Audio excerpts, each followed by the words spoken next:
Welcome back, everyone. Okay. Let's be honest with ourselves for a second. This is not the best port ever.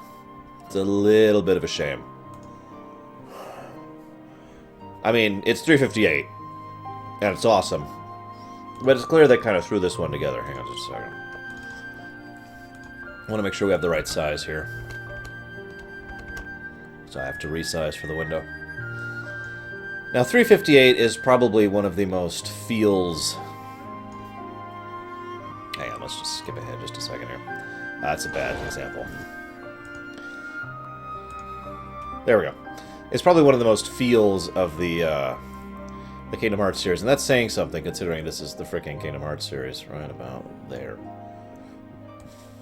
And... there. Perfect! Okay. That'll be relevant later. Anyways. But there's two really big flaws with the 358 port on PS3. If you count the fact that we can't play the game, it's three flaws. Yes, I know who the gunners are, by the way, Django. First, so Roxas' diary, right? Roxas' diary is actually pretty relevant to the story, and is the kind of thing that you kind of want to read alongside it, right? Well, there's a catch with that, because it doesn't do that. The only way to get the diary as you're going through is to go back and basically do, like, a video, and then go back to the main menu, go over to Extras, go to the diary, find the day that is the equivalent, and read the diary. I'm not going to be doing that. I've actually done test runs of this and how the flow works, and it's just terrible. So I've decided instead we're going to do playthrough, Roxas' diary, the other diaries. That's how we're going to do it, in that order, like that. It's not perfect, it's not ideal, but it's the method that flowed best when I was doing test runs of this. This is, of course, non-playable, which is flaw number 2. And, of course, it completely ejects the final boss, which is flaw number 3, although Samurai has helpfully fixed that problem. They love Disney. Welcome back. So without further ado, I present to you 358. Brief amount of information. I know there's a few people watching this who either haven't played the Gaiden games or who have not played the series at all. This starts pretty much the day that Sora used his Keyblade on himself in Hollow Bastion in Kingdom Hearts 1. So that's when 358 begins. 358 ends literally the same day or the day right before, depending how you define it, that Kingdom Hearts 2 begins, when Roxas wakes up in the digital Twilight Town. So it covers, part of the first game, all of Chain of Memories, the second game, and then the huge space of time in between the third game, Kingdom Hearts 2, starting. That's a really good question, Jonko. Holy crap.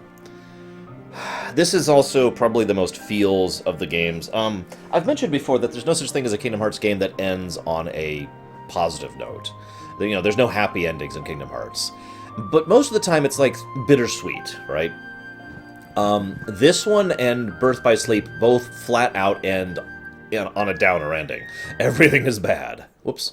Whoops. I was idle for too long. No, pick up.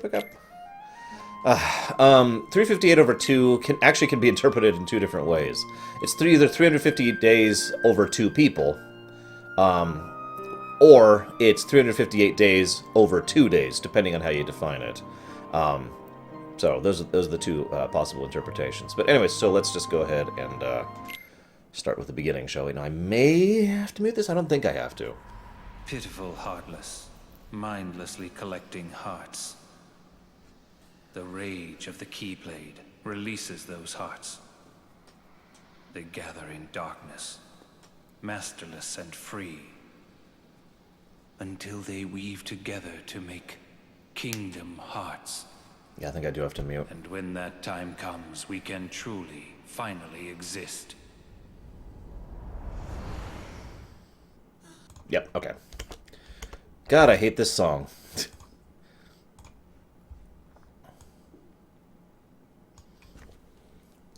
So this is the scene where Axel and Roxas were talking towards the end of Kingdom Hearts 2. So yeah, Roxas, Axel's like, are you sure you don't have a heart? And Roxas is like, well, if there is, we'd feel it, wouldn't we? The obvious implication there of the heart, but the more horrifying implication is Shion. Do they feel Shion anymore? Considering they've completely forgotten her.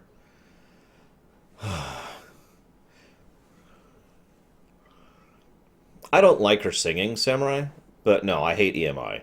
And this song pisses me off because of EMI. I did not know. Axel did.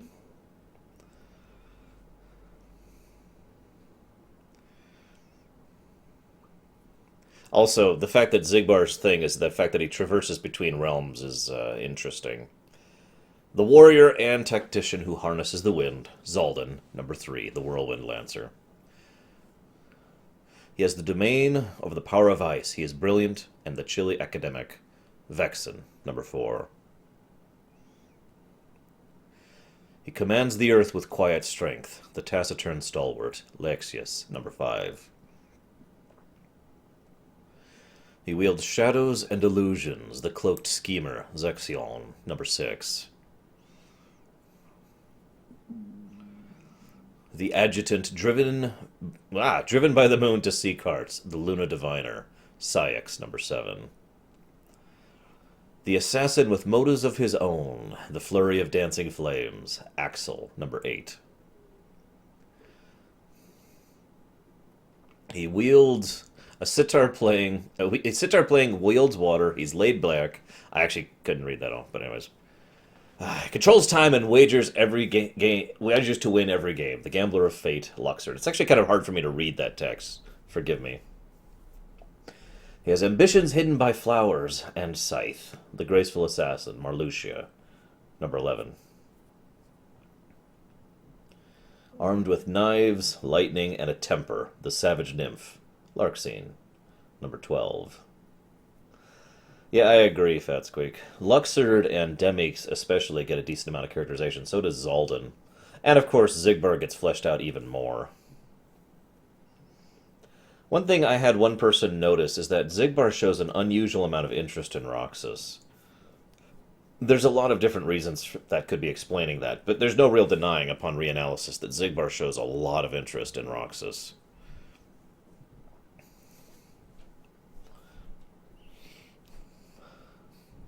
One of the bits of, damn it, Zeiss. One of the bits of dialogue that is missing from the PS3 version is the, most likely Samurai, although some people think there's another reason. I need to stop answering chat in the middle of a sentence. It keeps breaking my thought. Oh, so, awakened in the flickering light of dusk, the key of destiny, Roxas, number 13. Anyways, screw EMI. Still muted. We're still muted because of this garbage. What was I talking about? Demix has a line after they find out word that all the organization members are dead, and a few of the people are like, oh my god, and there's some reactions to it. And Demix's reaction is, man, what a bummer. And it just kind of emphasizes the tragedy of the moment. I know I mentioned this back in Chain of Memories, I believe. But, yeah, I know, right, Fatsqueak? Actually, Cat, that is legitimately a possibility, yes. Given certain facets of his existence. But anyways, I don't know, Green, because they're stupid? I don't freaking know. Okay, so we start off on day 255, of course, but I want to pause for a second. Demix, it's always struck me as a great tragedy, because these are people who need friends. No, they didn't know. They don't even know him yet. In fact, Roxas actually interacts with the team, with the trio in Twilight Town several times, but not to the extent that he does in the digital Twilight Town. They're basically just random NPCs there, and he's just like, yep, hey, and they're like, yep, hey. And that's basically it. Anyways, So these are people who are nobodies, right? Now, as we've already discussed, a nobody can generate a heart and become their own person. This is set in stone. This is not speculation at this point. Yeah, Zigbar is the one who reacted the most. I find that very interesting. Anyways, these people are the people who most need friends, who most need someone to be there with them and for them, someone to console them, someone to help them through things, and they all need it equally. Like, pretty much every one of them needs to have that kind of connection with someone else. And yet, thanks mostly to Xemnas's and probably Zigbar's manipulations, they don't really have that of each other. They don't actually have the connection that they should have, and it's so horrifyingly ironic because of the fact, because of the fact that I lost my train of thought. I'm sorry, something just hit me there. Um, I don't know where I was. The idea is that they need it the most and they can't give it to each other, and nobody else cares. There we go. That's where I was going. Nobody else gives a damn. Everyone else thinks they're terrible, horrible people. So the only people who would actually be willing to care about them, to actually treat them like people, are each other. And yet they don't do that because of those manipulations. So that's where I was going with that. Sorry.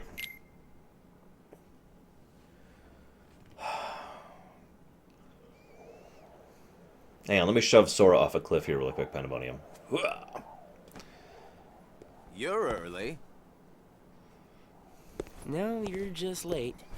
I want to share one other thing really quick. In hindsight, Shion was in the promotional materials, and a lot of people were like, who the hell is this person, for 358. But the one thing that everyone noticed very equally was there's this person who happens, before Kingdom Hearts 2, and we know absolutely nothing about her. She's never mentioned in any way, shape, or form. So a lot of people assumed the worst. And yet the funny thing is, people like me did not assume as bad as it actually was. I need to know if the audio is good for this, by the way. It's a little different. Today makes 255. What's that about? It's been that many days since I first joined the organization. Man, time flies. So, you got the number memorized, do you? Yeah. Have to hang on to something, right? It's not like I have memories from before the organization. Don't you remember? I acted like a zombie. Right. That first week, you could barely form a sentence. But come on, you're still kind of a zombie. Oh, thanks. Hey, Roxas.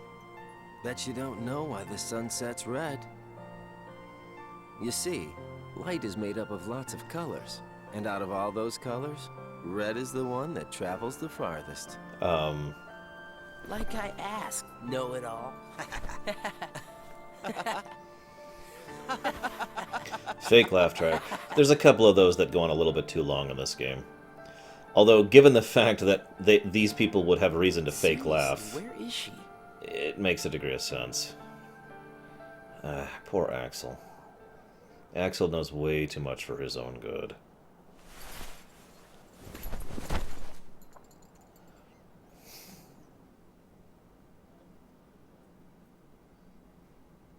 The destiny that is about to unfold actually started when we first met, on the 7th day after I came here.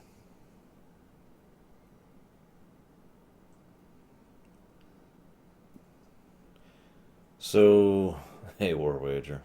Here's an interesting question for you guys. One of the things I like about 358 is it really showcases the everyday existence that is being a nobody like these beings are. But one question that needs to be mentioned. Do you think every nobody went through what Roxas did? Or do you think it's more the fact that he went through that because he had no memories to find himself? So, I guess let me phrase this correctly. Some people think that Roxas is the only one who started off as a zombie. Hey, Caladrius, what's up, man? I don't think that personally. I think that all of them started as a zombie. I just think Ventus had it worse because he had no memories to center himself. Because remember, an initial nobody, the very first second a nobody is created, they have nothing. They are just the mind and body, just the memories, right? So, but over time, and I mean even a short period of time, a few days, they interact with people, they talk, they work, and they start to be able to be functional again. So I do think everyone, personally, I do think everyone goes through that zombie phase. I just think Roxas had a much, much worse time of it because he had nothing to center himself off of. It's one of the reasons he focuses so much on his duties, on his work, and why he becomes so attached to Axel to an extent that would probably consider extreme in real life. Xemnas was probably an exception too, yeah. Although, as we've already talked about, he's not quite friends. Today is a momentous day. I am pleased to announce that a new comrade has been chosen to wear the coat.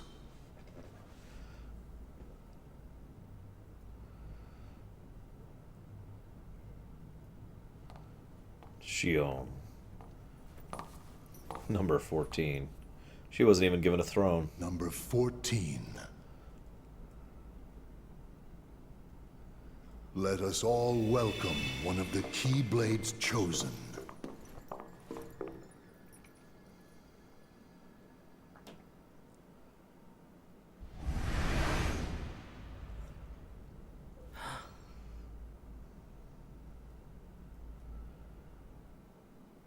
So let's make one thing clear. I've actually had people ask why Shion is For the female, 7 days. even though she is, for all intents and purposes, a replicant of Roxas based off of Sora, based on what Vexen did in Chain of Memories. The answer is actually really simple and answered early on. She is female because she is formed basically of the memories of Kairi. So those are the strongest memories, the most prevalent memories that they use to create her. Ergo, Shion is basically female. Now here's an important question. Some people have asked me, do I think Shion is female? To which I say yes, because over time, as Shion became her own person and generated her own heart, created her own her own personality, that personality was a female one and one that actually grew. So in other words, she self-identified as female. Ergo, that's why I do consider that. Since my arrival, the name Roxas and the number 13 were all I had. Who the people around me were, what they wanted, or what they were trying to do, I had no idea.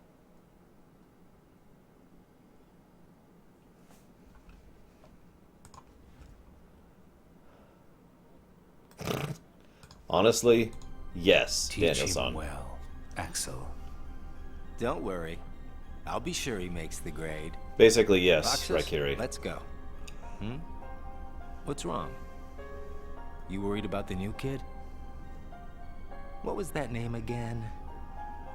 Number 14, Shion. Right. I knew that. Shion. Got it memorized, Roxas? Yeah, Yeah? How about my name then? Axel. And how about our boss's name, huh? Xemnas. I just really feel like praising the voice actors. The way Roxas is portraying himself is great and makes sense, because again, he's basically not there now. However, listen to Axel's voice acting. It is very distinct before and after he goes to Castle Oblivion for Chain of Memories. No way you're gonna forget his name, right? Let's go.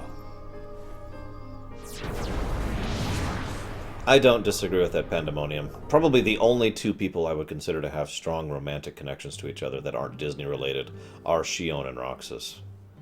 That's just my opinion, but yeah.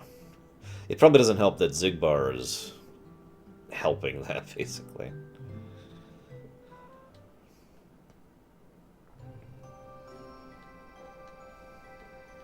The icing on the cake.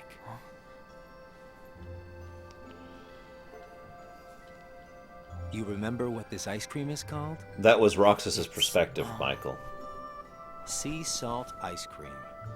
I already told you before. Get it memorized. It's salty, but sweet.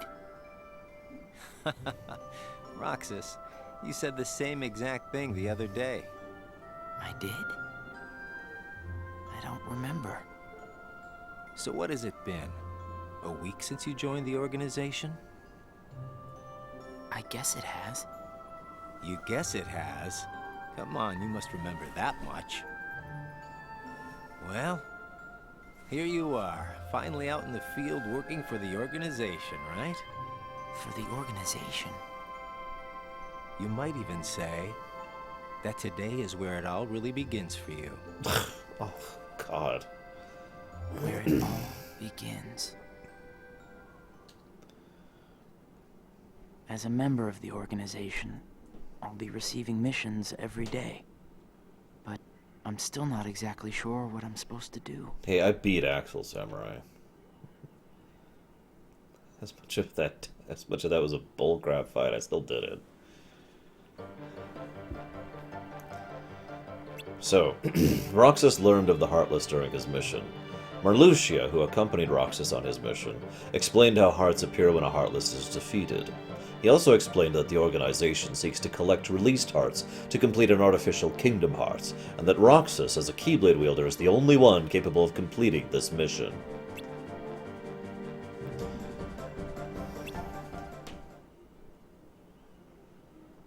The organization defeats the Heartless in order to collect hearts and complete Kingdom Hearts.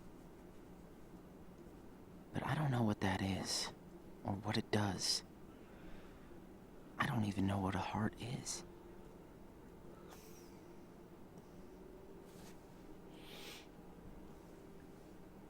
Day 10. Incomplete. Organization members seek to become whole by assimilating with Kingdom Hearts. XIII explained how nobodies lack hearts, and are therefore incomplete and desire ones of their own. Spreading the lie. Nobodies don't exist. We in the organization were born without hearts. So, if we don't have hearts, does that mean we don't exist? Which is funny, because Recoded does show the boss fights, and does an extremely good job of it. Recoded is a much better movie format of the game than this one is. Larxene, who accompanied Roxas on his mission, seemed displeased with him for being a Keyblade wielder. She instructed Roxas on how to fight without using the Keyblade. By training without the Keyblade, Roxas once again realized its efficacy, but the question of why he alone can wield it deepens. Also, as an aside, there's a dialogue with Larxene in 358 which is hilarious, where you talk to Larxene in the middle thing, and you're like, hey, you know, and her response is, what? Oh, dream on, like you would ever have a chance, kid. The Keyblade releases hearts. So, why am I the only one who can wield such a thing? I'm learning all these things, but there's so much more that I don't get.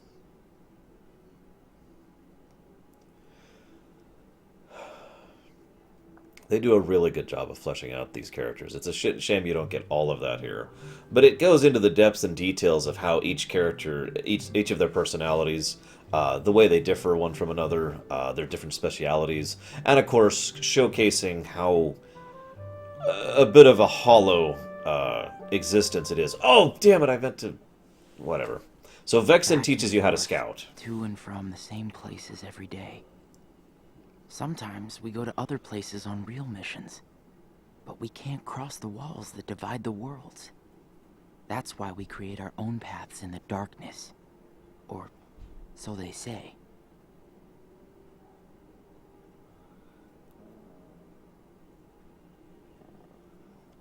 You're making no sense, Shadow. You're crazy. So this is funny. Lexius exhorted Roxas to rely only on his strength during missions.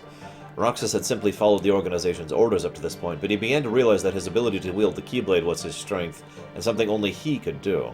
Also, there's a great scene where Lexius teaches you in-game how to use a limit break.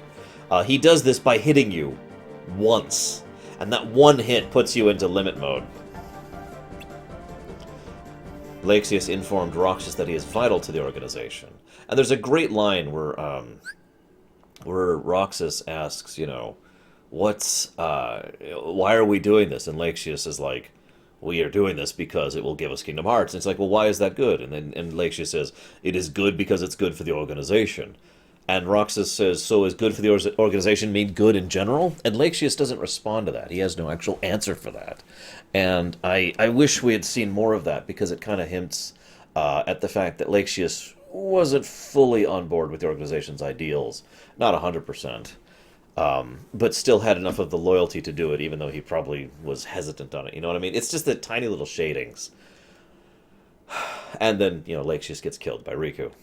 There are nice guys and not so nice guys in the organization. But everyone's working together to complete Kingdom Hearts. There's lots I don't know, but I do know I have to keep fighting the darkness, so I can be whole.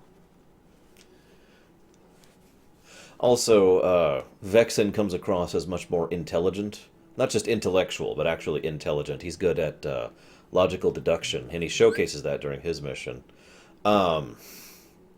Zexion we see as an avid worker, someone who cares primarily about actually accomplishing his objectives. A workaholic kind of a thing. Who else do we see? Marluxia, he doesn't really say much. And Larxene is Larxene, so yeah. So there's those three who have no idea who Roxas is. Who are they? Probably just some kids who live here. Again, notice the tone of Axel's voice. So does everybody act that way? What do you mean? Like running around chasing each other, making all that noise. Well, yeah. If they have hearts, I suppose that's what they do. Hearts. Come on, let's get some ice cream. Why? Why? Well, 'cause... Notice Axel has no real answer for why. A lot of the nobodies face a bit of an empty existence. Again, most of that because of the lie, the deception. But also because they're trying to cling to something, anything. This is really expanded on in the manga, where a lot of them don't really know how to deal with the emotions they feel or how they function, because they do have emotions, because they do feel. And so they take up things like painting or whatever, just to try and keep something to fixate on.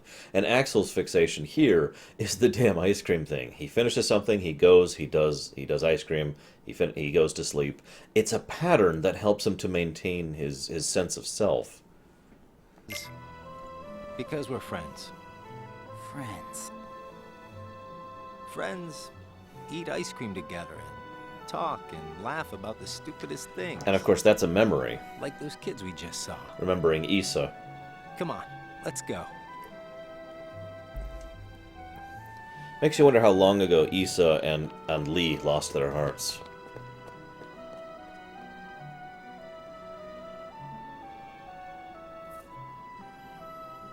Hey, Roxas. After your next mission, let's meet up for ice cream again. No fun just going back and forth between the castle and work, right? Yeah, right.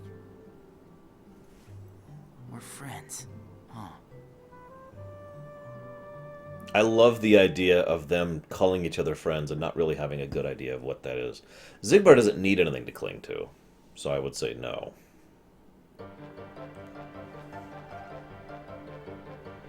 So, Roxas executed his missions without much thought.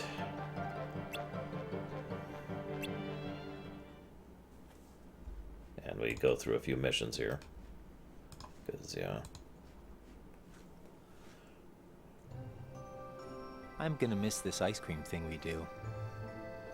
Huh? Gonna be away for a while. Starting tomorrow. Really? I can fill you in since we're friends. I'm gonna be at Castle Oblivion. Castle Oblivion? The organization's got a second castle in the world between worlds. Yes, Green. It's called Castle Oblivion. Got it memorized? I wish somebody told me these things. Well, I gotta head back and get ready. Nothing but fun, fun, fun.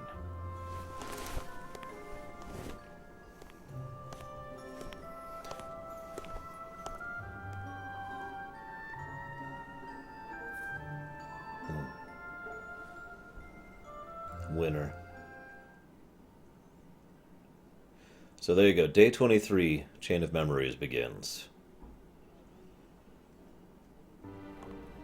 Roughly.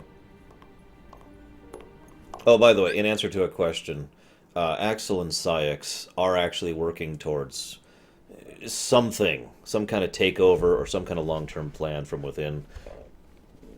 As far as specifics, we never actually learned the exact specific thing they were after, other than the fact that they were trying to usurp the organization, basically, which is funny when you think about it. The strongest theory I've ever heard, and this does not come from myself, was that XIII and Axel were literally trying to gain the power of nobodies while regaining their hearts. So in other words, having that strength to travel around and go through the worlds and all that fun stuff. That was pretty much their goal. However, thanks to the events of this game, XIII was basically forced to go all in and actually became too close to Xemnas as part of the plan, and that's how Xemnas was able to whisper into his ear, so to speak, literally and metaphysically, and that's why XIII is one of the ones that gets taken over and buys into the lie. Axel, I have a message from Lord Xemnas. Among the members assigned to Castle Oblivion, there are traitors. Find them and dispose of them. I trust that really came from Lord Xemnas himself. Yeah, XIII was not actually the number 2 of the organization until Hey, after a lot of other people died, because Axel killed them or arranged their deaths in Chain of Memories. If you're looking for Axel, he's gone. What do I do with this? I love the simple inhumanity of it, almost. The fact that he's got a winter stick and has no idea what to do with it, and so he's desperately looking for Axel to find out something so simple. Roxas received orders to carry out a mission with Shion. Shion, hooded and hiding any facial expression, spoke not a word throughout the mission.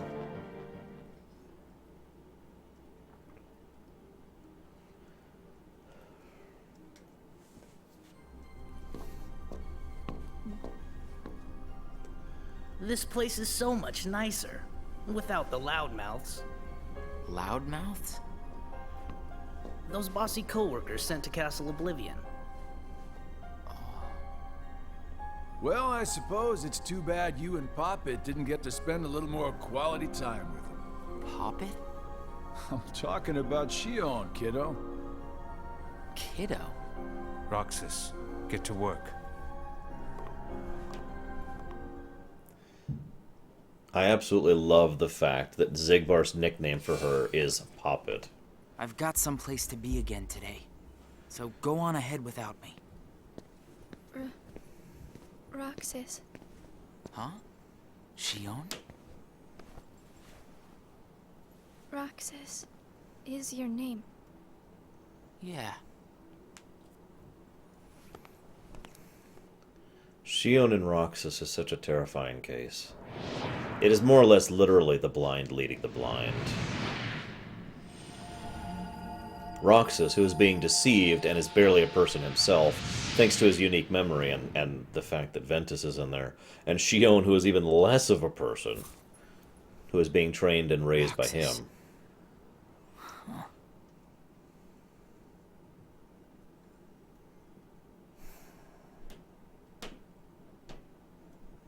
So to make this clear really quick, this is actually important. Roxas is using Ventus's Keyblade. Okay, he is not actually using Sora's. Shion will actually be using Sora's Keyblade. And then things will get muddled as Sora is slowly being reconstructed and yada yada yada. I don't agree that Shion has no character. She's also one of my favorite characters, so... Roxas.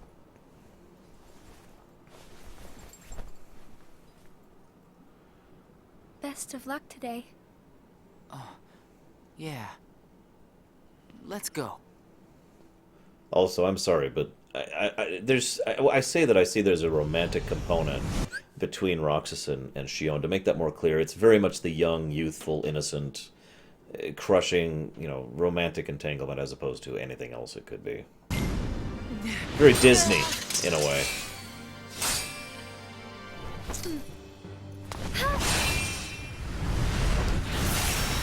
Also, her fighting style is literally straight out of Sora from Kingdom Hearts 1. Shion, I didn't know you could use the Keyblade. You know?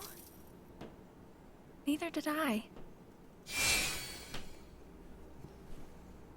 They're not the same person, Green. At least not by the end. You earned the icing on the cake. Huh? Come on, I'll show you. And I love this, that this little thing becomes a ritual between them. All because Axel introduced it to This is Roxas. such a great spot. And so Roxas introduced it to her. How'd you find it? Here you go. Sea salt ice cream. Come on, try it.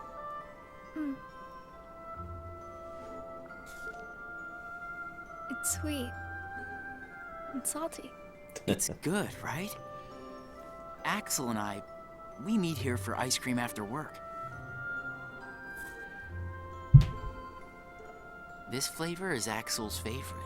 Sounds like it's yours, too. Probably ends of the Yeah. earth, right, Curie? Axel brought me here to eat ice cream on my first day with the organization. And then, after my first mission, he got me ice cream again, said it was icing on the cake. Like you just did for me. Yeah, No, I don't think either of these Guys people must are be heartless in really either sense of the word. well, Axel and I are friends. Friends. Do you think that I could be a friend? When Axel gets back, we'll all have ice cream together. Okay. Yeah, Shion is literally an artificial nobody. She is a generated nobody based off of memories and data. And those memories and data are from Roxas and Sora both. Mainly of Kairi. Yeah, no kidding, Pandemonium. Oh, a nobody. Oh. Well, yeah, like I said, Shion is a little bit of a unique case. But I do think Roxas is Ventus's nobody, in every sense that matters. I was going to comment on something Leander just said. The idea that Axel tried this ritual with Syx actually makes perfect sense to me. And Syx would be like, why? Why bother? And Axel's like, okay, never mind. Yeah, Axel and Syx get much, much further apart throughout this one, mostly because of Axel's newly growing heart. Is it true then? About Castle Oblivion? That's none of your concern. And Axel? Gone. He may have disappeared for good. Do note that I do feel Syx was at least a little concerned there. We see several times that Syx actually has a degree of concern and caring for Axel. We see this, but it's a shame that he kept buying into the lie, basically. You'll notice his eyes are already yellow, though. As an aside, this is what, 3 days? So 3 days later, they've received news that Chain of Memories is over and everything's screwed up there, so... What?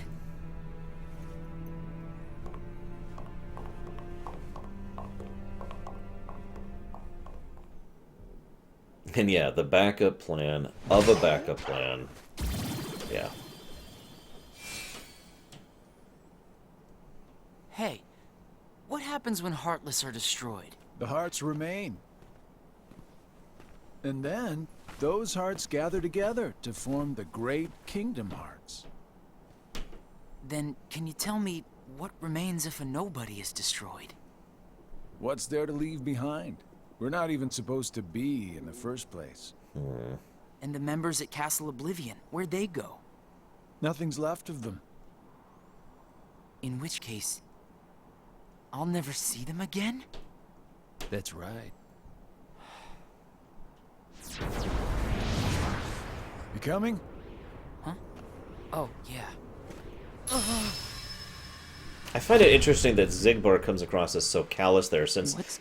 he, of all people, would probably actually know that there is something that happens after the nobody dies. So what's happening there is Naminé is trying to resequence Sora's memories, and it's interacting with Roxas, because of course it is. I mean, why wouldn't it?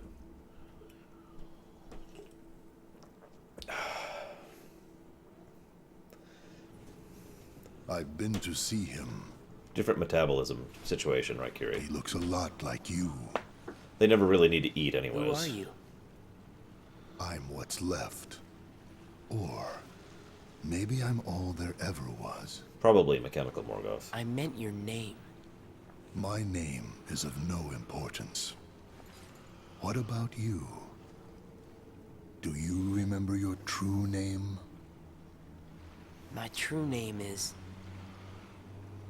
You have been with us for 6 days now. The time has come.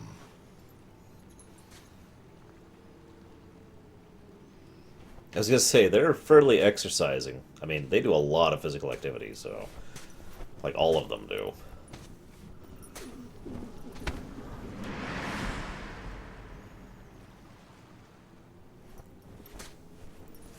Xemnas says Sora there.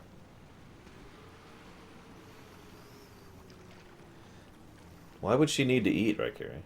You're so weird.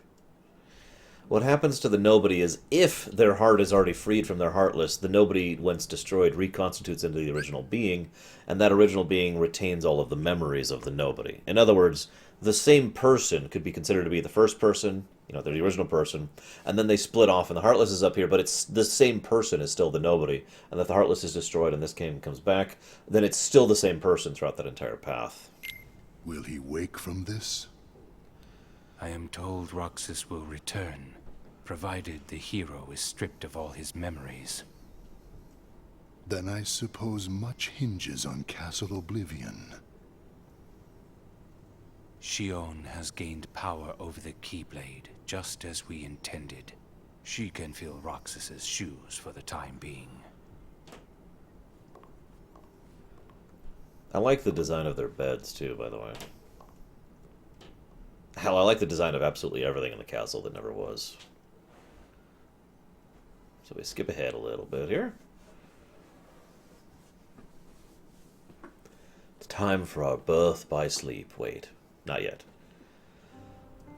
I went to a new world today, Roxas. I couldn't believe how beautiful it was. I hope that you can join me next time.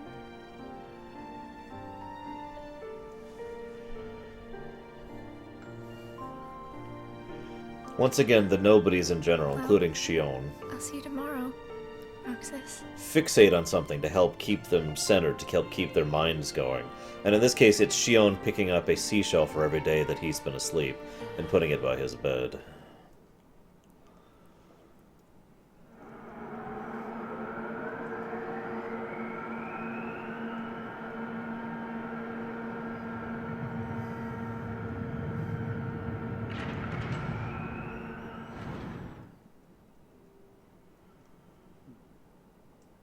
It was the backup of the backup, lava. I knew that I'd find you snoozing down here. Of course I can, Raikiri. It'll be obvious. Once Axel comes back, that is post-com Axel. He's still gone. He's spending this entire time searching Castle Oblivion. Like 20 days Axel spends searching Castle Oblivion, looking for Ventus, and failing to do so.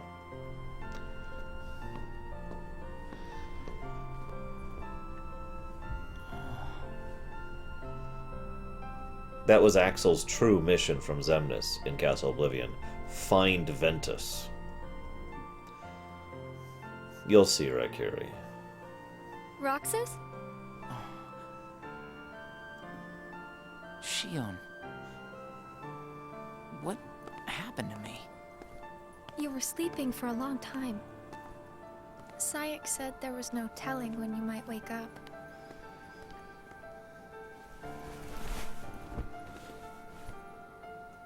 But I'm glad you did. I kind of feel like a zombie, though. As an aside, I really like the idea that Shion has been coming here by herself each day, because Roxas told her that's a thing you do, because Axel told him it's a thing friends do. You can see how the things line up. No theories that I've heard, Celestial. It's somewhere hidden. The entire purpose of the rearranging of the Land of Departure into Castle Oblivion was to hide Ventus, specifically. So the idea here is that it basically magically conceals his location.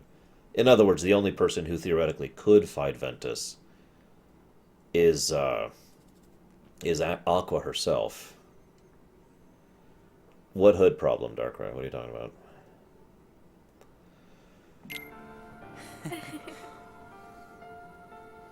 God, they're such kids. These are children whose I lives brought were you this. ruined as a backup of a backup plan, It's a seashell. of a secondary plan, I've been picking one up on every mission. which failed. Hold it up to your ear.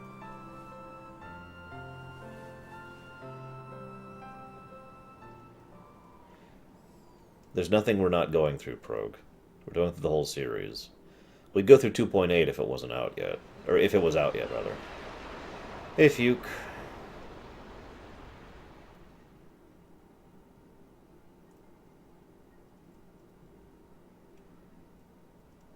Actually, it's a good point, Green, but I don't think anyone else is actually cognizant of Ventus's existence within Sora. Who else would even know? I mean, Riku? He's not going to remember that. Sora himself doesn't remember that. The whereabouts of the members who were sent to Castle Oblivion were still unknown. Roxas received a solo mission instead.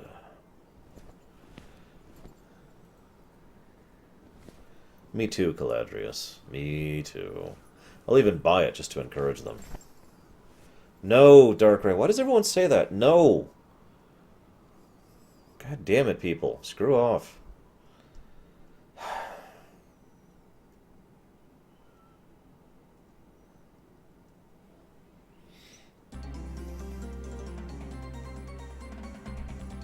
I would argue that it's not a stupid plan, Lava, so much as an insane plan. And I've already discussed my theories about Xemnas on that one.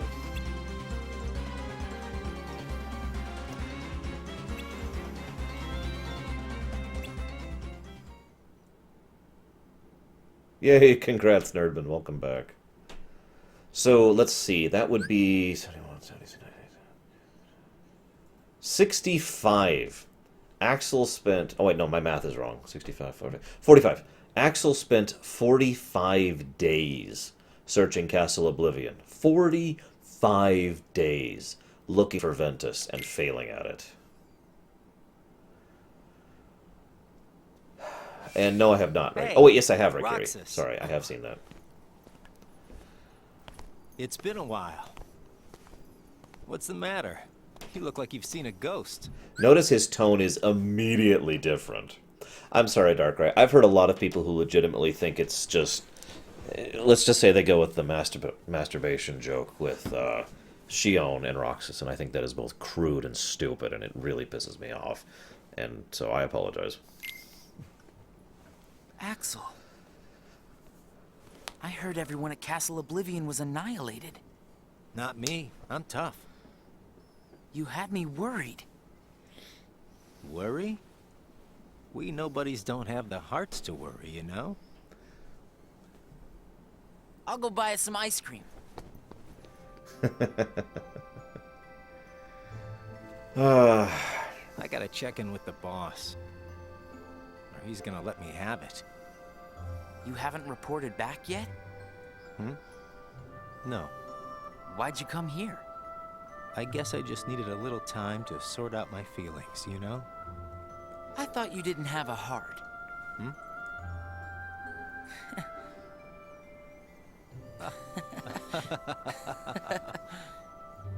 Hey, your ice cream's melting. Eat up. Oh, That's a good question, Darch. Given the fact that they already had Shion on their own I side, started inviting Shion up here while you were... it's entirely possible they never actually wanted Roxas to actually come back, basically. Ever wanted him to wake up. But of course, at that point, there's no reason to get rid of him because he is once again a backup. So, and Xemnas himself mentions this, or I think Syx mentions this later. Whether Shion or Roxas is the one they control, they feel they can control either completely, which is funny because they actually can't control either of them by the end. gone. Shion? I made her a promise. The three of us could have ice cream when you got back. Shion. She's my friend too. There's a great scene coming up between the three of them. The only thing that I've heard some people complain about legitimately with 358, other than the gameplay problems, which I've talked about, is that the story takes a while to get going. Why didn't you report in? What? Not even one little word of appreciation? The only thing I've heard is that Namine has gone missing. There one minute, gone the next. I don't know how she got out. Did you search every room? Are you kidding? You know as well as I do that searching through every room there is impossible. And the chamber? Did you find it? Come on, I would have told you that much. I gotta hand it to you. About Marluxia being one of the traitors, you knew exactly what was up from the start. I merely rounded up and sent off the ones who were getting in the way. Whoa there. Was I one of those you wanted to erase? Good to see you made it back safe. I disposed of XIII, by the way. In other words, XIII was the number 2 of the organization. Axel got rid of him so XIII would become the new number 2 of the organization. It's the only motivation Axel had in taking out XIII, was to further XII's advancement. Hi, Kimmick. I moved things along just the way you wanted. At least for now. Don't forget, Xehanort is also in his 60s and 70s by the time Birth by Sleep even starts. You're more cheerful. You really think so? I was thinking the same about you. Yeah, well, I guess. You must have rubbed off on me. Huh? He's referring to Sora here, obviously. Nah, it's thanks to you that we get to sit here again and laugh while having ice cream.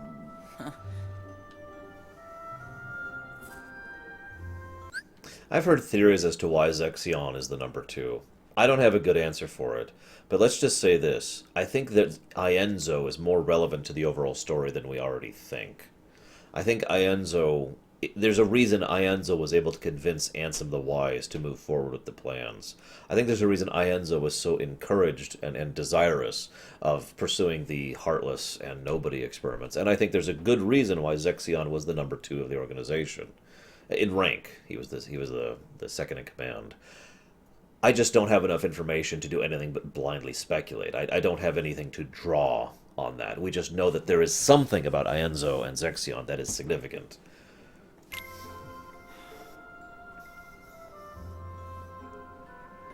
I wonder if Shion's gonna show today.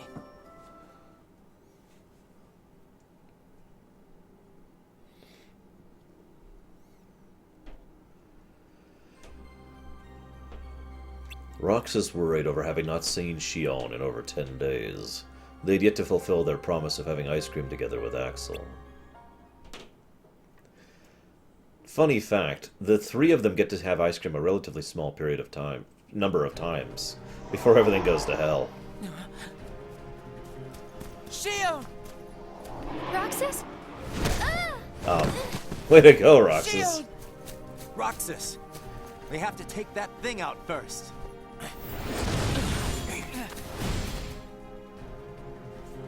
You know that's true, Leander. Lee got along well with Ventus.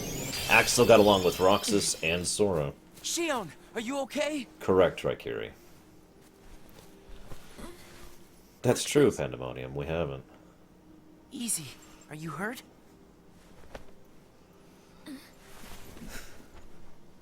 Michael, when I say the number 2, I mean second in command. The numbers, the actual number, is the order in which they joined. Nothing more. There's actually no significance to that number. What I mean is XIII was the second in command.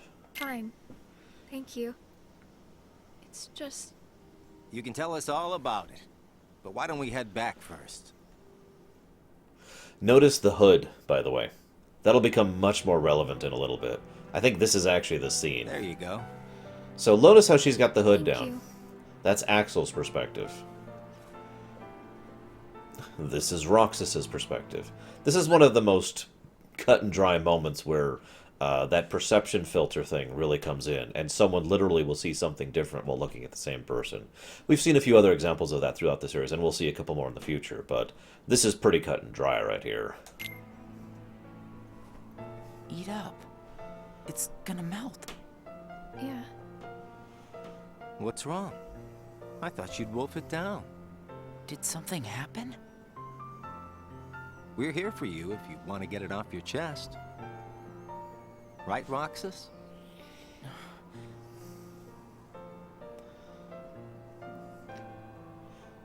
He's right. That's what friends are for. I can't use the Keyblade anymore. And without the Keyblade, I can't do my job. What exactly happened? I don't know. But if I don't defeat Heartless with the Keyblade, the hearts they release will just find their way into other Heartless instead. I swat them in one place, and they just pop up in another. My mission is to go out and collect hearts. If I'm unable to use the Keyblade, I'll be useless. Is there anything you can do, Axel? I wish there was, but it's just like she said. Without the Keyblade, she can't collect hearts. And once they find out, they're gonna turn me into a dusk. I do find it interesting how all the organization members universally are terrified of the idea of being reverted into a dusk. I mean, if you think about it, it's a really horrible punishment. You lose all your semblance of self and sanity, all your personality, and you just revert to what is effectively a mindless automaton and a servitor. I mean, God, that's just a terrible punishment to hang over everyone's heads. In response to Errol's question, we know Marluxia was recruited, but we don't actually have information on where Larxene, Luxord, and Demix came from. We can't do anything? I already told you there's nothing we can... Hold on. Did you think of something? Roxas, you can work double duty. Huh? What do you mean?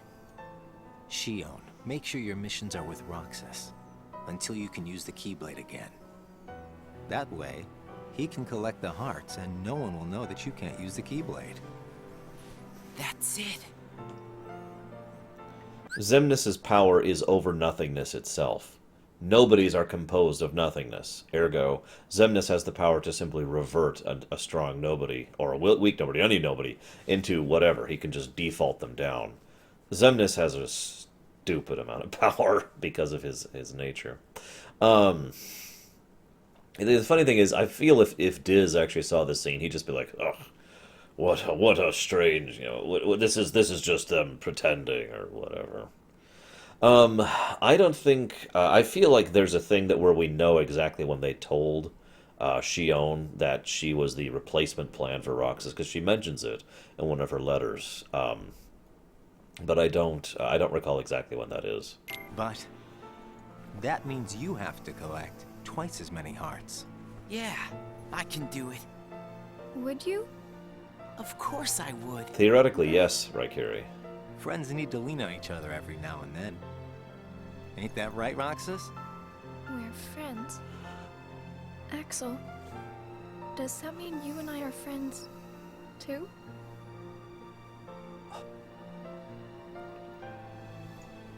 Well, if you're friends with Roxas, then yeah, of course you're my friend. I don't think you could power them up so much as unlock them, Prog.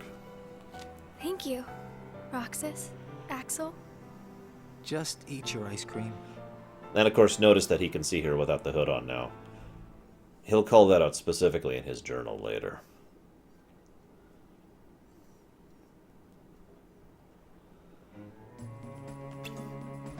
Roxas and Shion went on a mission together, like Axel suggested. Roxas met Aladdin's friend Genie during his mission. When Genie attempted to magically repair the damage from the sandstorm, Roxas informed him Aladdin said he wanted to rebuild the town without relying on magic. And I skipped that, but basically he's talking about how friends care about each other and help each other. Sorry. It's hard to do that without skipping. So best friends are different from plain friends, right? They're about the same. Best friends, huh? But I'd say best friends are a notch above just plain friends. So how are they different? I don't know. I couldn't tell you because I don't have any best friends. Somewhere, Syx just felt his heart shrink a size. I see.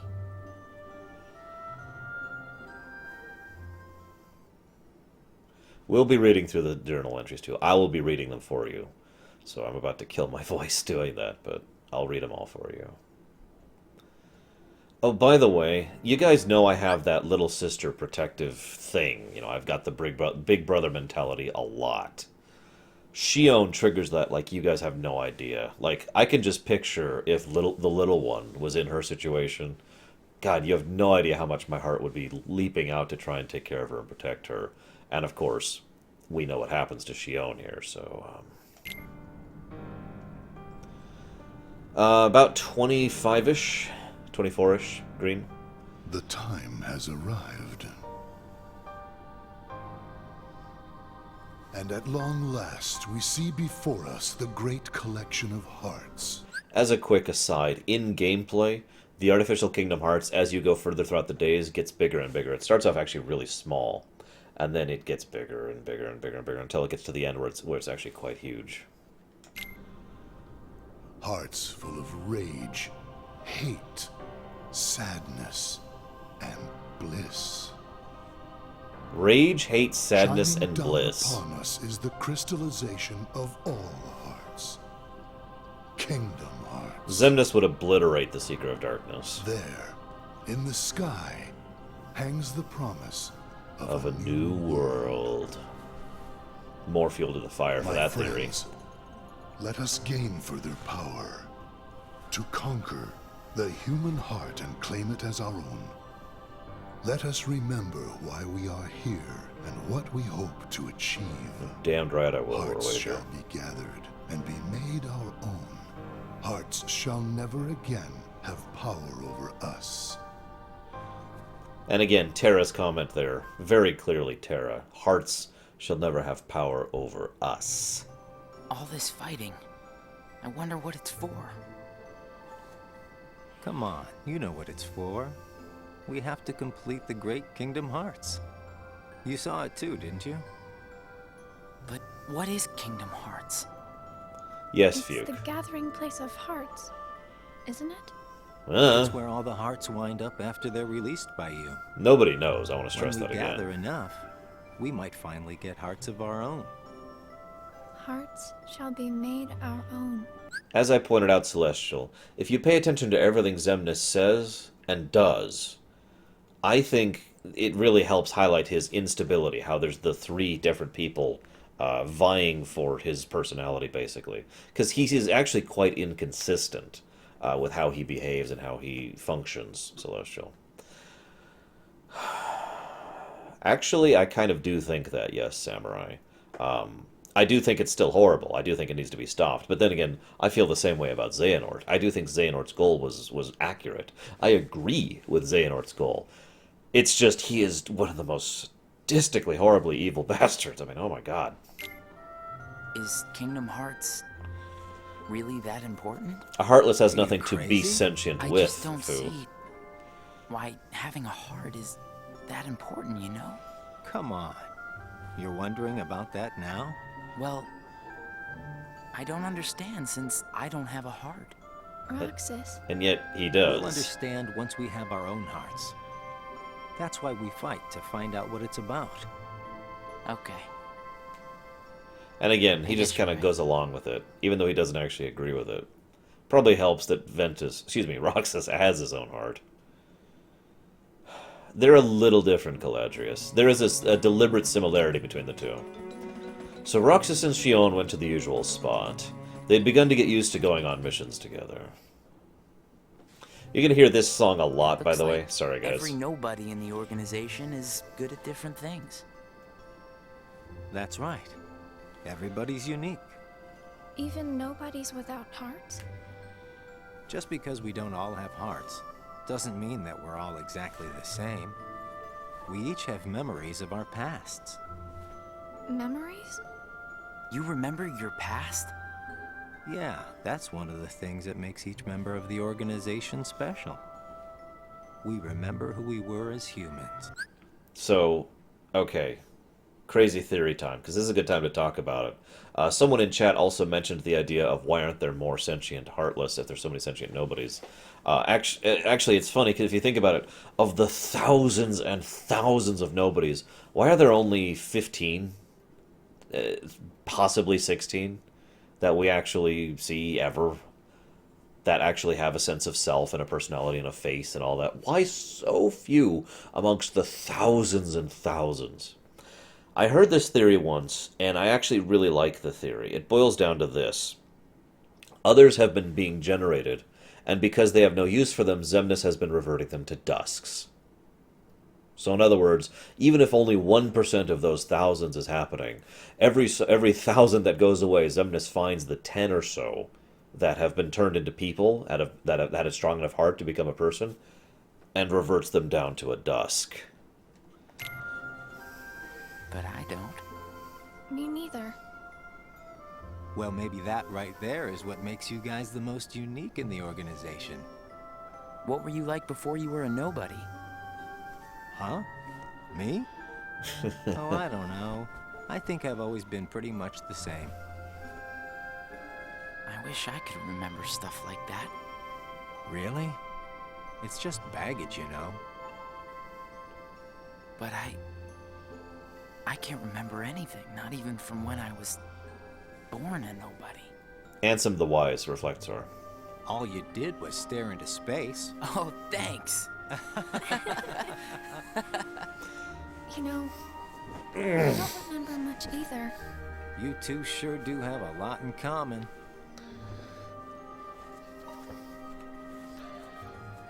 I wonder what kind of guy I was before. Well, you were called Ventus.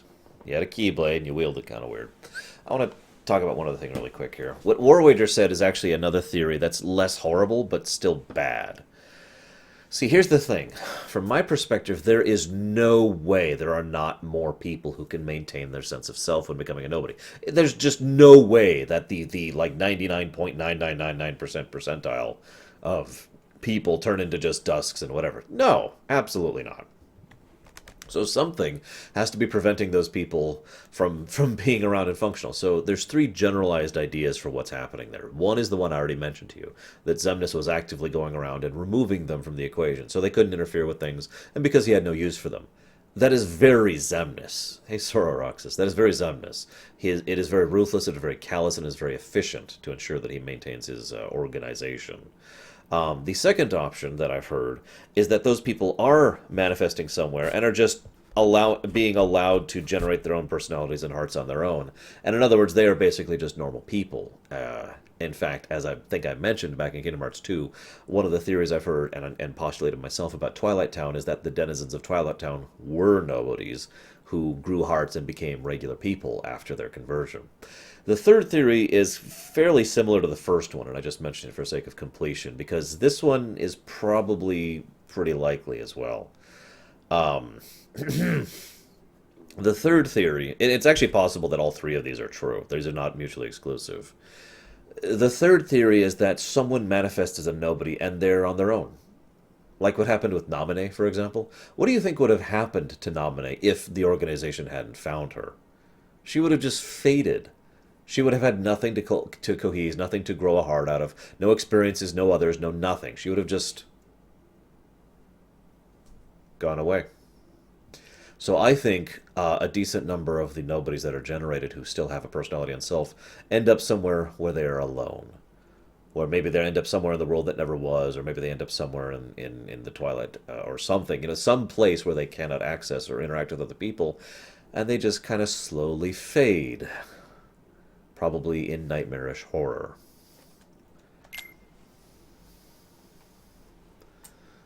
Possibly fearsome? That's the goal.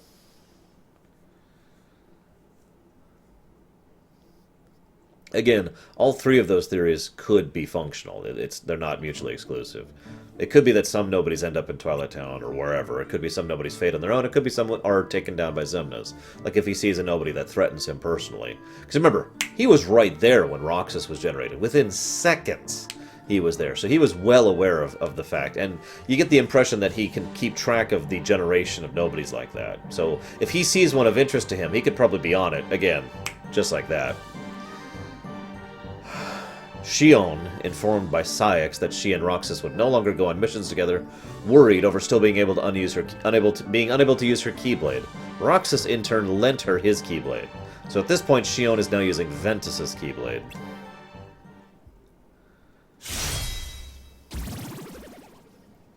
Exactly, Pandemonium. Thanks, Roxas. You can Hey, Bernice. have this back. Do you remember anything? I don't know. But let me try again. So, to explain this a little bit, Shion is, for all intents and purposes, a being composed of Sora's memories. Sora's memories which are being reconnected and strengthened within him thanks to Naminé. She lost her ability to wield Sora's Keyblade because of those memories growing within Sora. You did it! The catch here is Sora is unconscious and not really fighting to maintain his semblance of self or his own memories. Sora's asleep. Shion, by contrast, is growing more powerful both in terms of her actual combative strength and how strong her heart and her sense of self is. By this point in time, I would argue Shion is effectively her own person. And thus she does the same thing to Sora that Riku did back in Kingdom Hearts 1. She effectively steals the Keyblade back and keeps it to her for herself now. Roxas, it worked! I can't wait to tell Axel this. Let's go. Yeah. It's so sad that that's such a positive thing. They're so excited about that fact. Yeah. Axel! Whoa! Where'd you come from? How was your mission? You know, I sure wish the Heartless would hold still once in a while. I fell right on my butt chasing them around. I thought you said you were tough. Exactly, Frozen. Yeah, whatever. That's got nothing to do with it. So, how did your caper go?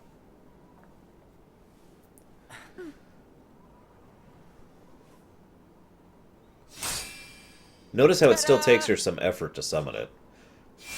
Like she's basically taking it out of Sora's heart, and then we're putting it back there. Thank you. That's just speculation I on my didn't part. do anything. Oh god, a You made it manual on how possible for the Keyblades two work. of us to go on a mission together. If it weren't for you, Shion might never have remembered how to use the Keyblade. No, Nerdman. So thanks, Axel. Sora was always going to be locked away as long as these two existed. How about sea salt ice cream then? By the way, Buy me one and we'll call it even. You got it. I'll be right back. the reason Axel is so upset here is because Axel already knows the truth, that Roxas and Shion are mutually exclusive. Hope we can always be just like this forever. Me too. What's that all about? I just want these days to last forever. Hanging out, the ice cream, the sunsets. Well, nothing lasts forever, you know. Least of all for a bunch of nobodies like us. But it's okay if things change and we can't meet up here. Because they wanted to use him, As Celestial. long as we keep each other in our thoughts, none of us will ever have to be apart. He was still a very Got it useful memorized? tool. Yeah, tell me about it, Samurai. Wow, that was so not you. I also feel like pointing out yeah, Axel knows that one of these two people is going to go away, and he's getting closer to both of them, and he knows there's nothing he can do about it, and yeah. I will say this, now that I think about it, I imagine Sora could have actually gotten up and been walked around. He just would have been an incomplete Sora again. But he still would have been able to be functional, because he still has his own heart, whereas Ventus's heart is in Roxas and Shion's heart is in her. Of course, that doesn't work either, because Shion and Roxas are basically the nature of their existence and the manipulations and machinations of Xemnas and Vexen have ensured that one of them is going to be consumed by the other one way or the other. And of course, the organization doesn't care which one of them dies as long as it's one of them. It's actually really horrible, because if you think about it for a minute, if they had made Shion get consumed into Roxas early on, nobody would have blinked an eye about it. because Shion wasn't really a person back then, and nobody cared about her at the time. And vice versa might have actually worked as well early on, because nobody really cared that much about Roxas. But they deliberately waited specifically because of the whole backup plan thing, and as a result, both of them became people, and then we have a mess. Now you're ruining lives, as opposed to potential lives, which I do think is different. Hey!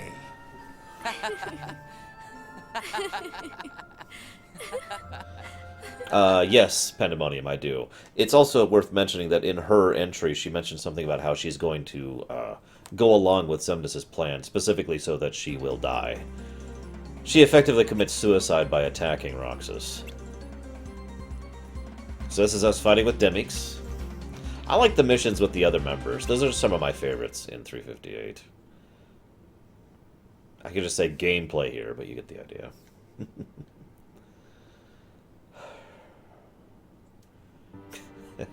No kidding, War Wager.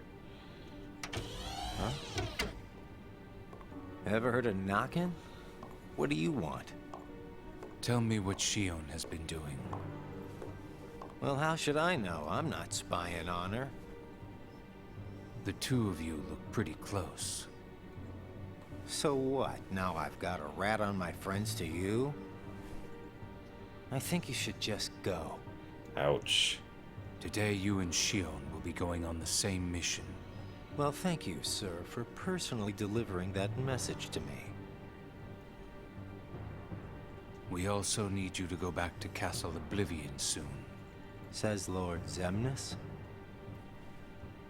That castle hasn't given up all its secrets. One, even he doesn't know of its whereabouts. Even he doesn't know. You mean the chamber, right? We turned that place inside out.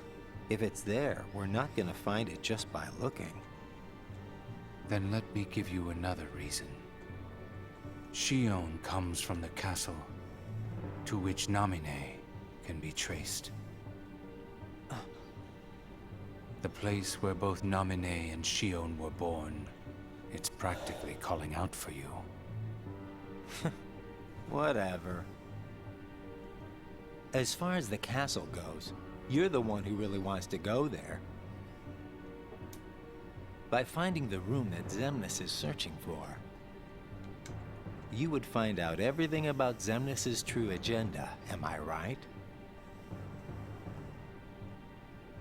The Chamber of Repose as well as the Chamber of Waking. Xemnas has an agenda that he hasn't told to anybody. He's got like 3 clues in the Chamber of Waking. And once we obtain those clues, we'll have the upper hand for our own objectives. I knew the time would come when Vexen and Zexion got in your way. That's why I took the initiative and cleared the way to the top for you. I can handle all the dirty work. You go all the way to the top. You will be going on a solo mission to Castle Oblivion. Expect the orders soon. Castle Oblivion. Namine and Shion. Am I the only one who really has a lot of sympathy for Saïx? A lot of his messed up nature is really not his fault, as weird as that sounds. He has been manipulated and deceived. But you see the threads. Like imagine if a person is a picture, and then you like just dump a whole bunch of eraser or whatever on it, and so there's just slivers and shreds of the person left there. That's what I feel like when I look at Saïx. You see little fragments of his caring about Axel, of his desire to be closer to him, of his desire to work on their original goals, you know, and his, I don't know, just his general personality shining through the deception that is keeping him trapped there.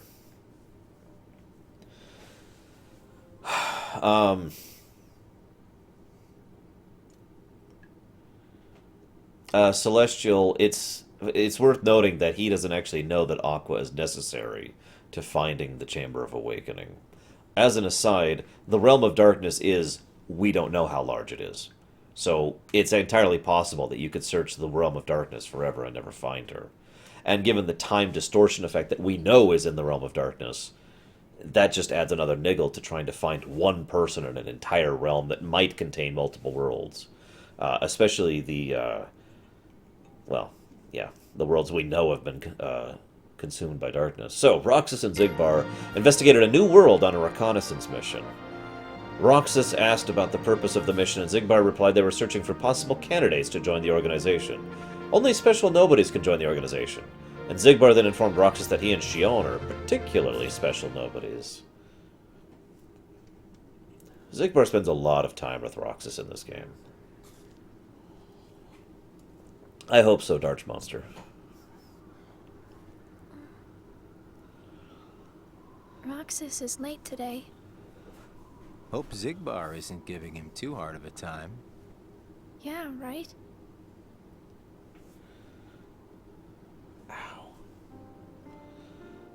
Not that song. You know what, Axel?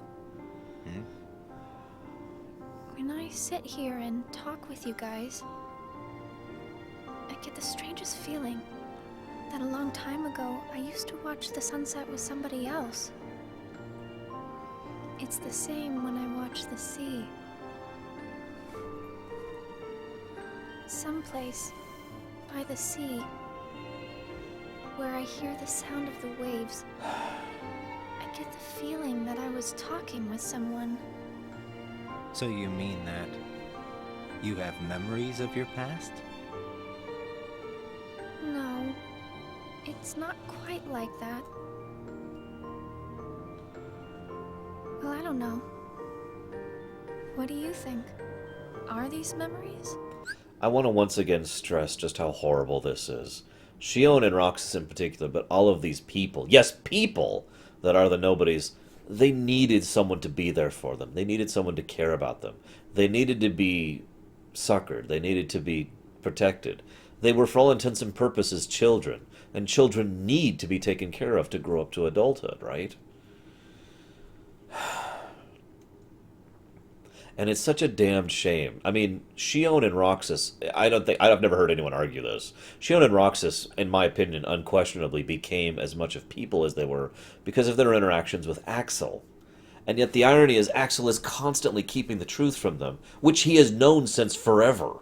He has known the truth of these two people since basically the beginning, and he constantly has to keep quiet about it because of his own fears, because of his lingering loyalty to Syx, and the fact that he is constantly trying to toe the line of what he can accomplish. And of course, it doesn't help that Axel himself is still growing his heart, and while he's doing it, growing a conscience too.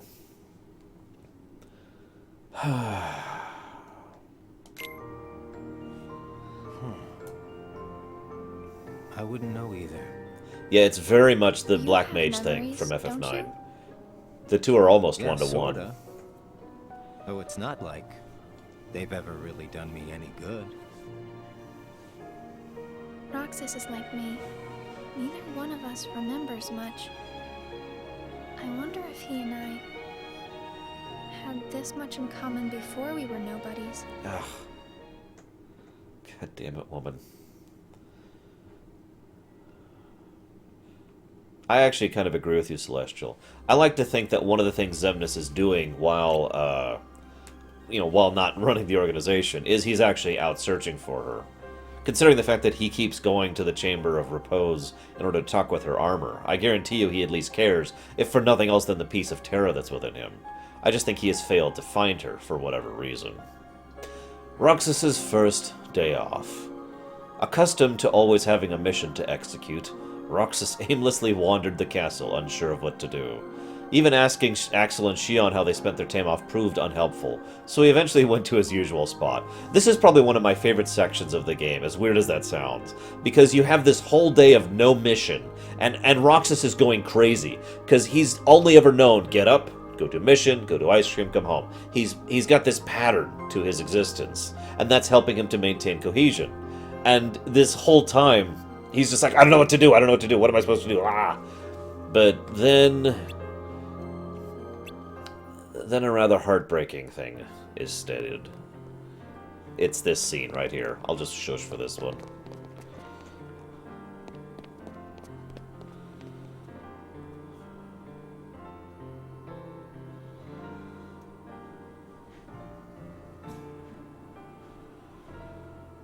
I knew you'd be here. Axel. Slept like a log.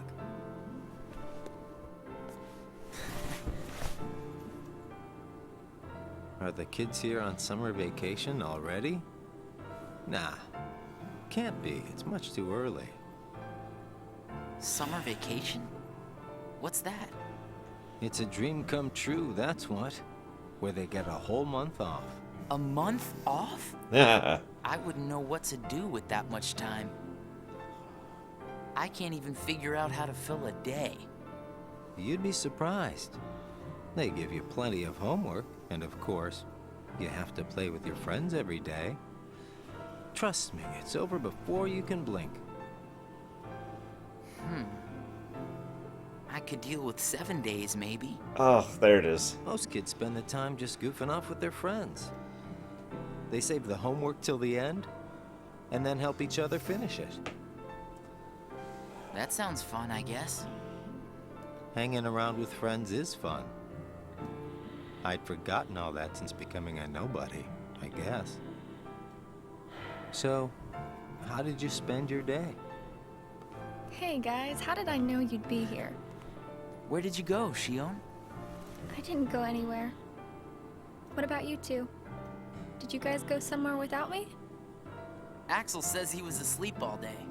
What? What's that about? You wasted a day off?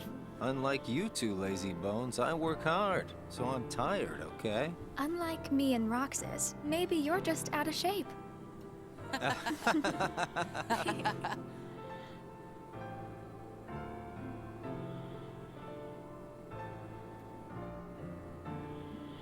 Tomorrow it's back to work. I hate to point this out, but I love how they don't show significance on it. Too many times in a work, in a fiction, a line like that, you know, calling back to a previous moment, they would put emphasis on it. You know, I could take maybe 7 days. You know, there would be pause, and it would be like there would be a camera thing or something like that. But they didn't. He says it so casually. If you didn't know about the 7 days of Roxas's vacation in the beginning of Kingdom Hearts 2, it would mean nothing. It would be just another line that has no significance. Seeing this, Yeah. Hope we get another vacation soon. I agree, Oh, yeah. Leander. I might not see you guys again for a while. Huh? They're sending me out on recon for a few days. Nerdman, either yes or they remerge. We're not actually sure about that. Also, someone was asking something earlier. Oh, right, about the fact that they actually exist. Basically, I like to equate it to real life, as weird as that sounds. Actually, that's a bad thing to do. I shouldn't bring politics and things into this. In other words, a nobody when they are first formed is basically just an empty shell. But from the very first few seconds, from the first few minutes that they exist, they got to begin to grow and generate their own hearts, and for all intents and purposes, become real people. It's in their nature. It's in everything's nature to generate a heart within this setting. The marks aren't specifically significant. They're part of what being a nobody is. In other words, whenever you become a nobody and maintain your human self like these do, you look, for all intents and purposes, the same with a few minor changes. That's why most of the nobodies, with one exception, look but like their original person, but with a few minor changes. The exception, of course, being Zigbar, who doesn't look different at all other than the Xehanort pieces. Where? Can't tell. What's up with that? It's a secret mission. But I thought we were friends. Hey, I'm not about to tell you all my dark secrets. Ouch. Got it Again. memorized? Dark secrets. Haha, I'm kidding. I just gotta keep my mouth shut about it, or else Sykes will get on my case. You know how he can get. Yeah. Try not to bungle everything while I'm gone, huh? Now, why would we do that? Well, considering your track record, I just can't count on you guys. Hey! We can handle things just fine. That's right. Just you watch. Don't worry, Baronessa. Soon I will finish construction on the artificial Kingdom Hearts. Soon.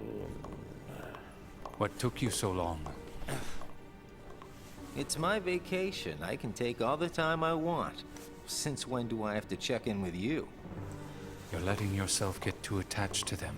Yeah. Whatever you say. You know, you've changed.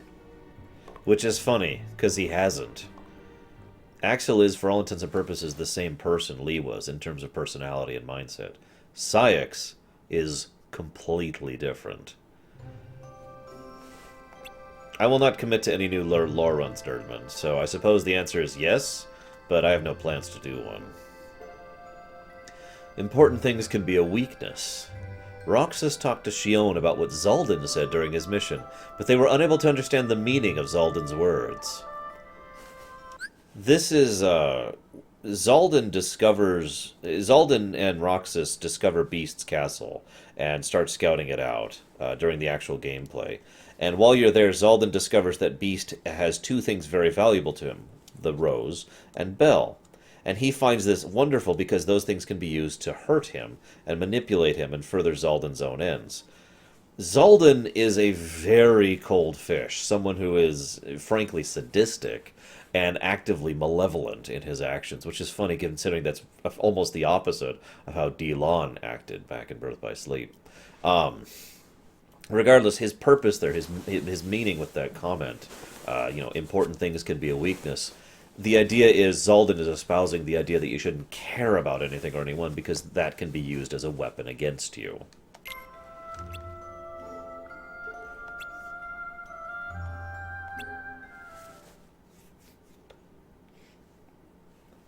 Am I the only person who, when I played this on the DS, would get upset when the days would just zoom forward like that? I was hoping to spend all 358 days playing the game. Just curious. That's the branding, Myron. The only reason for the nobody symbol, other than the recusant, which allows Xemnas to track and keep track of where all the things he's branded are, is his own form of branding. He's basically saying, this is mine.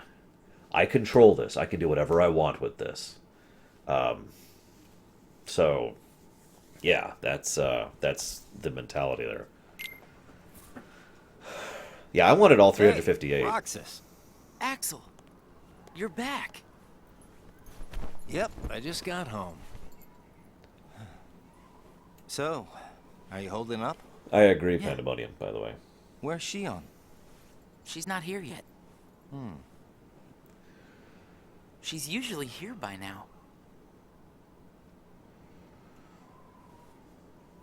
Notice how relatively unconcerned he looks here.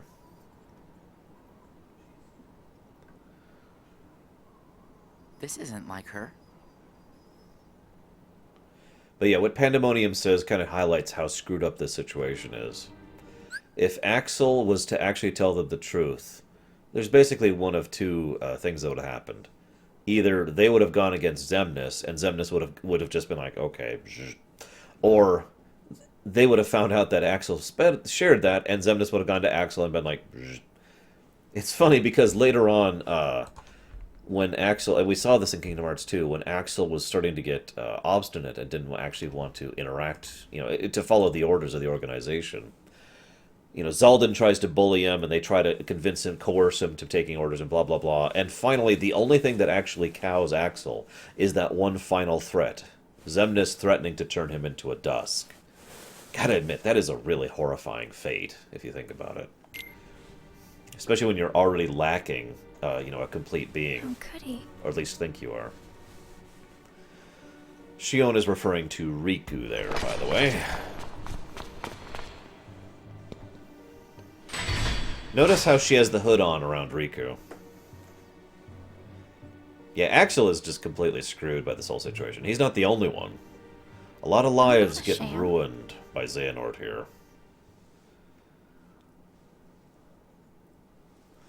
Yeah, exactly, Darsh Monster.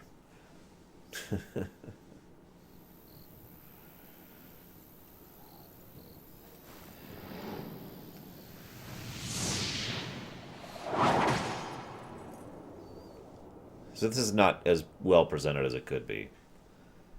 We basically see this scene 3 times. Once we've already seen. This is the second time.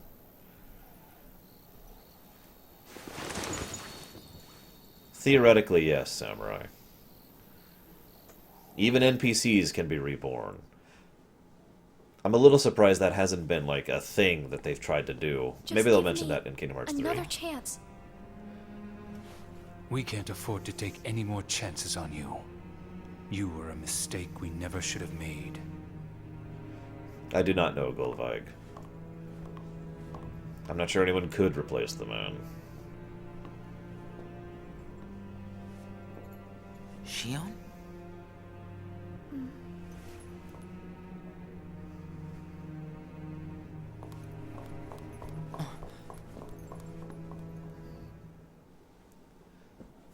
Tell me about it, Nerdman. Xehanort has ruined so much of everything by his actions. Where's Shion? So many lives. Haven't seen her today. Oh well. Axel. Is there anything you couldn't bear to lose? Anything I couldn't bear to lose? What's that about? Well, I met someone today who had something like that. This thing was so important to him he couldn't bear to lose it. And Zaldan said that was his weakness. Why don't I have anything like that? It's because you don't have a heart. I guess. But Demix doesn't have a heart, and I bet he'd get upset if he took his sitar away. Huh. I think you have a point there. So you don't need a heart to have something that you can't bear to lose, then. If that's true, then I guess the closest thing that we nobodies have would be memories of our past. It's the memories that create the things that we don't want to lose. Memories of the past. I don't remember my past. Even though you might not remember the past, I'm sure you have things you don't want to lose. Like what?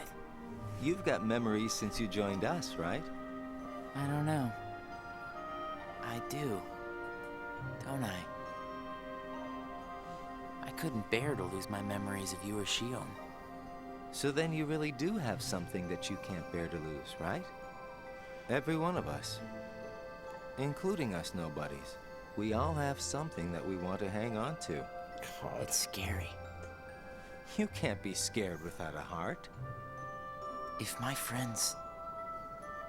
If you or Shion were to disappear... It's... scary to think of what it would be like without you guys. Don't worry, Roxas. You'll never even remember her. Scared is not an emotion that can exist inside us. Well... I am scared right now for sure. Maybe it's just that you remember what it's like to be scared, you know? Somewhere deep inside your memories. By the way, Darth Pandemonium, I absolutely think that Syx is more negatively disposed towards Shion than he should be. Think of it from Syx's perspective for a moment. He sees Shion as just a puppet, remember that? That's all he sees. So, no, Fuke. Axel will not remember her either. No one will remember her. He just sees the puppet, and he sees Axel, who is willingly choosing Xehanort Nerdman. He's willingly choosing this puppet over him. I mean, I'm Axel's friend. Why is he snubbing me for this thing? That doesn't even matter. So yeah, I absolutely think there's a lot of anger, rage, envy, generally negative emotion towards what's her name again? Shion. Actually, forgot her name for just a second. As a consequence of this whole thing. And of course, probably some of that bleeds over to Roxas as well. Coincidentally, Roxas and Shion were given the same post. Shion failed in her mission to dispose of an imposter and became discouraged after being reprimanded by Syx. Shion put up a strong front for Roxas, who was at a loss for words. Roxas then decided to go on missions together with her, to try and cheer her up. I agree, Shiryu. He's one of the only ones who's like, no, I feel. And Axel keeps being like, no, you don't. And Roxas is like, yeah, I do. I wonder where Axel is. Probably Nerdman. Guess we got the work done a little too fast, huh? There is one bit of hope for Shion, by the way. Remember, if the memories of a person are unchained, then everyone else forgets them. We saw this happen. How everyone forgot Sora existed for a long period of time, for almost a year. They forgot he ever was a person as a result of that.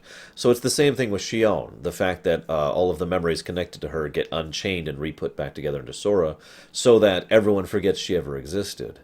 Shion does have one thing that gives me hope that she'll come back and have the happy ending that she so desperately deserves. And that is the fact that over the course of these 358 days, she generated a heart. And you can't just get rid of a heart. You know, there's no actual fundamentally destroying a heart. Yeah, no kidding, Samurai. I swear that was not me doing that on purpose. I literally forgot her name for a second.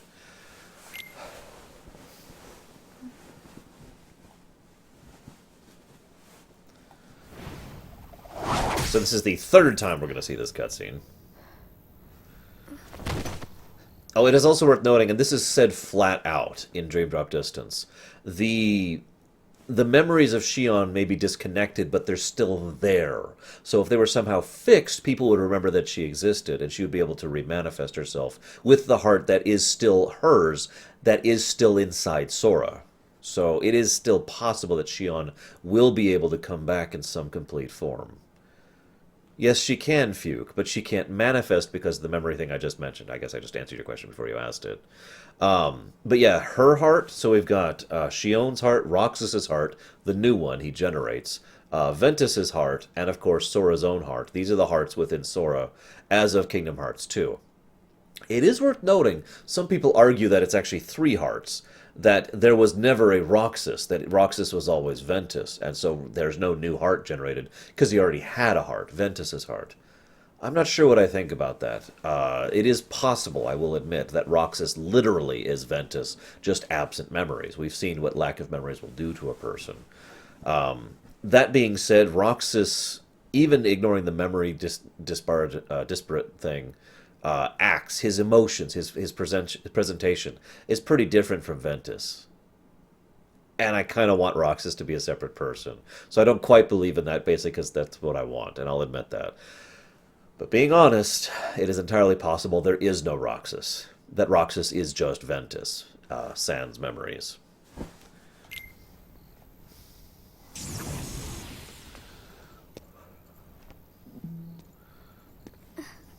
So again, that would mean there are 3 hearts inside of Sora. Ventus's, Shion's, and Sora's. So yeah, the one and only time he pulls up the blindfold there. I've always wondered what Riku saw when he looks at Shion. What do you guys think he saw? Because everyone sees a different thing when they look at Shion. In fact, Zigbar sees Ventus when he looks at Shion. So, who do you think Riku saw, guys? Your face. Who are you really? And why do you have a Keyblade? Tell me first, why you are dressed as one of us. Yeah, Sairi and... Sairi? To make sure Sora... my best friend sleeps in peace. Sora and Kairi are the 2 best options, I don't know think. who you're supposed to be, but you can't fight fire with sparks. This Keyblade is a sham. Worthless. My Keyblade is not a sham. What gives you the right to say that? And of course, Shion is easily the weakest of the Keyblade wielders. Like, of all of them. And this is Riku.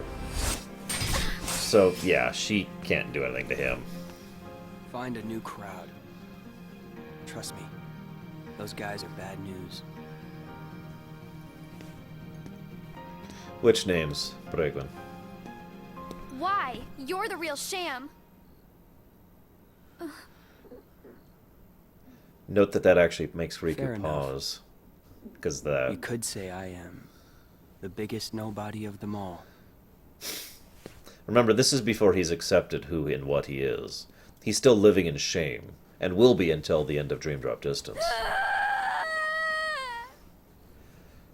And of course, she's going through one of the worst existential crises possible, since her literal reality is dependent on her mental reality. Shion! Something wrong? Sorry. My mind's on other things. Roxas, do you ever think about why we're doing all of this? What do you mean, why?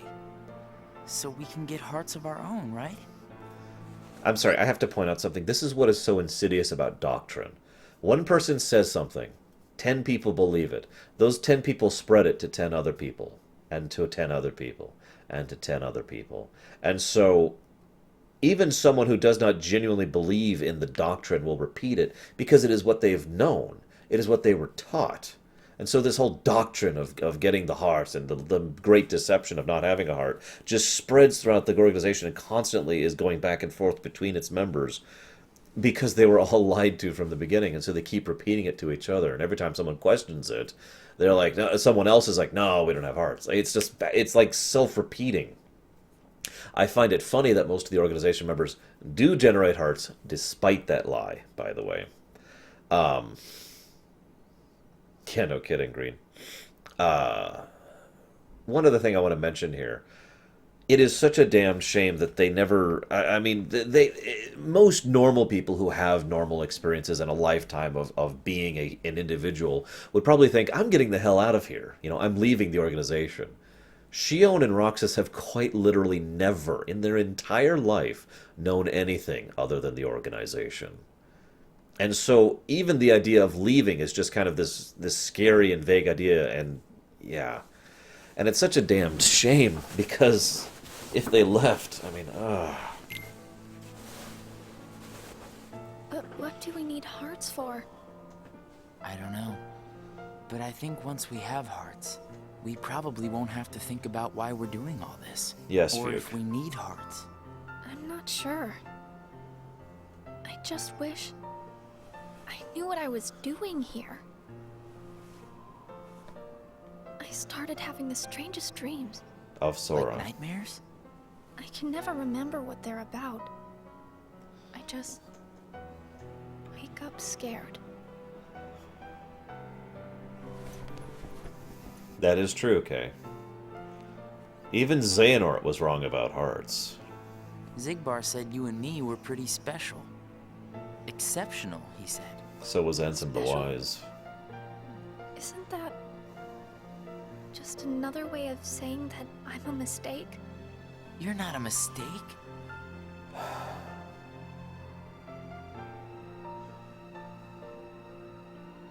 Well, you and I may both be exceptional, Roxas, but I don't think we're quite the same.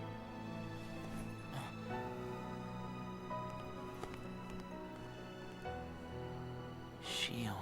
And of course, Roxas has no idea how to deal with that. Yeah, by the way, sorry for pointing this out, but Darsh Monster just reminded me of something. What are the first lines we ever see in the history of all of Kingdom Hearts? I've been having the strangest dreams lately. Like, is any of this real or not? Think about that. Hey, Roxas. Axel. Shion couldn't make it again today? Actually, you just missed her.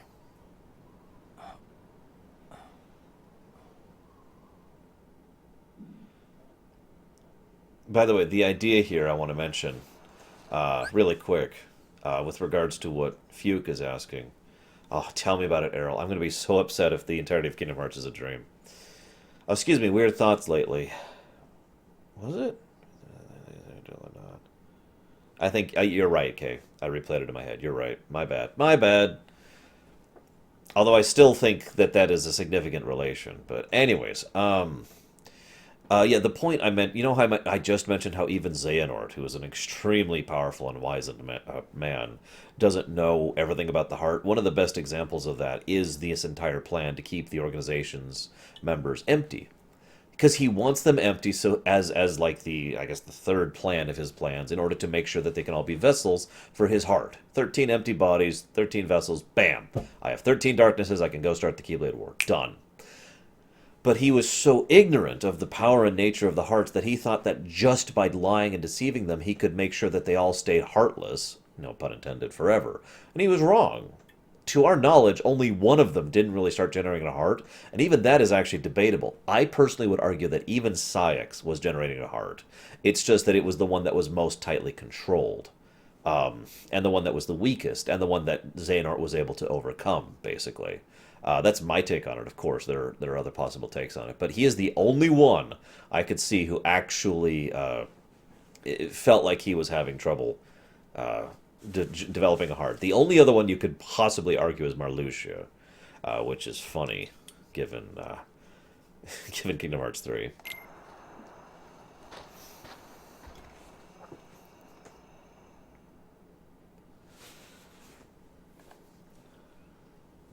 Go to the bathroom, Reflexor. We're getting to the good stuff, so you need to do it before we get to the best stuff. I have Nerdman, but I don't remember what it is right now. Hey, Spirit of Memory. Roxas reflected on how Shion was acting differently. Axel asked Roxas what's wrong. According to Axel, girls are complicated and there are buttons to avoid pressing. Roxas worries he pressed the wrong buttons with Shion, but Axel assured him that Shion was fine. The moon is the artificial Kingdom Hearts, or the Kai Blade Kingdom Hearts, depending on which one you're talking about, Gulvag. Yes, Fearsome, are you being sarcastic? Yes, this is Droid Effect in full effect.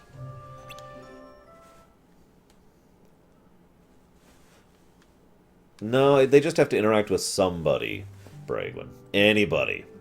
They have to generate experience. They have to generate memories. Roxas and Demyx saw Phil putting Hercules through rigorous training. Phil stated that the higher his expectations, the tougher the training. Roxas wondered if the organization had been giving him tough missions because they had high expectations of him. Roxas, however, did not fully understand the meaning of expectations very well to begin with. But yes, the parallels between, the parallels between nobodies and droids are very literal, as well as several other things in fiction. And, of course, the Black Mages in FF9 are another good example of this. They just need experience, interactions, coordination. They need to function as people in order to grow as people. It's the exact same thing we as real living beings need to do. Before returning to the castle, Roxas saw Beast, wounded from protecting what he cares for, with Belle there to care for him. Love had grown between the two. Xaldin declared the power of love to be worthless. Roxas asked what that power was, but Xaldin said that explaining the concept to a nobody with no heart would be pointless and departed.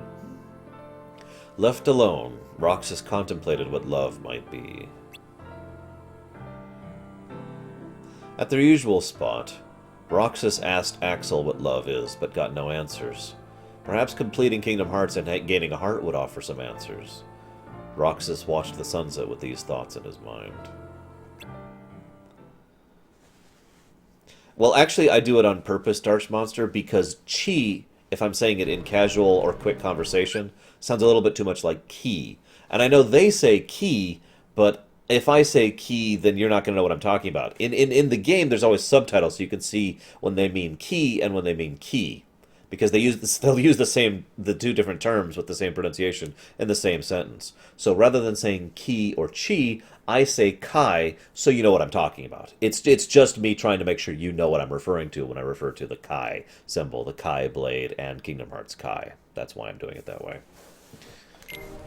Before leaving for a mission with Luxord, Roxas heard that Shion failed another mission and fell into a deep slumber. Roxas disregarded Cyax's order to not worry about a failure like Shion, and went to her room.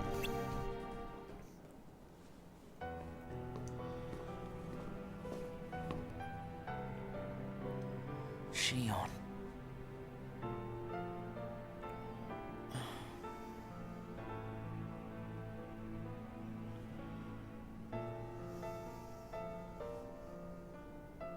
Probably Pandemonium. Oh, okay, I know what that theory is. And yes, that's a dumb theory. So of course now Roxas decides to do the same thing back to her. Mostly because she did it for him. That was uncalled for. I told you, keep out of this.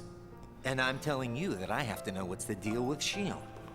If there's something going on, just be straight with me for once, will ya? Do you mean just like you are always honest with me? Well, you got me there, I guess. Shion has no right to be among our number. What do you mean? It's plain to see. I have nothing more to say. Do keep in mind, Saïx is unaware of the perceptive filter that's on Shion. He thinks everyone sees her as a puppet. It's gotta be so confusing for him why so many people care about this lifeless, faceless puppet.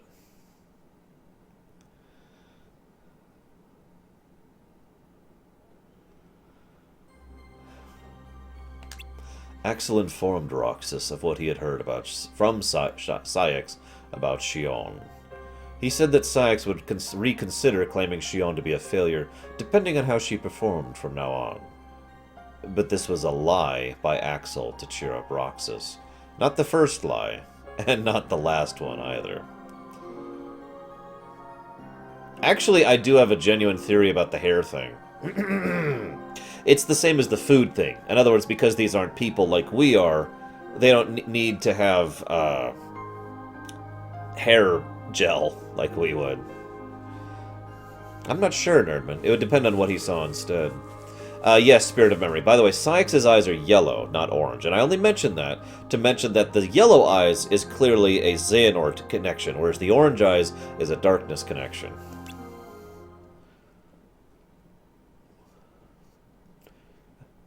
You know, it would be interesting if he saw Axel and Shion, but I don't think that would actually work. Well, we're pretty sure Axel didn't actually find it, since by his own admission, in his own private reports, he didn't find it. And of course, he can't find it. But, yeah, anyways. Yeah, it's most likely just the anime hair thing. Lock, Shock, and Barrel got in Roxas's way with their mischief. They claimed that causing mischief and surprising people is fun, but those feelings were lost on Roxas. Roxas continued to carry out his missions while covering for Shion, including those damn Neverland missions, although he does a lot of stuff with Luxord here, and he gets, as I mentioned, he and Luxord actually grow pretty close together over the course of this, and work pretty well with each other.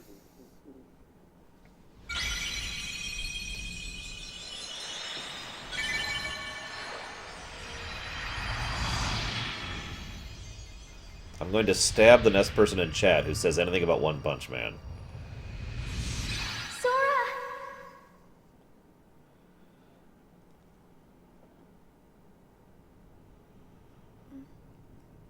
Possibly Pandemonium. Whoa. I've heard that theory, actually.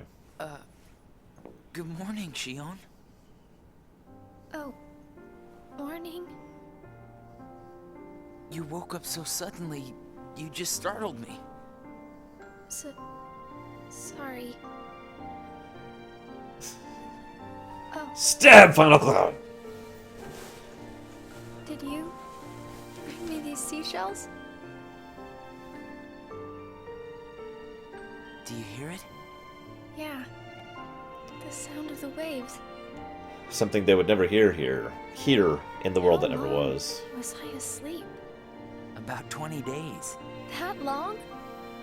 Yeah. You were sleeping so much that me and Axel were getting worried. I'm sorry about that. Kind of weird that we can feel anything at all without having hearts to feel with. From the mouth of babes. Hey, Roxas. Don't you have work today? Huh? Oh, I'm about to head out. I'd like to tag along. But don't you need some more rest? I'll be fine. Come on, take me with you. All right. Sure.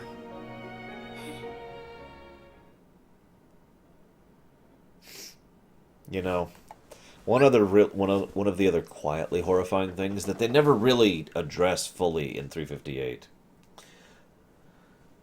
their job, they treat it with normalcy. As if it literally is just an everyday normal job with them. They're just doing, this normal stuff. If you want to get into the whole series, Boondock, I recommend either starting with Kingdom Hearts 1 or Kingdom Hearts 2. But really, you kind of need to start with Kingdom Hearts 1 if you want the story. Anyways, but Kingdom Hearts 1 is not the best of gameplay. Let me just make that clear. If you want to see if you like the gameplay to tolerate the rest of the story, start with 2. I've actually recommended that more than once in my life.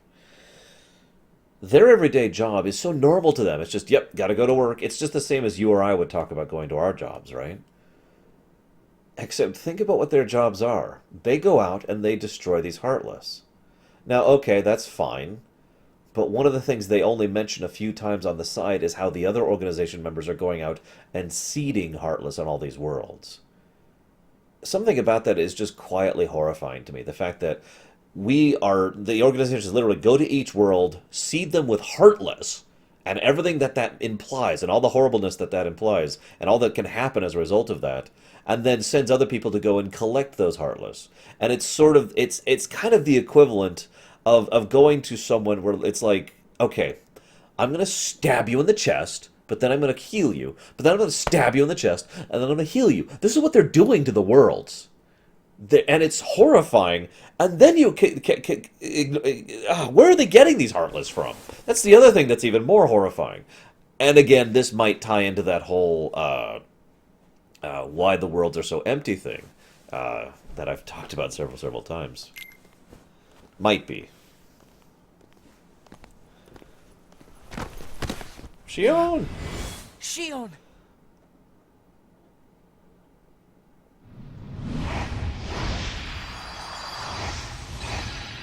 See, I notice how basically all her memories here are of Kairi. It's my lucky charm. Be sure to bring it back to me. And yet so many of the Heartless we fight are emblem samurai. Even if they deliberately pull out one natural Heartless to seed a world, that's a lot of emblem Heartless being generated from that natural Heartless. Leave Shion to me. God! Boss fight! That we won't see because of the nature of how this works. Well, that didn't take long. Did it break again? She's not an it! Keep your mouth shut. Whoa, damn. You have changed. What happened at Castle Oblivion?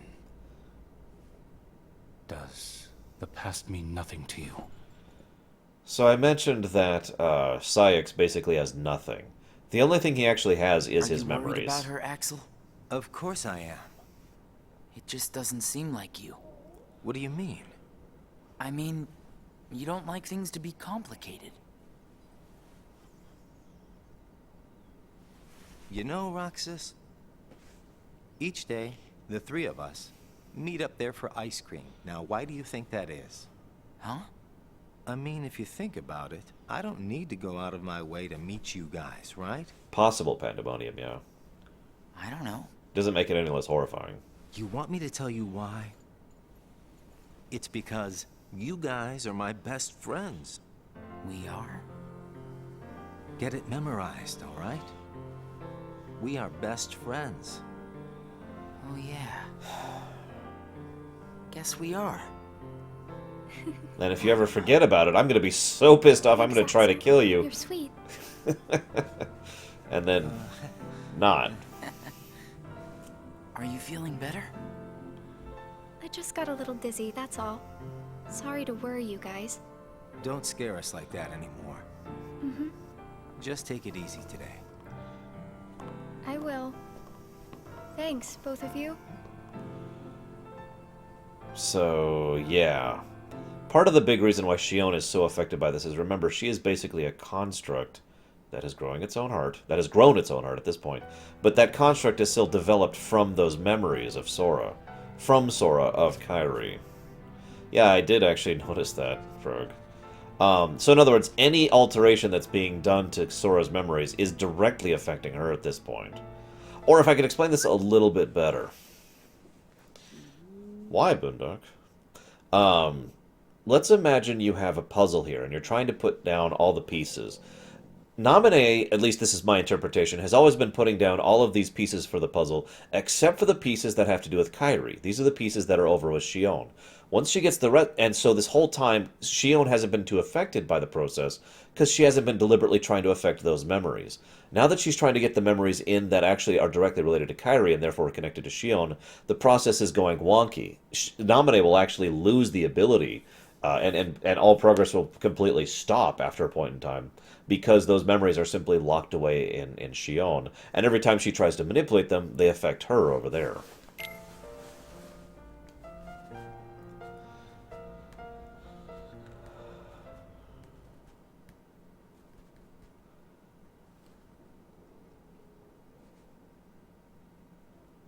By the way, Samurai, what day does your video start on? So Axel's been doing some research. Like a lot of research. No, it's me, Deutsch.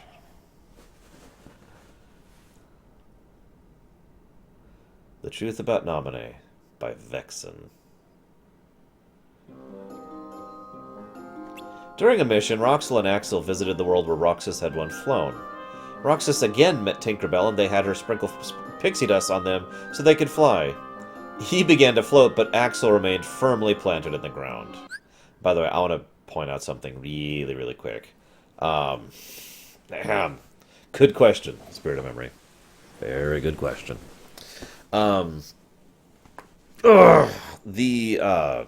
This is a little subtle detail that you miss in this version.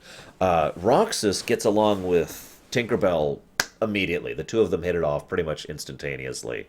It's even commented on, like, oh, Tink, you almost never like outsiders.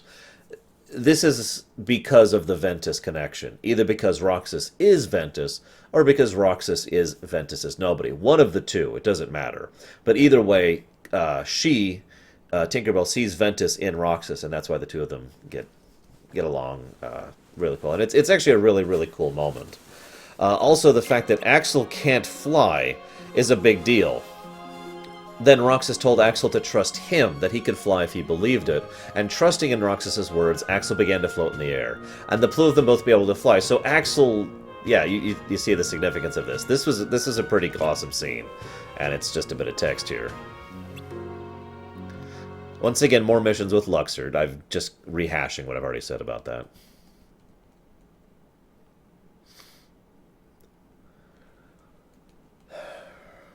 Probably Diz, Green. You seem to be struggling. Hello, Corey Burton. A nobody is interfering, I think. A nobody? I keep trying to piece his memory back together. But what if some of the pieces got lost? There would be no way for me to finish. Yes, Tinkerbell saw If that Ventus in Birth happened, by Sleep. and they found their way into someone else, he'd never get them back. Oh, I think he can do without a memory or two. But what if he needs those memories in order to wake up? What if they're the key? I just want to say one thing here. I feel like that is Naminé being mistaken because of her perspective on things. Let me make this clear. I think Sora could have woken up basically now, and we would have had a much less tragic situation. He would have not had his memories of Kairi, and that would have been unfortunate. But he still would have been able to do it, and we would have still had Shion and Roxas. You with me? But Naminé knows just how important Kairi was to him. Ignoring the fact that she is in many ways attached to that situation, she's been in there with his memories. She knows that Kairi is super important to him. So she does not want Sora to wake up without his memories of Kairi. In other words, it's entirely possible that she basically picks Sora over Shion. Do I have to restart things? Okay, no, we're still here. Because I really don't want to rehash all that. Also, again, Ansem and his complete lack of caring or empathy about this entire situation. Naminé, you are a witch who has power over Sora's memories, and those connected to him. Are you seeing something I cannot? If his memories become her memories, She will never survive it. That's true, Pandemonium. Also notice how Naminé is fully aware of Shion at this point in time, as well she should be. In many ways, Shion is more Naminé's nobody than anything. Hey, Axel? You've been to Castle Oblivion, right? Yeah? What is it like? What's it like? Just an organization research facility. For research, huh? Seems everyone gets sent there all the time, especially you. Although, they never send me or Roxas. Well, they probably just don't need you there. Naminé can't actually construct memories, Nerdman. She can only change them. I'm heading back. Huh? So, yeah.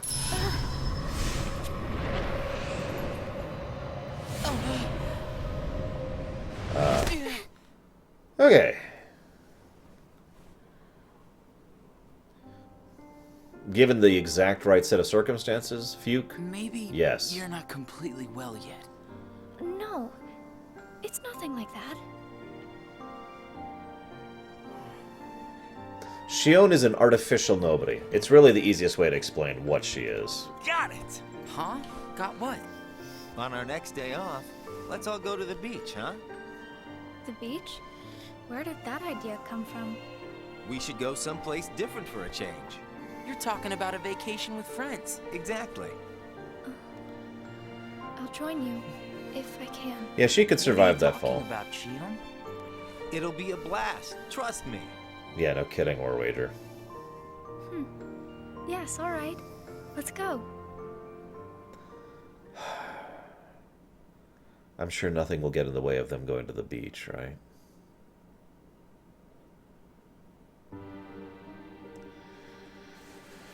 Shion, depressed, left without eating her ice cream. Roxas asked Axel if she was alright, but received a dismissive response. Roxas wondered if Shion might feel better if the three of them went to the beach together, like they'd promised the other day. Shion found the information that Syx had entered regarding Castle Oblivion. Yeah, for those of you who haven't seen the cover of 358, there's two covers. There's one with Roxas basically taking off the cloak of all his memories, and the other one is of them, the three of them, at Destiny Island's beach. I sent Axel to Castle Oblivion last night to help expedite the matter we spoke of. I also instructed him to clear out our facilities there. I'm sorry, I want to point out one quick thing. There are literally, unless I'm mistaken, there are literally 0 scenes in Where Nothing Gathers where Xigbar is not present. I mention that because it kind of helps emphasize his nature. Xemnas is pretty much always there too, but Xigbar is the only one who isn't Xemnas, who is always there. Because of course he is. He should return soon. And what of Naminé? Still missing, sir. Ha ha! Where, oh where could she be? Why, Xigbar. It almost sounds as though you know. I love that face. You're right, Samurai. You're right. I forgot about that scene. One scene, then, without Somebody Xigbar. accessed our main computer without authorization. And you expect us to believe you really don't know who it was? As if. The reason I pointed that out is, for the most part, Xigbar almost feels like he's speaking for Xemnas. Which, if he is a pawn... Okay, so there's a couple ways to interpret this. If Xigbar's doing his own thing, it's him keeping his fingers in all the pots. Which is what I personally think it is. If it's the fact that Xigbar is Xehanort, it's Xehanort keeping control over the situation, ensuring that Xemnas up there can't revert to Terra, or otherwise mess things up, because Xehanort's fully in control of Xigbar, whereas that one up there is a much more messed up amalgam. And of course, the third option is that this is Xigbar just messing with everyone, which I've heard that theory a surprising number of times. Little Poppet is turning into a problem. Nonsense. I see no problem whatsoever. Ha ha! Well, no, apparently you don't. Something you find amusing? The things you hear from a guy with no heart. No matter what unfolds, our plans remain unchanged. Axel, Roxas, and Shion will play the respective roles that Kingdom Hearts has given them. But sir, Shion... Leave it be. How can you not see how perfect this is? In truth, this is more than perfect. Shion is marching right into the arms of destiny, but to destiny's own time. We need not take any more steps. All we must do is watch with caution and patience. To my knowledge, Troy Baker has never been in the Kingdom Hearts series. Although I've been wrong about voice actors before, so...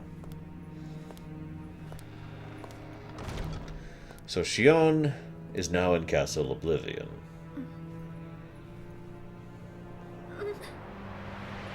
My head hurts.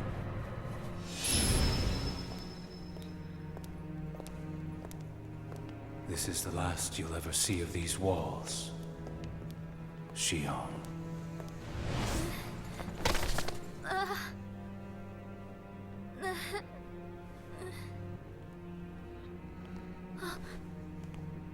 Axel, what are you doing here?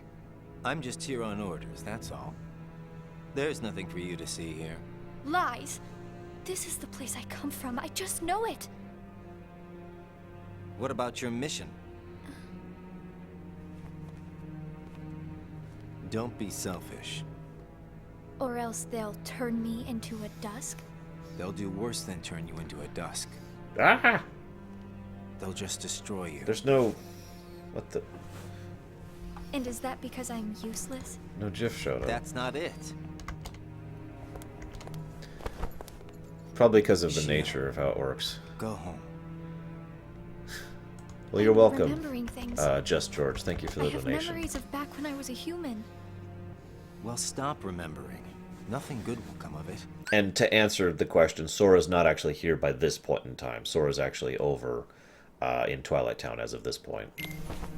I have dreams every night. And you're in those dreams, Axel.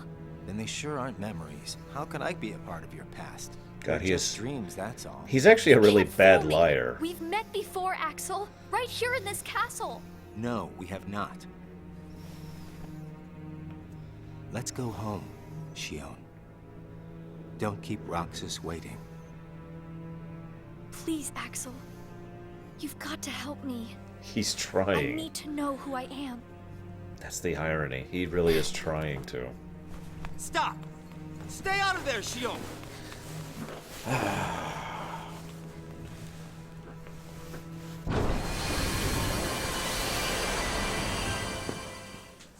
Considering that Castle Oblivion is generated based on your memories, I'm curious what she saw there.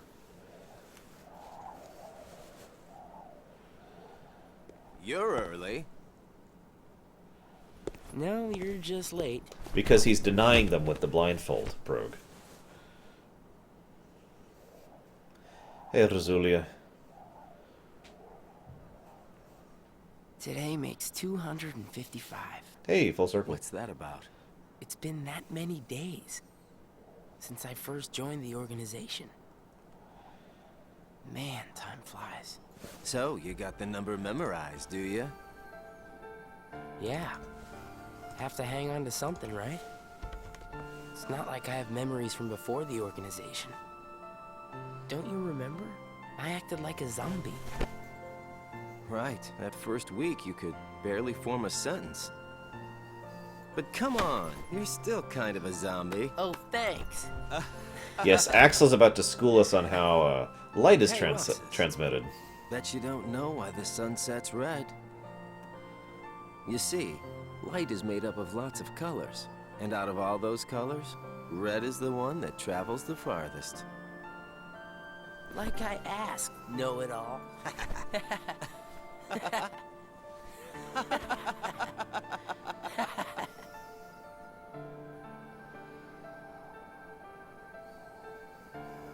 Seriously, where is she? By the way, notice how natural they sound now, 255 days in. They sound much more like fully fleshed out people, don't they? Which, of course, makes perfect sense, for the reasons we've already discussed. Xemnas, Epcot. That was Xemnas. What? Then I... wasn't who I am?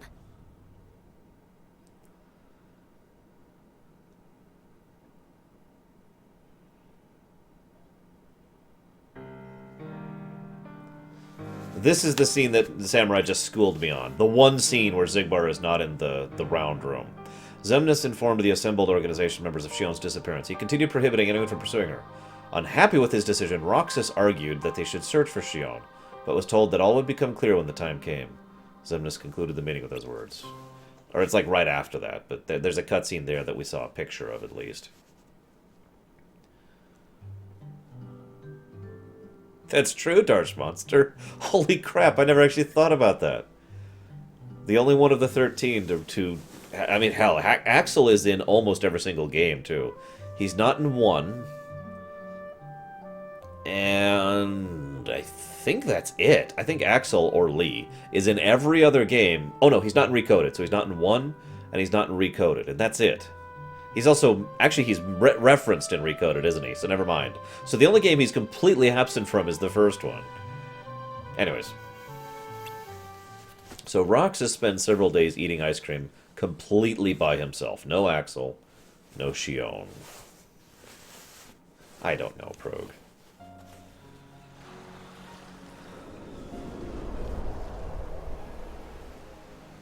Well, the other person who could be debated to have gone the farthest would, of course, be Xigbar. Which is why it never really occurred to me.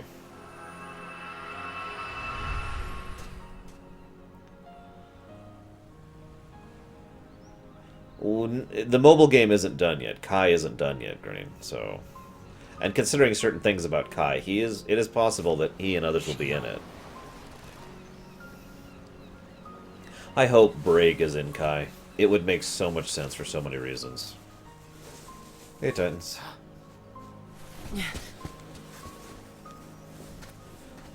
I suppose that depends on how you define it, Michael. Kairi does go from someone who has no power abilities whatsoever to a Keyblade wielder, so... That's not insignificant.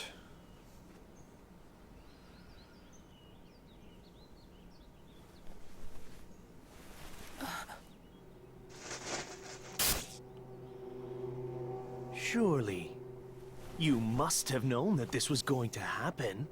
Why would I know? So... Yeah. This is actually... Because in your memory... Hang on. This is actually Riku... Okay, this is complicated. I'm gonna let this play out. You've been to a number of worlds before you came to this one. And of course, in those worlds, the only beings you met with the dark heart. That's all that's left in your heart. The darkest memories. Your memories of long gone. Everyone. That's a lie. I remember everyone from the islands. They're my closest friends. And who threw away those friends? Maybe it's your own actions you've forgotten. It was you who destroyed your home. So what we just saw, it would be best described as Shion. That's what happens. You remember how I mentioned earlier how when Namine reaches out to the puzzle pieces to put them back in? That's what actually literally happens there. That was her trying to reattach some memories, and they just got completely screwed up. Like, they completely messed up. We had bits and pieces of Riku's memory in there, bits and pieces of Sora's memory in there, and a few tiny little tidbits of Roxas's memory in the dialogue and the way they said it. There were some really... and it was all just kind of all over the place there.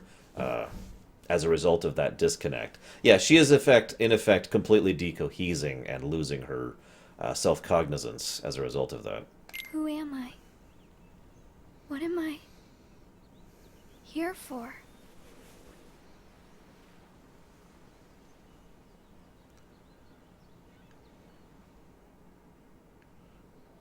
And hence Riku, who was actually there seeing Shion. And, So we meet again. You made me. Prog, do I need to school you again? Let me just put it this way. You're wrong. Moving on. A promise. I remember. It was to look after Sora.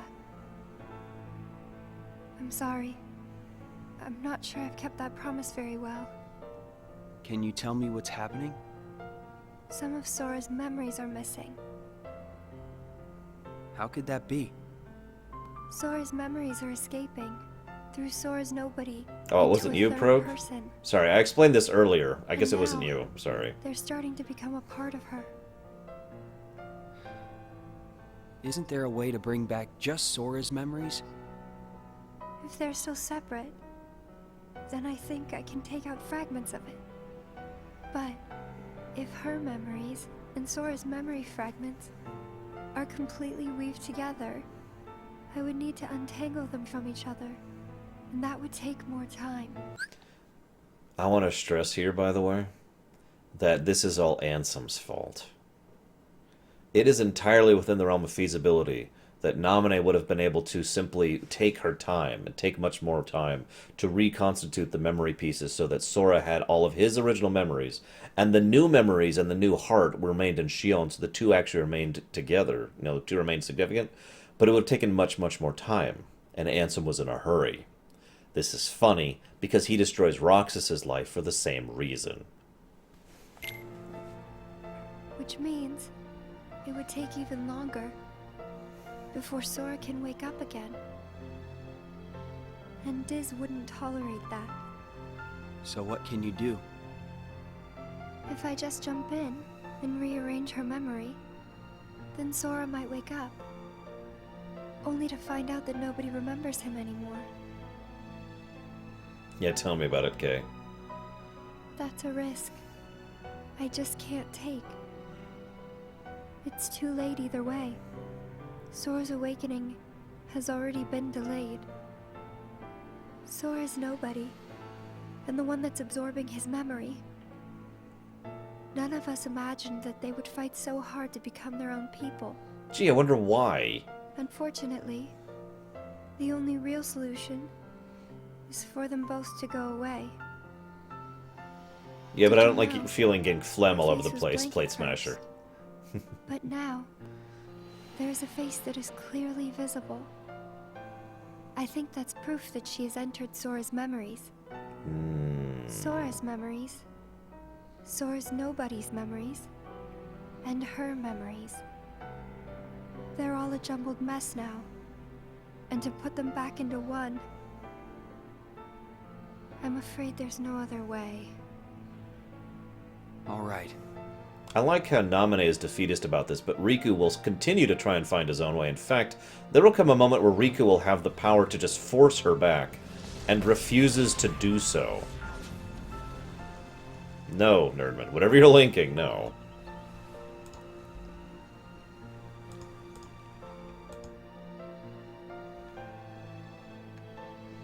Okay, tell you what. I'll watch this later.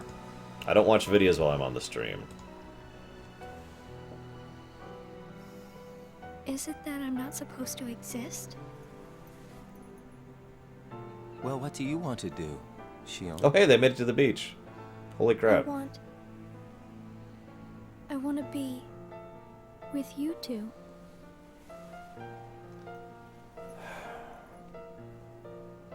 Then come back with us. I can't. Not the way I am now. But what would it take for me to be like you?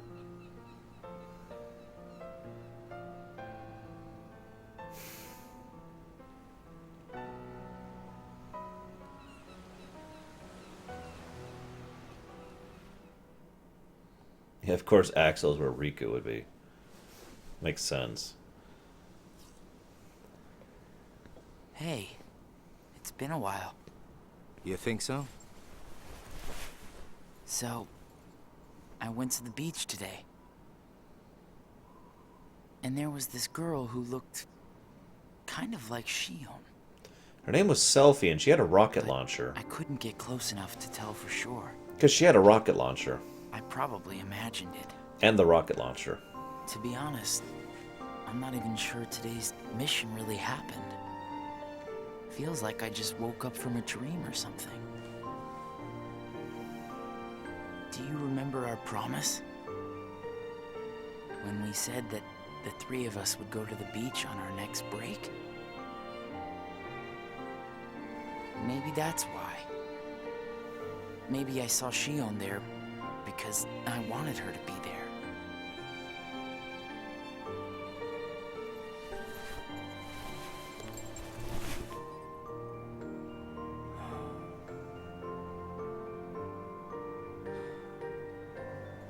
Wanna go look for her? Huh? Beginning tomorrow. Let's use our spare time to find Shion. I'm not actually sure if the beach trip was real or not. Let's do that. It's possible that was all in Roxas's head. It's hard to tell, though. We're entering some seriously metaphysical stuff here. As an aside, by the way, I like how by this point in time Axel is getting more and more willing to bypass the rules of the organization for the sake of his friends, which will of course finally culminate when he finally leaves the organization in Kingdom Hearts 2 to help out Sora. When visiting a world on the mission, Roxas met the always cryptic Cheshire Cat. Before disappearing, the Cheshire Cat responded to Roxas's question by saying that he must follow his heart and decide what to believe in. And I totally skipped over that. Roxas and Axel continue their search for Shion. Remember me. I can't even joke about that. Poor Shion. It's no use. You sure you're not forgetting someplace? I've been everywhere I know how to get to. All right.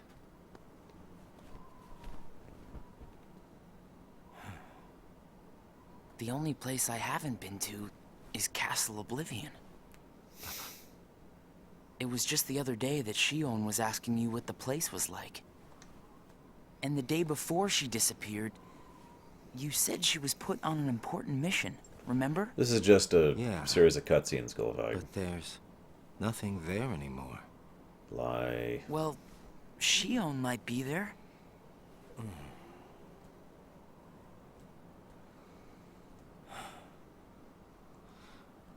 Apparently, Shion comes from Castle Oblivion. What? And that's probably why she was asking about the place. I like how he says apparently, by the way. I want to remind you, Axel has known this since like day 20 or something like that. Like almost a year ago. I had no idea. I've heard that song, Nerdman. Me neither. I only found out a little while ago. Castle Oblivion. Shion.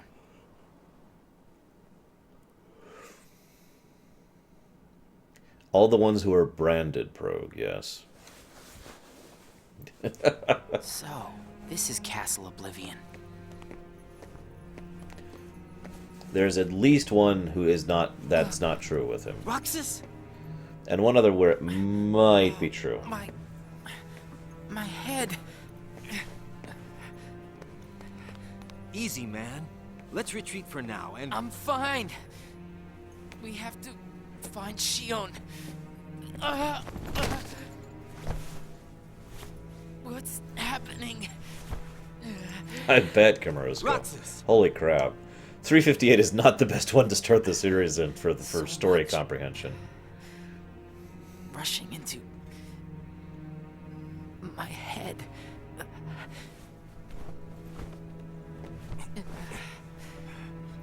Let's get out of here for now. No, wait. There's something I can almost... Yeah, same reaction. Which makes Giving sense. up already? I thought you were stronger than that. Riku!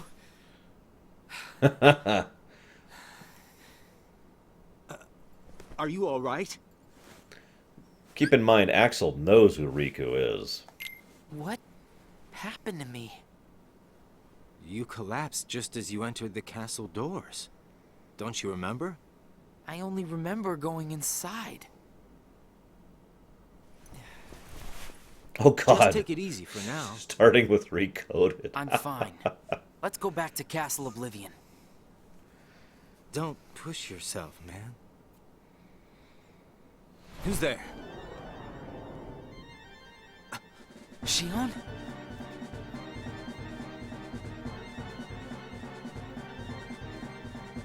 Notice the hood, by the way. Shion! Wait! Plate Smasher, you understand why I say Kai, by the way, right? Like, do I have to explain that a third time?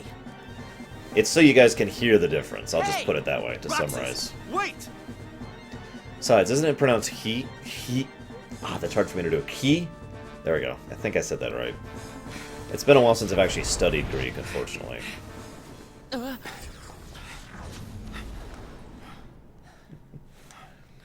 I thought the imposter was sighted in Castle Oblivion. Of course, they just say Key.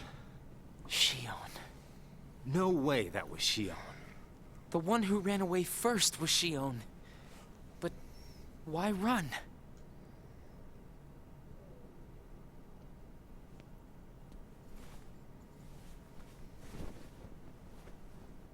You want to go back? Note how Riku gives her the option.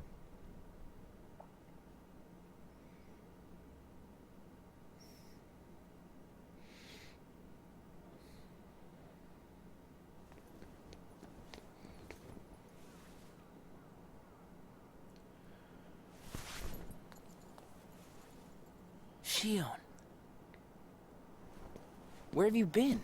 Axel and I have been looking all over for you. You have? Sorry. Let's go home. If you come back voluntarily, Sykes will let all this drop. He has to. I don't care what he said to you. I'll be there. Me and Axel will make sure... I really can't. Why not? Come on.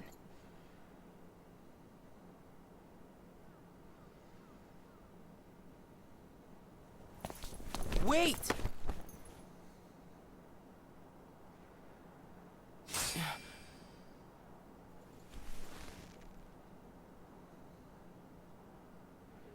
Oh, that's the scene that's in Dream Drop Distance, right there.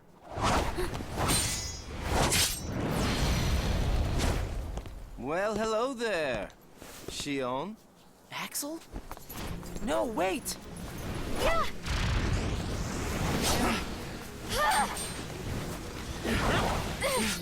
That and Axel himself is probably pretty much under direct orders to bring her back at this point.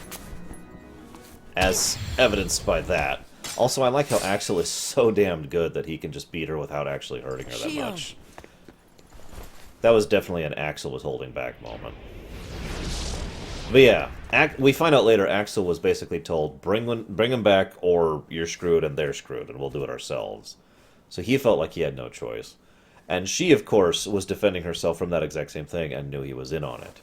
Hence her defending herself against Axel. You're sure things are better this way? I never expected you to question it. If you could save one of them, why would you choose the puppet? Or put it this way, which would you rather suffer the loss of? Some make-believe friendship? Or a real one? Ouch. Things are finally right again.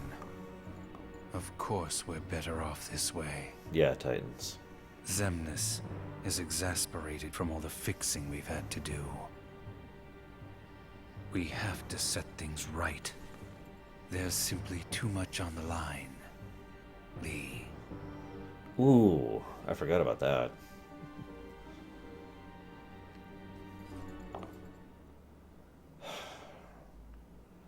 I sometimes wonder how much of this is Xehanort influencing Issa. I need to know. Aha! The big scene. What? Finally. Shion. Tell me what happened to her. Shion is a valued member of the organization. but she needs her rest. So worry not.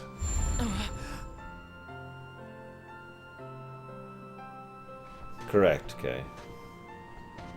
Pandemonium, I'll talk about that when we get there. And yes, this is where we found out his name was Lee for the first time. Sora. Who is Sora? The connection. Connection? He is what makes you and Shion a part of each other's lives. I just want to mention that the question, who is Sora, being answered by the connection, is one of the most truthful statements Xemnas has ever said. Sora really is the connection between everything and everyone. The natural connection. Boondock, no. If you're actually playing it on the DS, yeah, there's tons of gameplay, but we're playing it on the PS3, which has 0 gameplay. So. And the reason I placed Shion among our number. If you want her to stay that way, I must insist. You get your mind off these needless distractions. I will have Shion return to her duties tomorrow. Today, you must focus on yours. Understood. Maybe someday, Plates. I need to brush up on my Russian, too. Oh. Imaginary number, Titans. Hey, Roxas. They can teleport, Darsh Monster. They even show this. In fact, they will be showing this in this movie in a little bit. Yes, I do, Mano. I should probably get some more drink to refresh my throat. Here we go. This is how they get up on the chairs. Taken suitable measures with Shion and Roxas. I will admit, Shion has strayed from our original designs. However, we are also seeing an interesting side effect. Really? The key. Shion was affected by Roxas, just as we had anticipated. This was indeed what we had hoped to achieve. But then, through Roxas, Sora himself began to shape it into her, giving Shion a sense of identity. Our plan seemed like a failure at this point. But then it occurred to me. I want to point out really quick, once again, in a good way, Octavian, I want to point out once again that this is Xehanort's general perspective of other people and desiring other people to be empty vessels. He wanted the organization to be empty vessels. He wanted her to be an empty puppet. In other words, he doesn't want to have to deal with a person. He wants a tool. All people are tools to Xehanort, including himself, by the way. That's just how far gone that Xehanort is. So I love the idea that they created this being, they created life for no other reason than to be a tool, and were then surprised when that tool began to be a being instead. Shion is keeping Sora's memories trapped by claiming them as her own. Keeping her close to Roxas will ultimately prevent Sora from ever waking. I see. And what of the imposter? See that he stays away from Roxas. He is merely an impurity that would make Shion's existence incomplete. Then we shall return to our original plan.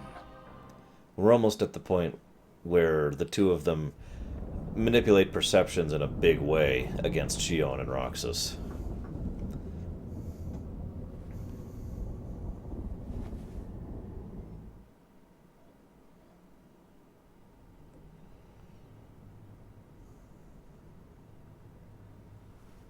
What am I supposed to do? Riku? Gotcha, Octavian. So you and I are on the same point there. Yeah, this is just messed up. The lives of these people are completely ruined for the sake of an organization that doesn't give a damn. And an individual who's just... See you around, Deutsch. Hey, Lilu. DS, actually, Fuke. Oh, you mean the one on the GBA? That's Chain of Memories. Not Chain of Memories. Chain of Memories.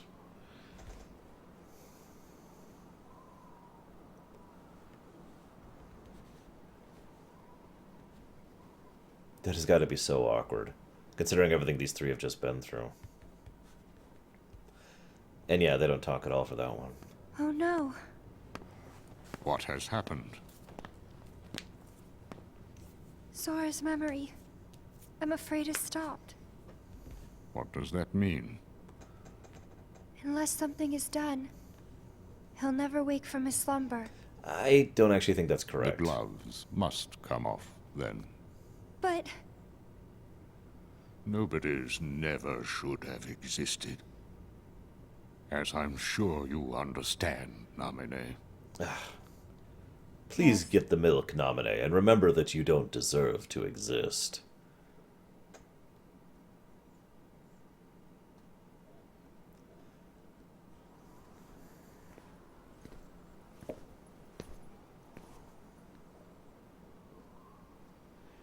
Notice we've had no music things in this entire run. Every scene where there's been no music has worked and been done properly, and most of the scenes have had music.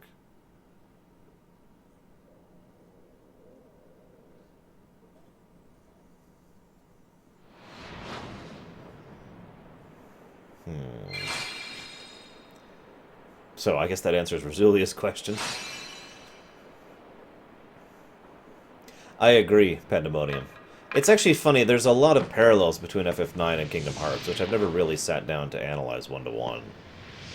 The obvious one is the Black Mages to the Nobodies, but yeah, the people of Terra and Garland, as a byproduct thereof, are fairly close parallel to Xehanort himself, and a few other people. Yeah, no kidding, Kay. Hey, Diz. Smack.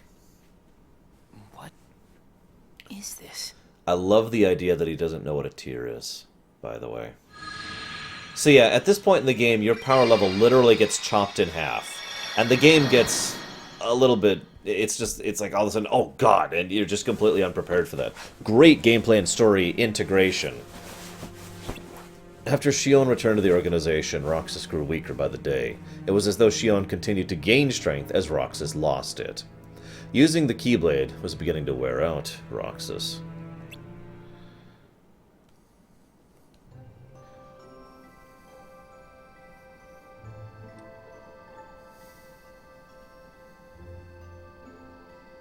Are you really okay?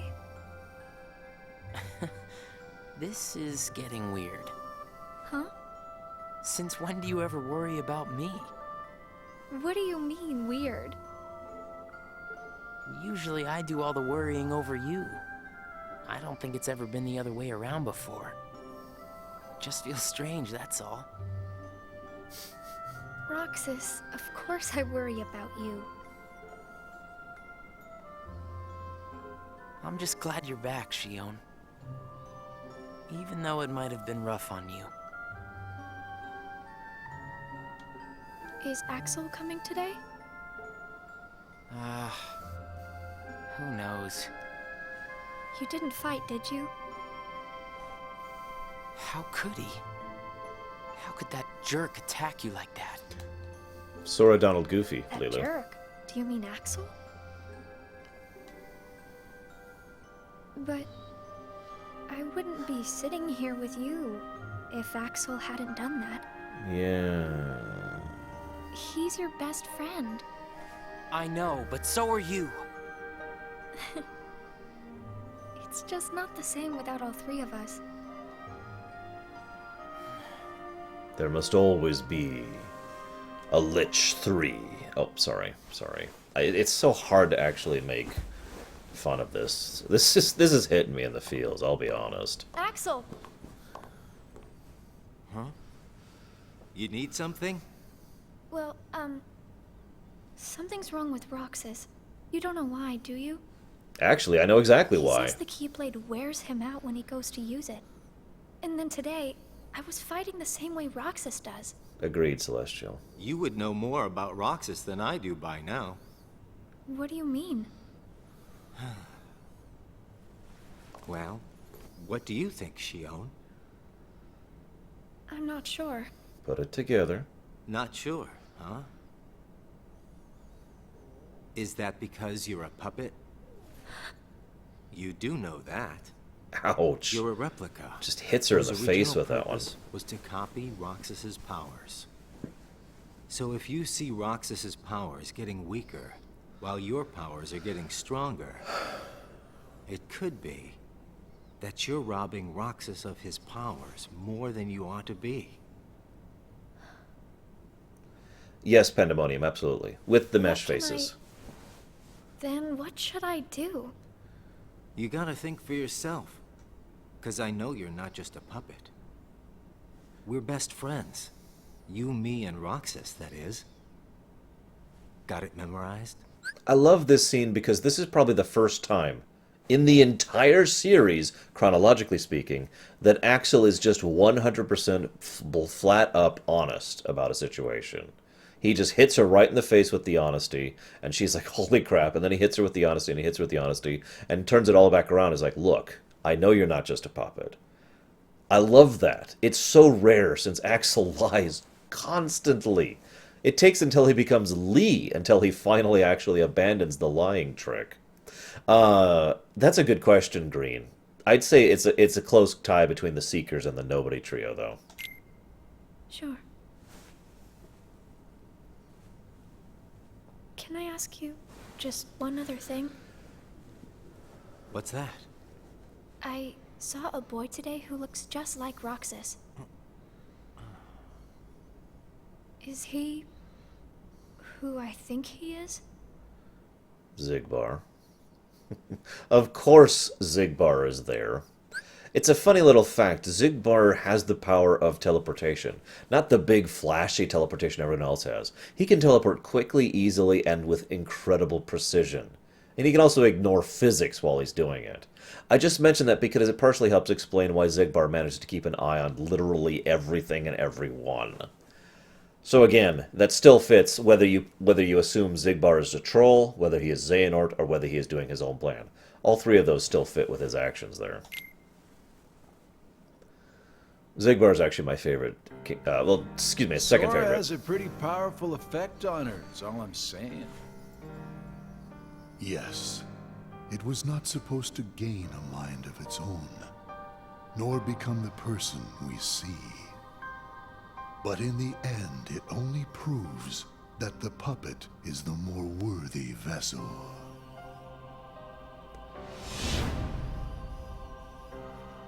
The time has come. Syx, are the devices ready? I'm sorry, that's really interesting that his eyes were distinctly yellow for that one little flash there. Considering so many of the other times his eyes are orange. That's really interesting. I wonder if that was done deliberately or if that's a screw-up. Octavian, it's hard to summarize all the horrible things that Xehanort does as a single act of evil. Everything Xehanort does is just monstrously. I call Xehanort a complete monster, and that is not a title I give out lightly. In a matter of days. Good. And what of Roxas? Both of them have connections to Sora, but we only need one of them under our thumb.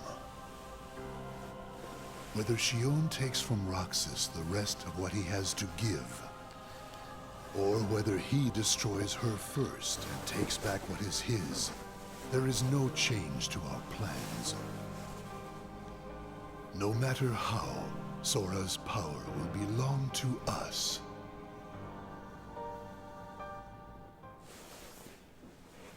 Anyways, yeah, I love how Xigbar is more than intelligent enough to tell that she's a person, basically.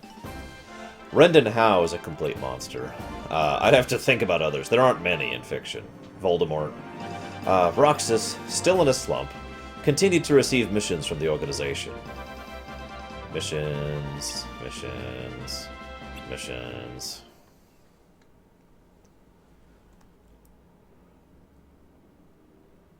I'm sorry, what was the day again, Samurai? I know we're getting close to it. I feel like it's 356. The way things are, I'm going to wreck everything. Notice Riku has given her almost a month to I decide. do, Riku?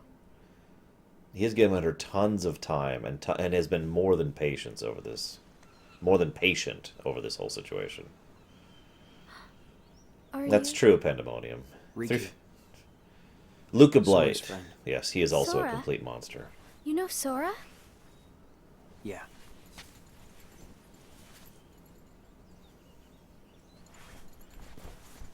Thank you. You saved me, but I don't know why... you did. I guess I just felt like it.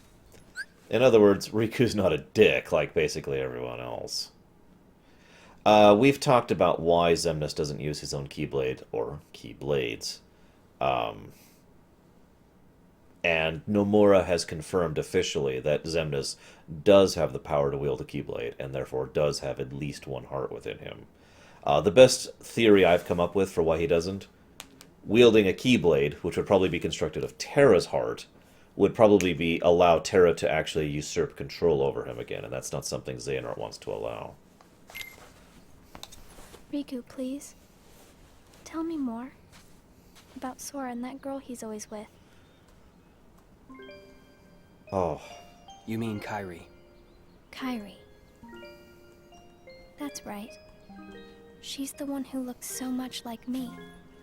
To Sora, she's someone very special. It's just... I remember things about the two of them. But I'm nothing more than a puppet. Something that somebody created. So why would I have... their memories? Do you know where Sora is now? That secret stays with me. Why's that? Shion. Your memories. They really belong to Sora. So you mean... I'm like... a part of him? When his memories were scattered, some of them found their way inside you. Now, found their way. Sora has been put to sleep so that we can piece together his memory. Except... You can't because part of it is inside of me. That means... he can't wake up. Yeah. You got it. But, if you go with me to Sora right now, we could give the memories inside you back to him. So, do you hate me for taking your friend away from you? Nah. I guess... I'm just sad. I'm sorry. But... I can't go with you. It's my friends. They need me. And I need them too. Maybe... you should take some time and think about it. Figure out who really needs you more. And where you belong. How will I know where I belong? Truly. I'm not sure I can promise you I'll come up with the right answer. Well, the answer you come up with can't just be right for you. It has to be one that works best for everybody. You and your friends and everyone else. I'll try. This again shows how Riku is probably one of the best good guys in the entire series. I want to stress that he has the power to just force her to bring his best friend back. And he knows that. And he is more than capable of overpowering Shion. And he doesn't. Not once does he try to force her. He doesn't try to coerce her. He doesn't try to manipulate her. He just treats her like she's a frickin' human being. He's one of the... If I could use a different word, I think Riku is one of the most decent characters in the series. Well, there are certainly other good guys. Riku just has that genuine... decency. I don't have a better word for that. And I love that. I have to make the most of the time Riku's given me. I can't even put into words how terrible it would be to be Shion. Congratulations, you exist! Also, you're being manipulated by basically every single person around you. Ah, So, yeah, this. Roxas battled a Heartless. His strength was spent against a formidable foe. Roxas swung his blade, blah, blah, blah, blah, blah. Roxas is fighting a very difficult boss. I'll just summarize that a little bit here. However, his strike was interrupted with the sound of clashing metal. It was Axel, blocking both Roxas and Shion's keyblades. This mission, they were both sent out on a mission to kill each other, and their perceptions were filtered for this one mission to make them think the other was a massive Heartless. This is messed up.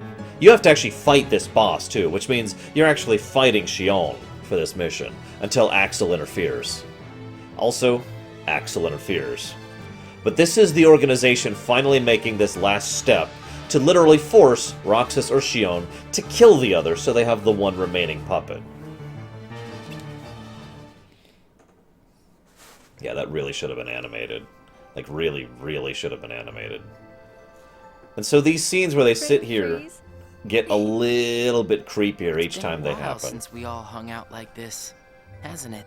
Each one just gets more and more unsettling as you as these three, because the point here, the point of them continuing to go back, they fight each other, and then they go back to the tower, and then they have this big argument, and then they go back to the tower, and then they end up nearly killing each other, and they go back to the tower. It's because this is the only thing that's normal in their lives, in their messed up, screwed up, destroyed lives. The only thing that's actually mundane and normal and understandable and comforting to these three people is sitting on this stupid tower with each other eating their ice cream. So that it gets to me more and more seeing this each time, because it's like they just went through this terrible thing, and the only thing they can do is go back to the only thing they know that is actually decent.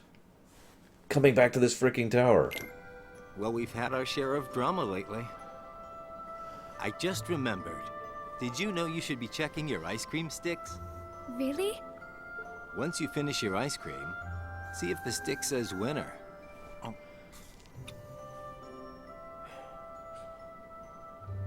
Not that I've ever seen one myself. Wait a second. Oh. What is it? It's nothing. So then, what happens when you win? I'll tell ya. That's a good question. What? You don't know? Well, it's gotta be something nifty if you're a winner, right? Cool. So in case you're not catching it, Roxas has been holding onto that winner stick until he gets 2 of them, and later on he's going to hold on to them until he gets 3 of them. So that all... Wow, that actually hurts saying this. So that all 3 of them would be winners. Wow. The sun's beautiful. I know we've seen a lot of sunsets, but today's puts them all to shame. If only things could stay like this forever. Oh, Axel. Say, what if we all just took off? What? If we ran, I bet we could always be together. It's the second time that idea has been But broached. we have nowhere to run. And as she points out, they have no home. And there's nowhere they could go where the organization wouldn't find them. Yes, you're right. What's important isn't that we hang out with each other every day. As long as we keep each other in our thoughts, we'll never be apart, right? We've got it memorized, Axel. Good. I just want to point out one other horrible thing here. They took Roxas away, gave him a fake identity, and put him in a digital world, and it still took the organization only 3 days to find him. 2 or 3, I forget the exact number. But point being, no time at all. After all of that happening, after all of the effort put to hide Roxas, it still took them almost no time whatsoever to find him. I mention this because there's no way these 3 could have ever run. There's nowhere to run to. There is nowhere, anywhere, that is safe from somebody who has the power that the organization does. The access to the corridors of darkness and the means to command thousands upon thousands of nobody to search all the day 4, to search all the worlds. There's nothing you can do to hide from that. I'll I'll have these moments memorized for a long time. Forever. I hope so, Shion. Me too. Forever. That one's not... Sora. I agree, Kay. Roxas actually... Some people forget Roxas deliberately wanted to go and fight Xemnas. Come to a standstill. Yes. Damn it, Ansem. This has gone on long enough. Riku, I think you know what needs to be done. Riku's like, Ansem, just stop being a dick for a minute. Just for 1 minute. Just really quick, okay?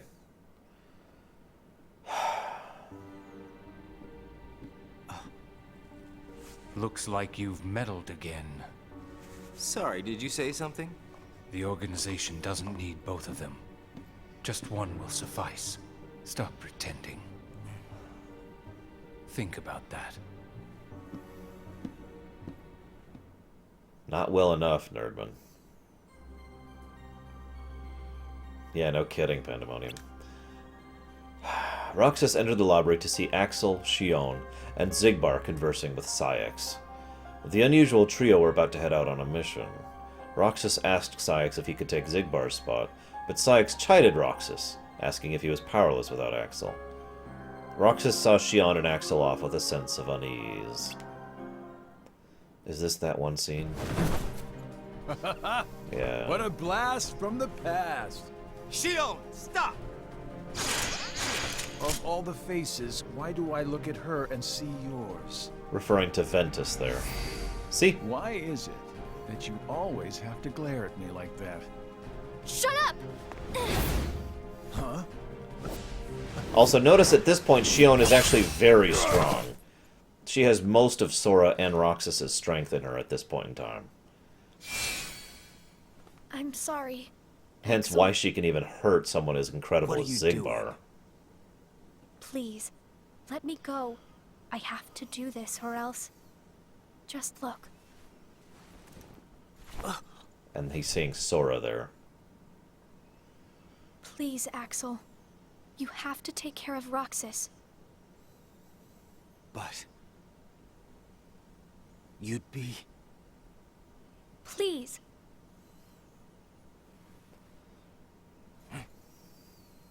Thank you, Axel. As I've said, I think there is really no distinction between Brig and Xigbar. Even if his heart was removed, even if the nobodyification actually happened to Brig, I don't think it did anything to him due to his nature. That's just my take on it. And again, I point out the fact that Brig looks exactly the same as Xigbar. The Brig in Dream Drop Distance, who is confirmed to be Brig, looks exactly like Xigbar from Kingdom Hearts 2. No visual differences whatsoever.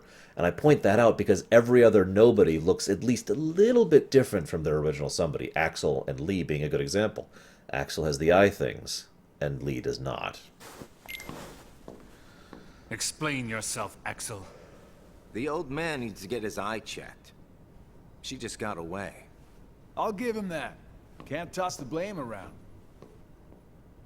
And now we're left with the one we can't use. Did something happen?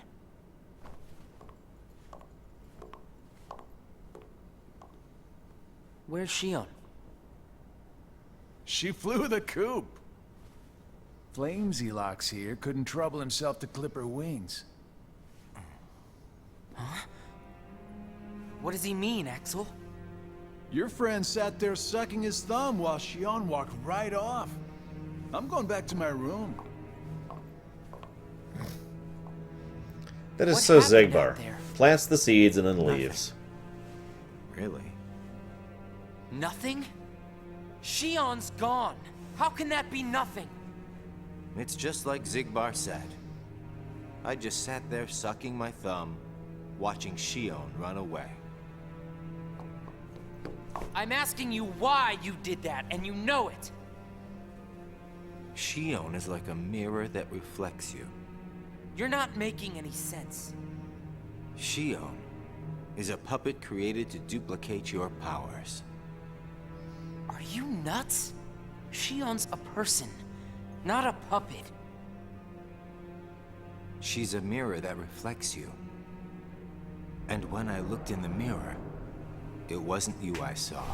Shion is Shion! You can't expect her to be me. That's not what I mean. It was only a matter of time before someone broke the mirror. You mean they have to destroy her?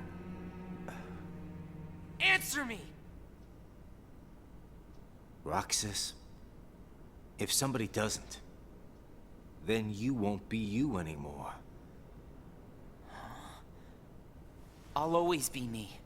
I'm still your best friend. Just like Shion is my best friend. That's not it. You're missing the whole point, Roxas. Forget this! Roxas! Also, I assumed it was just a form of I wish you'd Roxas. understand. Roxas. Since I had no idea of who or what Ventus was. Although some people assumed it was the Ven mentioned by the Lingering Will.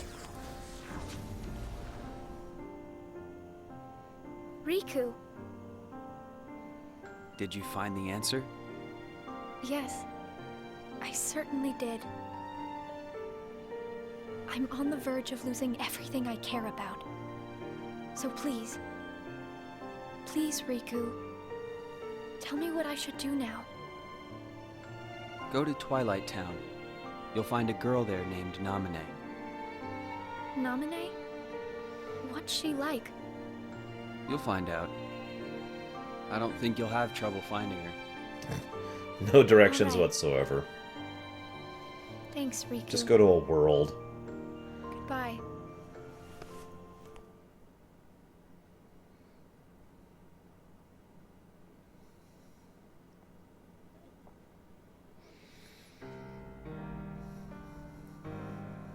This is a good scene.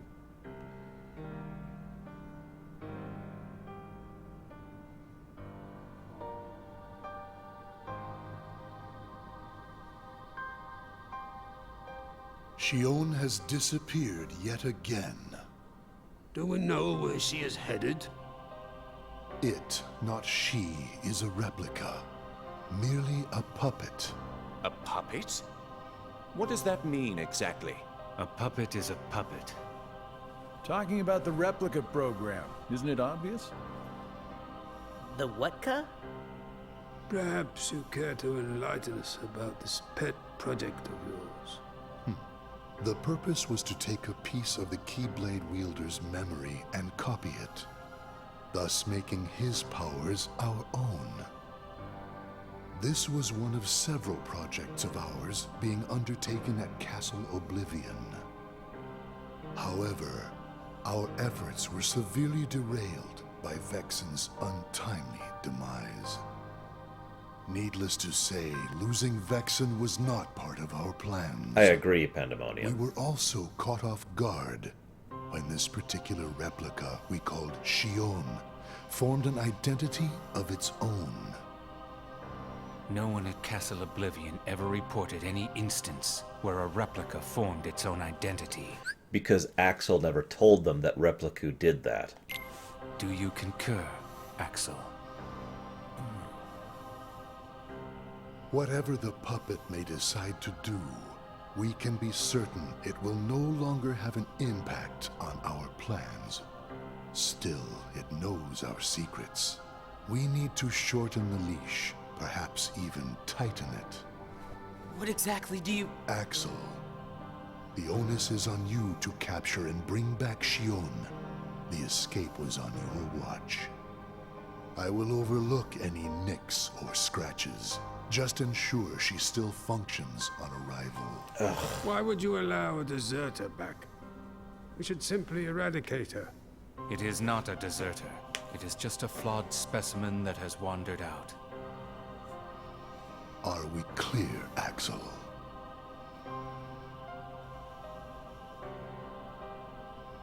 Dismissed. Bring her back alive.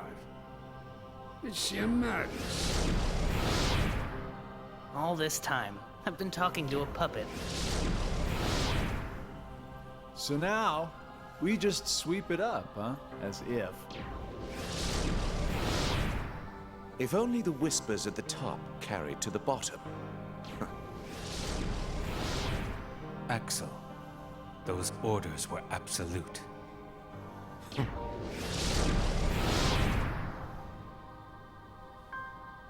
Still here, Roxas? Proceed with your mission.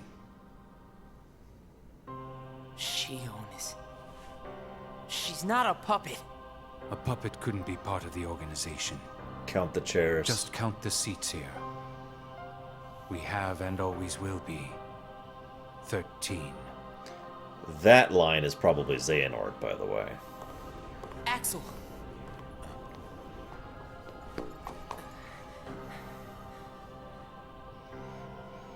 Maybe it's best if Shion never comes back to the organization. Do you really have to do what Xemnas says? If I don't, they'll eradicate me next. You'd think that would say something. In that case, can you at least try not to harm her? That's up to her. Roxas, Shion is dangerous. Dangerous? Have you got all your strength back? Not yet.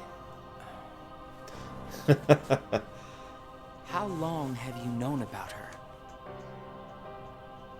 Could it be that you've known about her for a long time and not told me anything? Yeah. Goodbye, Roxas.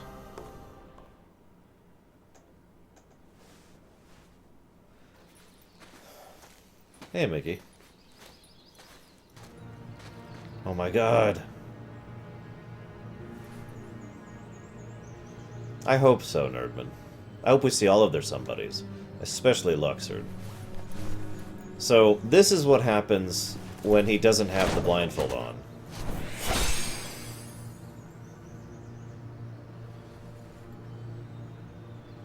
In case you were wondering.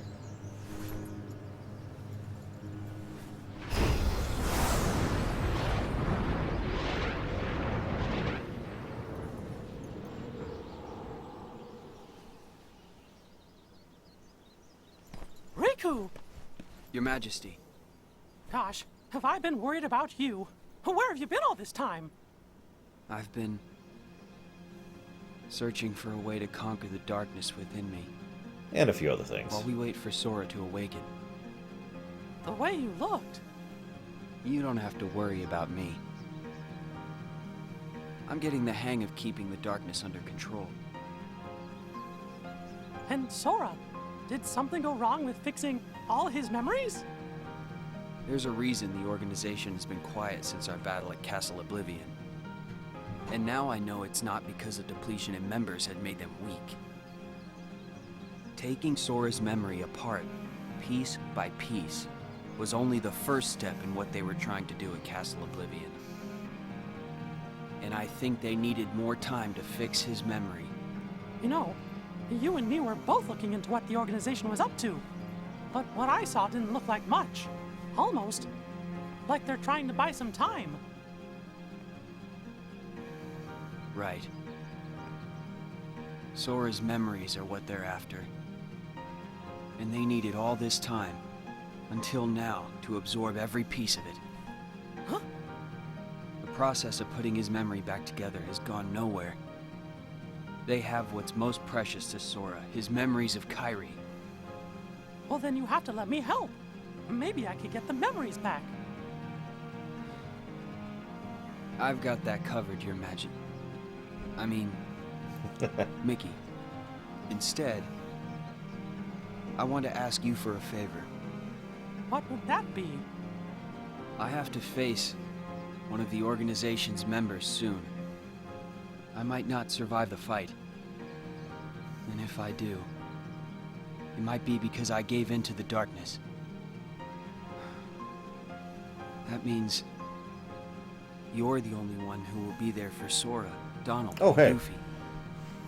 The only one who can guide them when they awaken. Riku. Promise me, Mickey. When our friends wake up, you have to be there to help them out. I promise, Riku. I promise I will do so in the most vague and loose way possible, by barely interacting with them personally at all.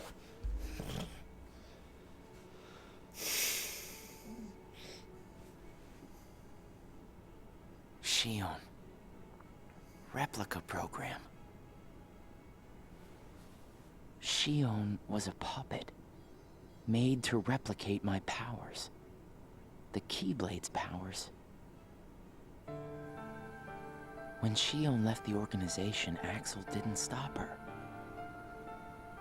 Like he wanted her to go. Axel's probably known about Shion for some time now, but has kept it from me. Shion and I are both special nobodies. Shion was a replica. A puppet. What about me? Am I a puppet too? Xemnas said Sora was what connects her and me. But who is Sora? And who am I supposed to be? Axel. If he's hiding things from me about Shion, what could he be hiding about me?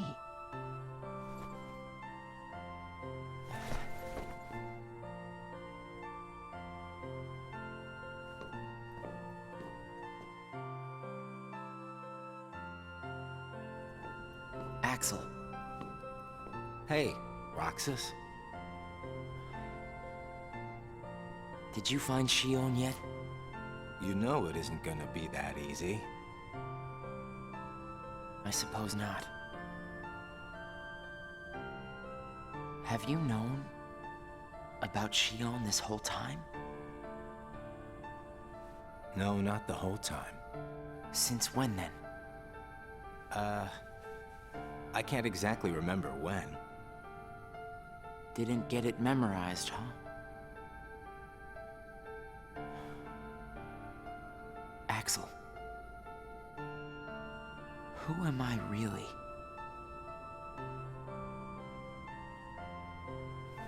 I'm special like Shion, I know that. But the organization wanted me out of the picture. Am I right? Yeah, they did.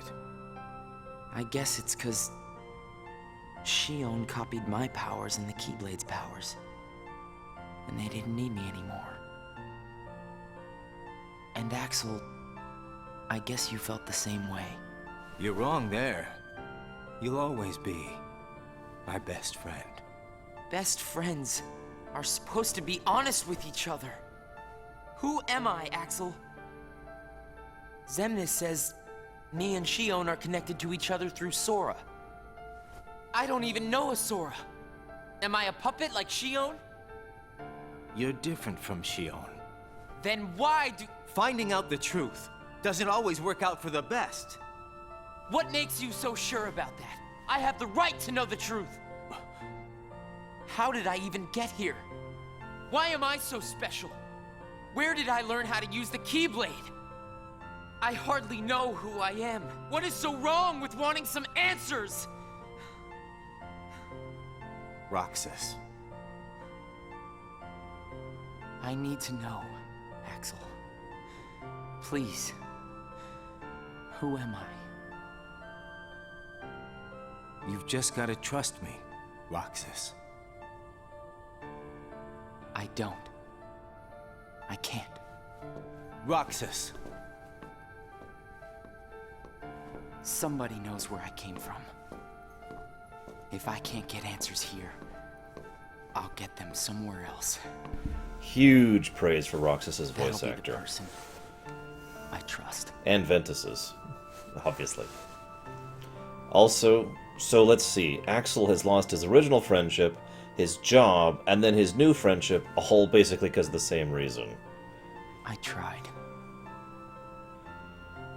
But I have to find out about myself. There's no reason for me to be here. anymore. So, yeah. He only ever got the one winter stick. Which is funny when you think about it.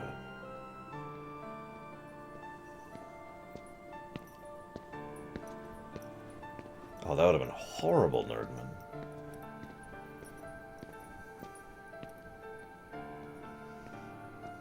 Your mind's made up?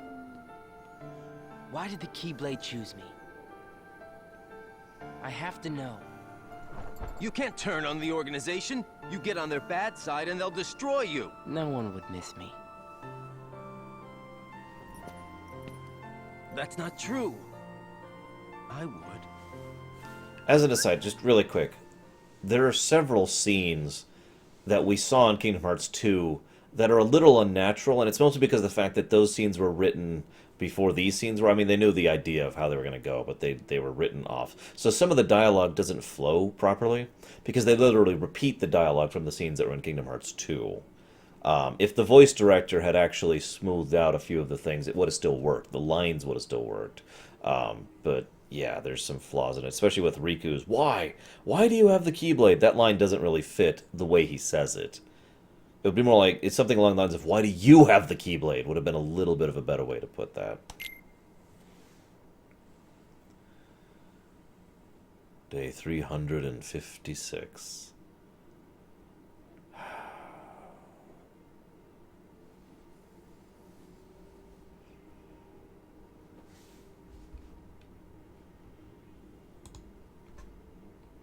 Nice to meet you, Shion.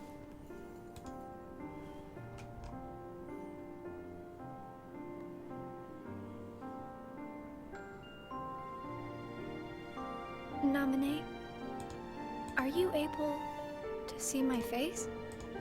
Yes. Then what do you think I should do? What do you want to do?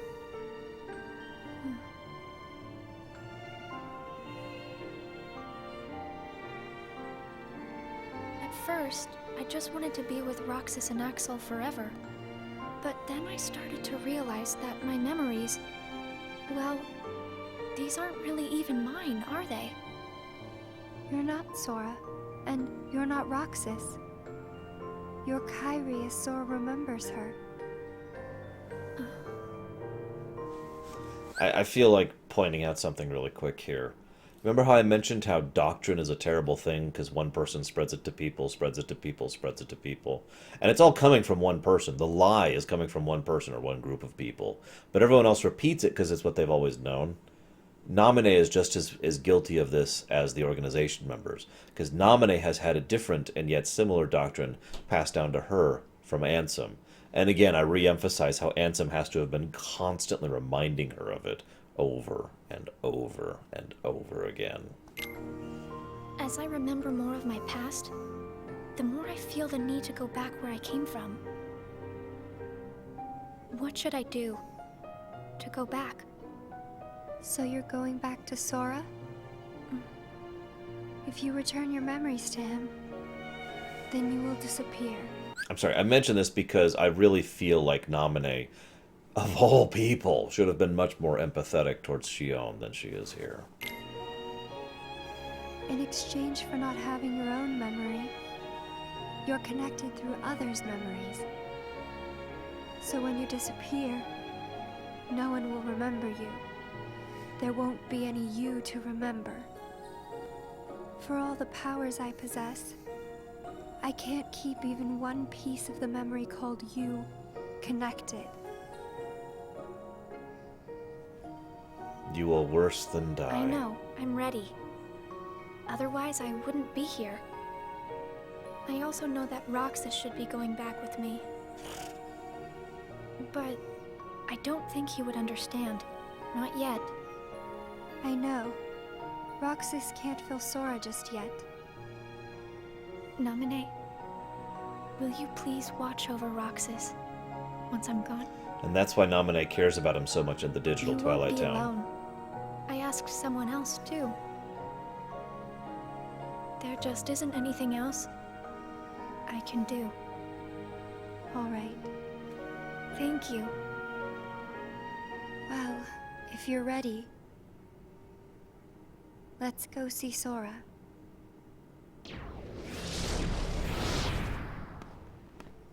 Amine, it's them. The organization has found us. They're almost here. This blasted puppet led them right to our doorstep. See what you get for trusting it. God damn it, Ansem. I can handle this. Wait! Shion!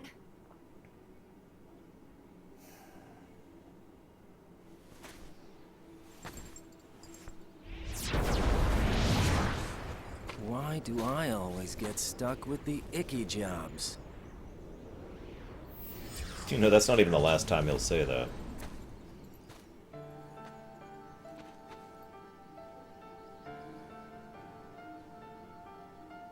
Axel.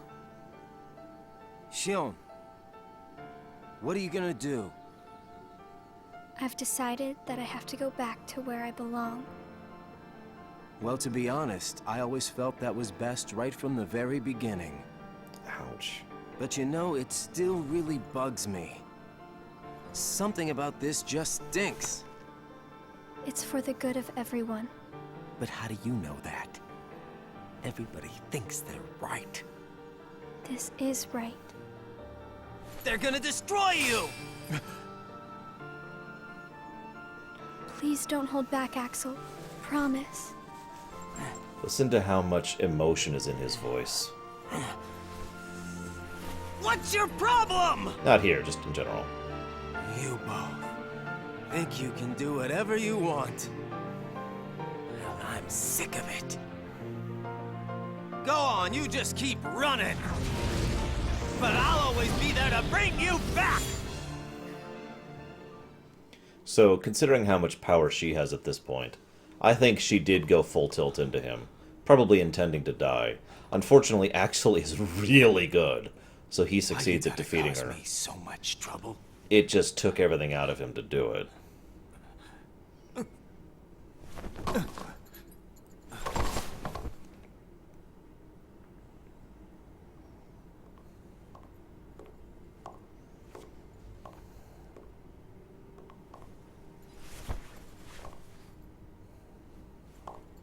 And Ansem just picks up the puppet. Okay, so we need to pause for a moment and do this now.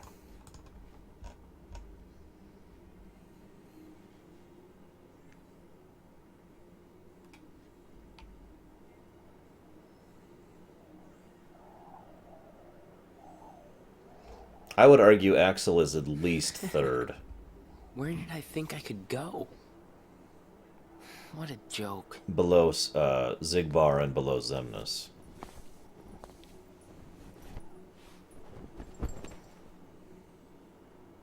Shion!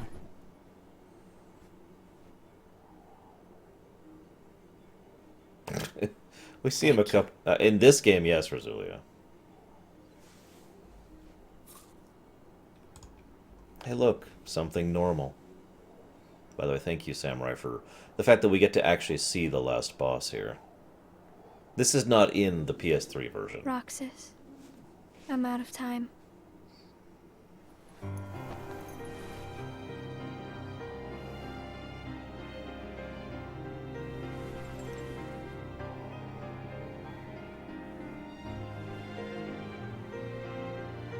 Even if I'm not ready, I have to make this choice. You have poured so many memories into me, given me so much, that I feel like I'm about to overflow. Look at me, Roxas. Who do you see? If you see somebody else's face, a boy's face, then that means I'm almost ready. This puppet will have to play her part. Roxas, this is him. It's Sora.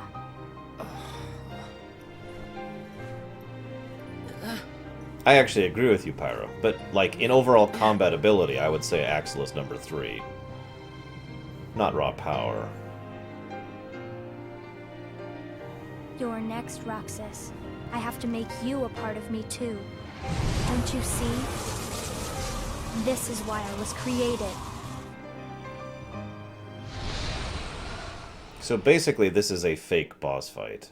I mean, you have to actually kill her, but the point is that she is pretending to be controlled by Xemnas in order to allow Roxas to defeat her.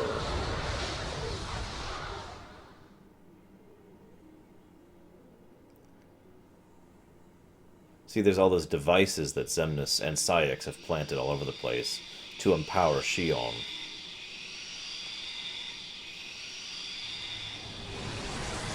What you're looking at right now, by the way, is the actual DS version. That's why the resolution's a little wonky.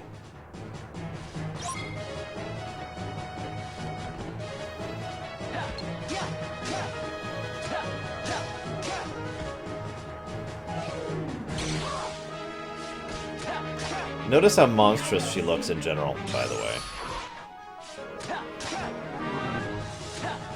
Why is he meleeing?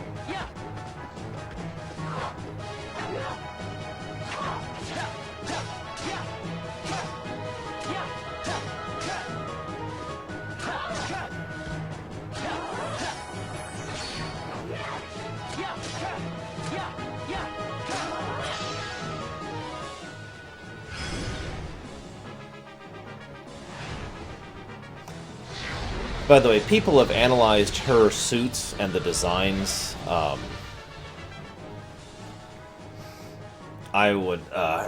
not going to do that here, but suffice it to say there's a lot of symbolism in her various designs in these fights here.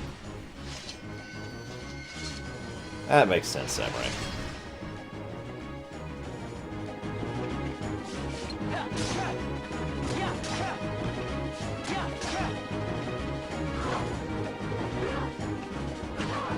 You're on the hardest difficulty, aren't you? Either that or you're just naturally playing to not get hit. Yeah, by the way, this is actually Samurai playing, if I'm not mistaken, so thanks again to Samurai for the gameplay of this section. This is officially a co-op Lorerun. Technically, it's a 3 co-op Lorerun, because there's actually a third person's gameplay we'll be seeing later. That's what I thought, Samurai.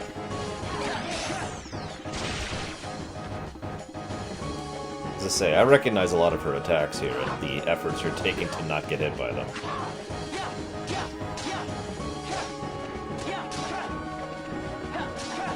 I am curious why you're using the Kingdom Key. I would love to see your level setup for this.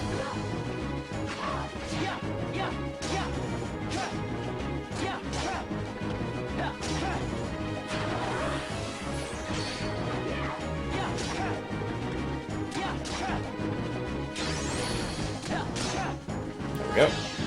Phase 2 down.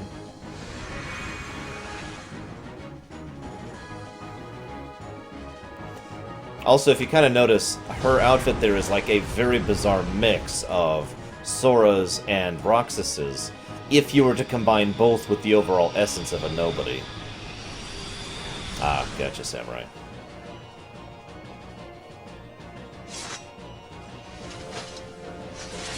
This is probably one of my favorite forms. She's quad-wielding scimitars. She looks like a take on Kurtziza, almost. Yeah, I sucked at the combat of 358, I'll admit it. I had to lean on magic in order to get through that game. Once I figured out how useful magic was, I had a much easier time of it, but I was actually getting frustrated with the combat of 358 for, like, the first 100 days or so. As I say, this part looks like it sucks, considering, yeah. Hey, Green. Welcome to the last boss.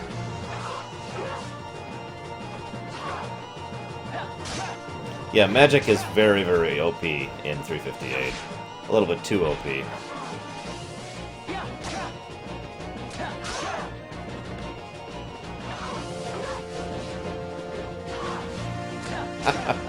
Love the air dash. Yeah, there's technically one more boss after Shion, but for all intents and purposes, Shion is the final fight. Just like how Safer Sephiroth is the final fight of 7.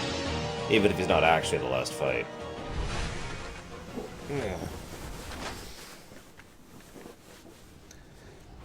Kind of green. As I already described, sorry.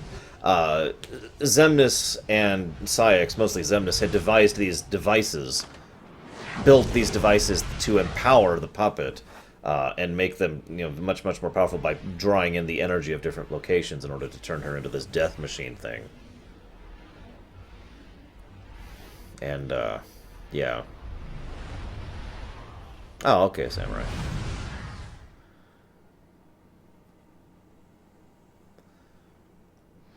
Yeah, Jecht is the last fight of FF10, another good example of that.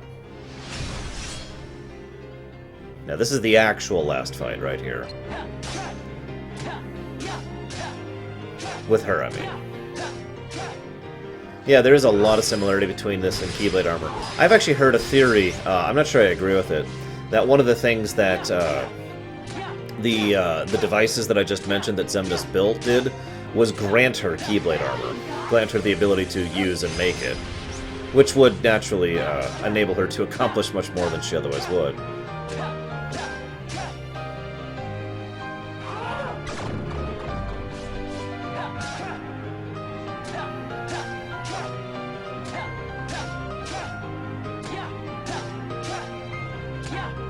Also, it's hard to tell with the low resolution, but there is a massive nobody symbol hovering over her chest, similar to how an emblem Heartless would work. She is quite literally branded with the nobody symbol. Property.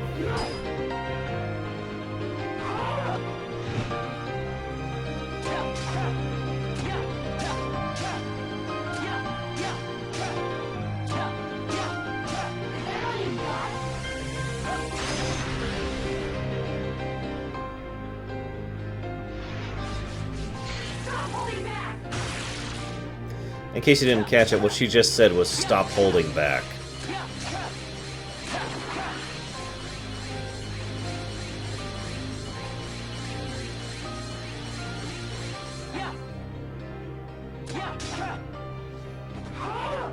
Not that I am aware of, Fuke, no. There probably is a way, but I don't know what it is.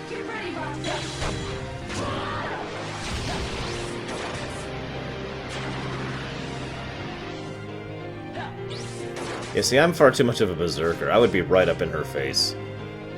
Because that's my playstyle.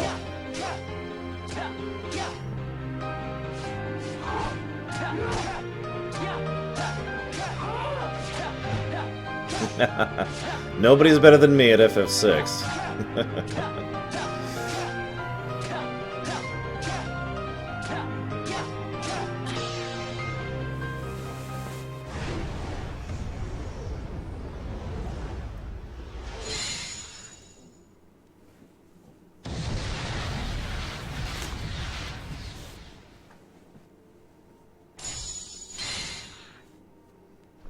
So this is really messed up.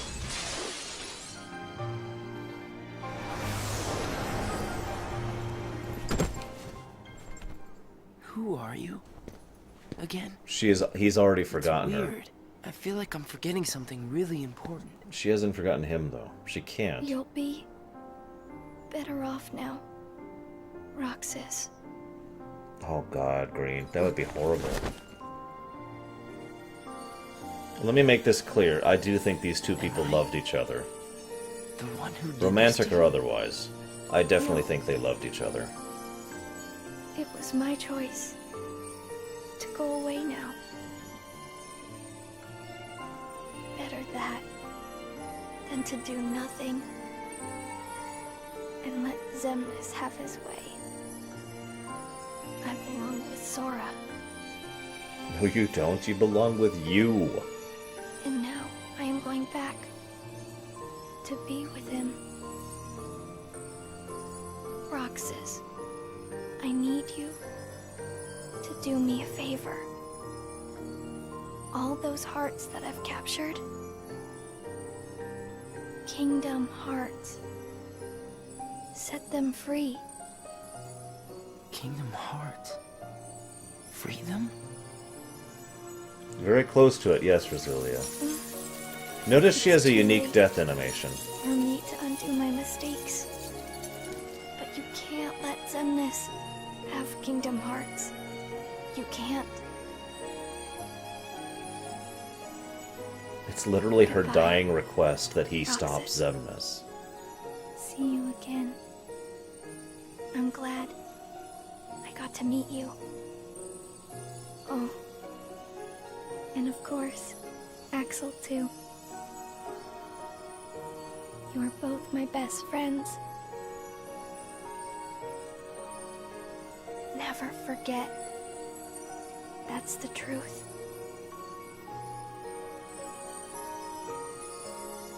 You said you'd believe the first person who told you the truth, No. Roxas. Shion! Who else will I have ice cream with?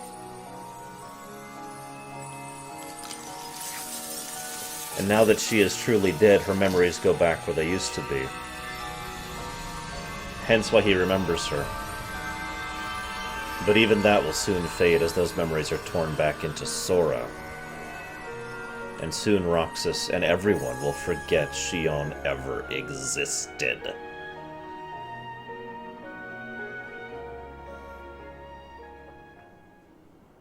Shion.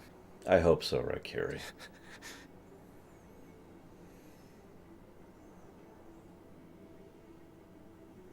I love that line, by the way. It is so wonderfully childlike. Who else will I eat ice cream with? How did this happen?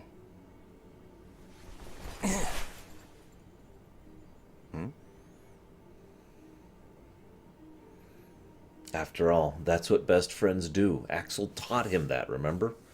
Best friends hang out with each other, act silly, and eat ice cream together. Oh, you're a winner, Axel.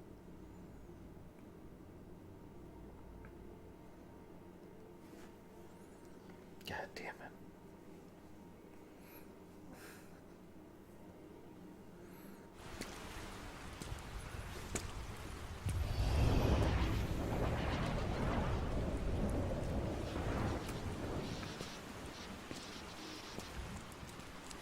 Remember, her final request was to stop Xemnas. 2 Keyblades. 2 Keyblades! Ventus and Shion. Himself and Shion. However you want to interpret it. It's the same thing.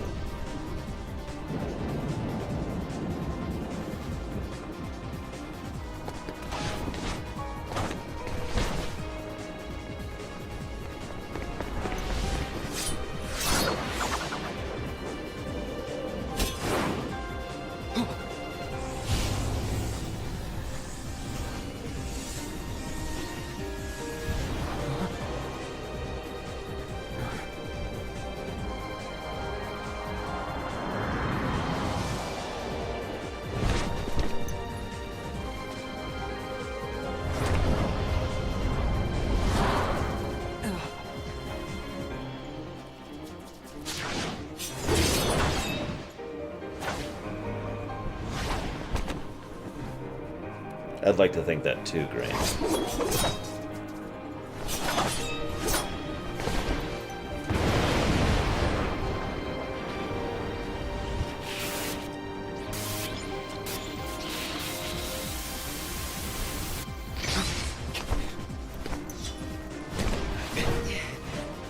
Who are you? What does it matter? I'm here for you.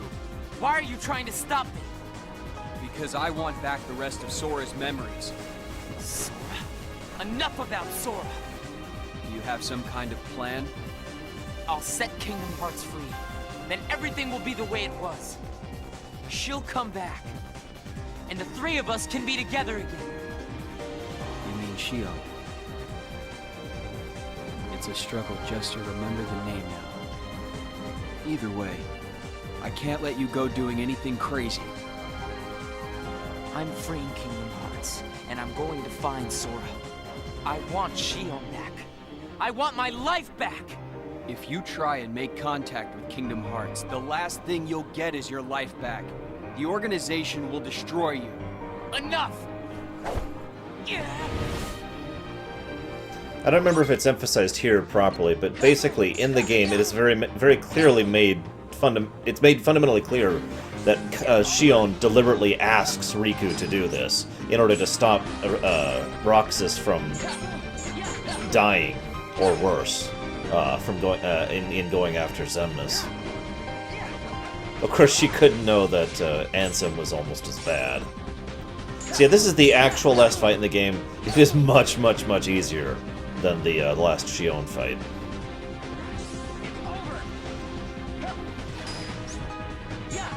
Oh, is it Samurai? No, I couldn't remember. I just wanted to make sure to get that info out, because it's pretty important. It explains half of why Riku's doing this. This isn't just about getting Sora back.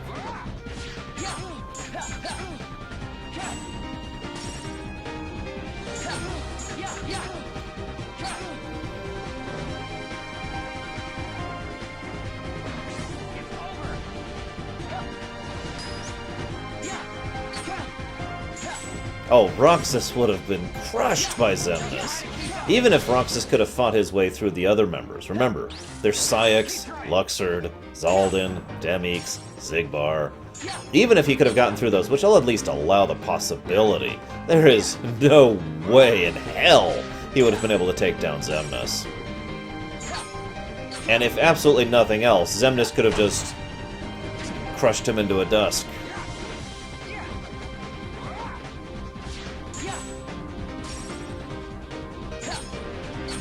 Because remember, Xemnas has that power over all nobodies. And even if Roxas here is Ventus's nobody instead of Sora's, he's still a nobody.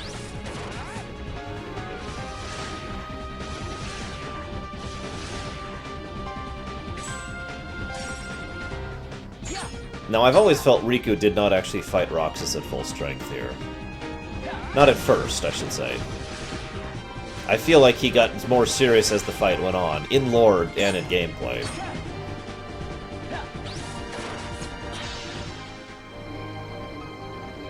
Why? Why do you have the Keyblade? That's the line that doesn't quite fit. Shut up!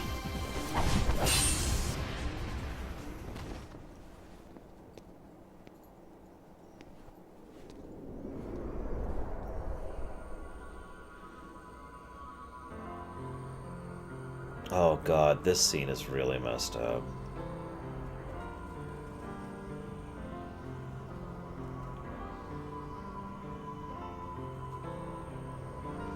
Yeah, Obi-Wan could never take on Palpatine. And yeah, it's the same idea. Even Sora, with all the dozens of things empowering him, still needed to take on Xemnas with Riku.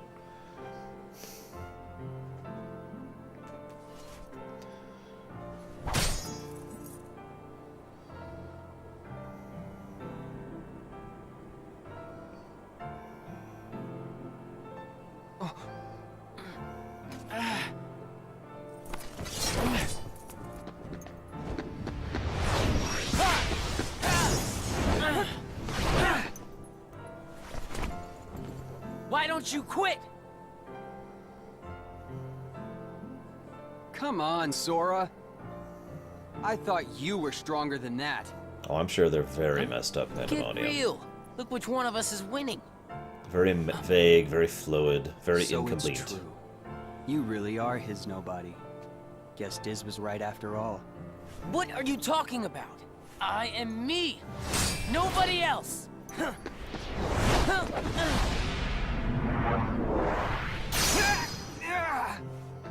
Riku, please. You have to stop him. How many times do I have to beat you? All right. You've left me with no other choice. What? Also, it says a lot that Riku is willing to do this power in my heart. basically at Shion's request. Power that I've been holding back. Although also for Sora, let's make that clear. But I've always liked the idea that it was Shion's final request that convinced him to give in to the darkness here.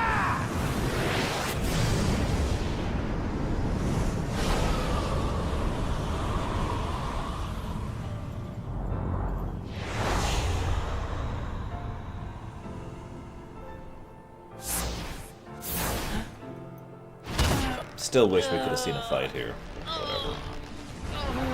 I already commented on that.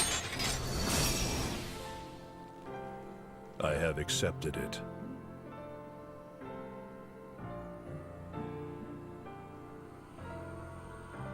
Yeah, this is where this starts to get really messed up.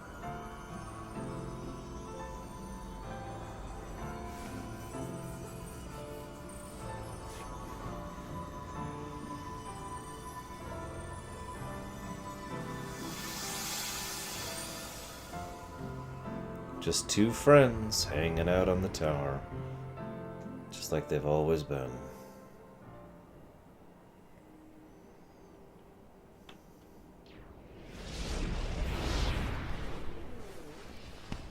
The place thing, Titans.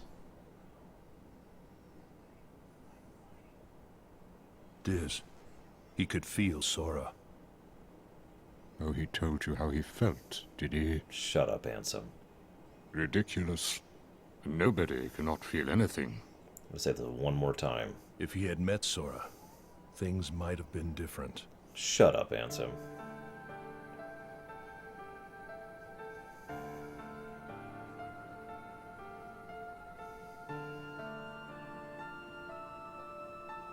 Roxas, don't be sad. I came from you and Sora. I am you, the same way that I am Sora. You'll forget me, but the memories themselves will never go away. Memories of you and me will always be together, forever inside him.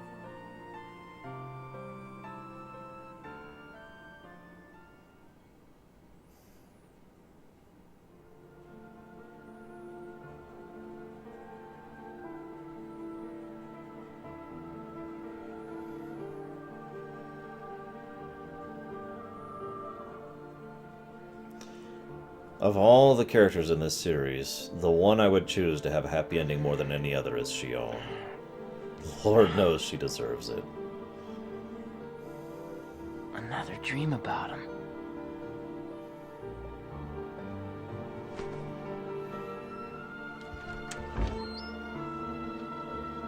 This works really well, Samurai.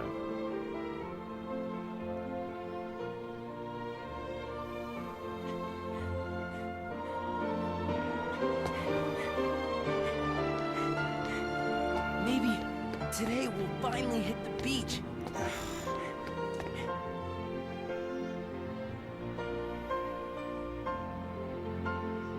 I mean, don't get me wrong. I want Aqua to have a happy ending. And Terra, and Ventus, and Naminé, and Roxas. But of all of them, holy crap.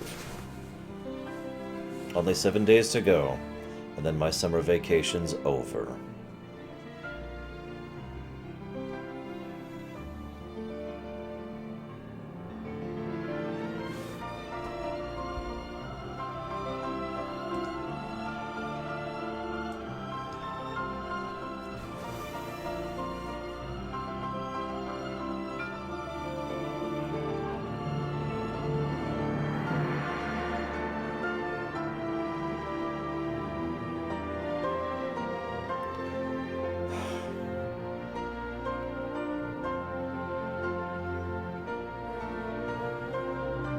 I almost wish you hadn't done this, Samurai. Now me going to read the diaries is going to be tame by comparison.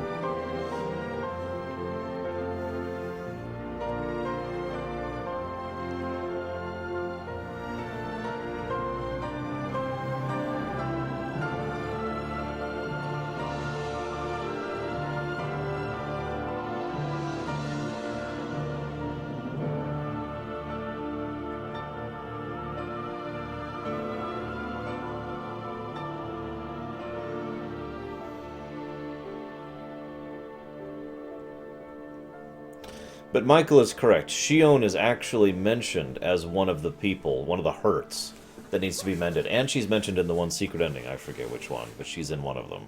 So there is a possibility. And Naminé herself mentioned how it's possible she'll actually come back. So... yeah.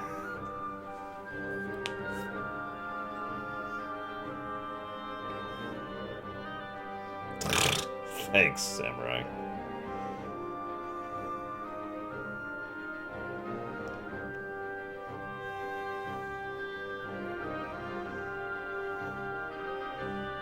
Oh god, Frozen. That's gotta be horrible.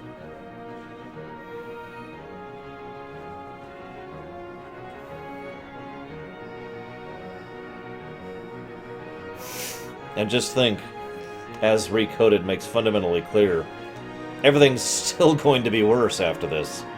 Things are going to keep getting worse after this. Here's hoping we finally start to make things better in Kingdom Hearts 3, huh? Seriously, every single game, timeline-wise, everything has just been getting worse and worse and worse. And most of the times when we think we have a victory, it's because we don't understand how bad things actually are.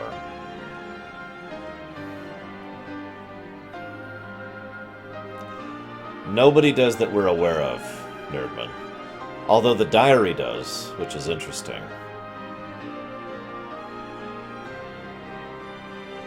That's a good point, Green. Ventus lost Terra and Aqua. Then he lost Kairi and Riku. Then he lost Axel and Shion.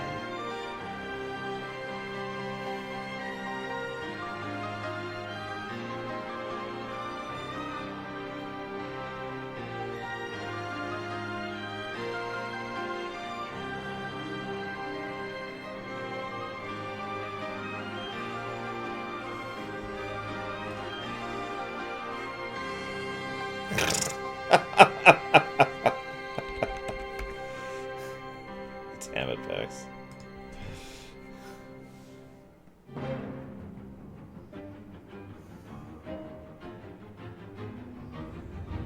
Yeah, no kidding, Pandemonium.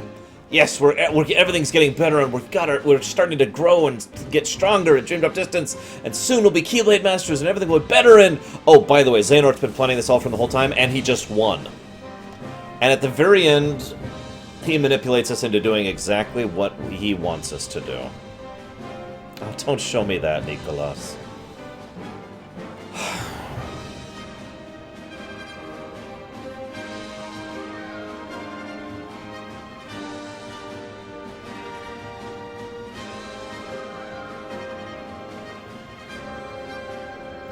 In all sincerity, if I had to pick one character to stay dead, it would be Sora. And I don't mean that as like, oh, I hate Sora. That's not what I say that. It would be such a perfect culmination of his character arcs. Both of them. The realization of what consequence means, understanding the true nature of his situation and what's going on around him, being willing to man up and take ownership of his own flaws and trying to make things better, because he does want to make things better. And it is very natural for someone that selfless, like Sora, to be self-sacrificing, too. I've seen that one, Nerdman.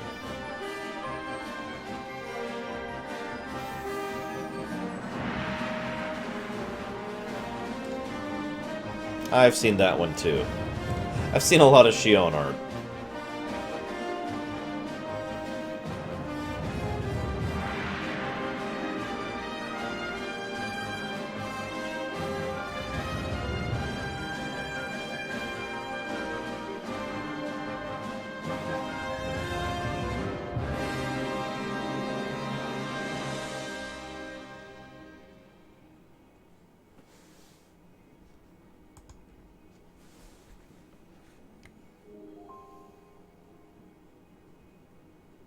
Oh, you had to, didn't you?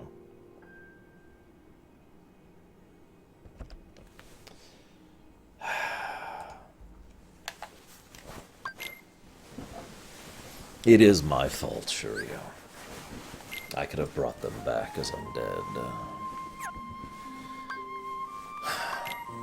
Just a couple more things here, really quick. I'm just gonna read through the diary. Again, this isn't the perfect way to do this, but this is what I got. So, Day 7. It's been a week since I got here. Sykes told me to keep a diary, but he said nobody would check it. What am I supposed to write about? Today they told us to go to the round room when we meet our newest member, number 14. Was I like that when I first got here? I think I was, but I don't remember too well. A name defines an object, describes the span of it, gives it purpose. We embarked on the replica program to ensure our new power stays ours. Now our shadow puppet, imaginary number, lives. It needs a name, something to define it, to give the hollow vessel purpose. Me and Axel went to Twilight Town today. He taught me a lot. Before we RTC'd, returned to Castle, we swung by the clock tower and had some sea salt ice cream. Axel called it the icing on the cake after a successful mission. Except there was no cake, just ice cream. I don't know what to write in this thing. Seems like we're getting new members every day. Number 13 was a boy, Roxas. Now we've got number 14, Shion. Today's mission was to show Roxas the ropes. I feel like they've had me babysitting him since he's got here. He's not a bad kid, but he's spacey. Good fighter, though. At least I won't be bored. The past few days, the other organization members have been showing me how to fight and do mission stuff. They also told me more about the organization. I need to turn this down just a bit. If it's too loud for you, say something. That pitch is a little loud. I still don't really get what a heart is, but apparently it's a vital piece of who I am, so I've decided to cooperate. If I collect enough hearts, I can complete Kingdom Hearts. Then I'll be whole. Shion is being monitored. Roxas, meanwhile, has begun his training exercises. It is imperative we keep Shion from having undue contact with Roxas until we are certain it will perform as expected, which will take another 10 days if Vexen's convictions are to be trusted. As for the Keyblade Master, Marluxia will no doubt be keeping a close eye on him. Yeah, this was Axel. This one is Syx. Me and Axel went on a mission to Twilight Town. Afterwards, we went and had ice cream again up in the clock tower. He said friends do stuff like that, or they laugh together. So, does that mean him and me are friends? Another mission with Roxas today. This is Axel again. Is he seriously my responsibility? At least he's starting to talk like a normal person. Maybe that means his memory's coming back. Still, this kid's supposed to be the Keyblade Master's nobody? I don't see it. The other members have started teaching me more about how to fight and stuff. It's going, I guess. Every day after work, I've been meeting Axel at the clock tower to have sea salt ice cream. It's really salty, but still sweet, too. How come it tastes so familiar? This is Larxene. Ugh, how dare they shut me out of monitoring the Keyblade Master, and then send me off to teach some half-baked nobody-based basic magic? I should have had him light me on fire. It won't be long now, though. Once I'm over at Castle Oblivion, our plan goes into action. No more playing nanny. Ever.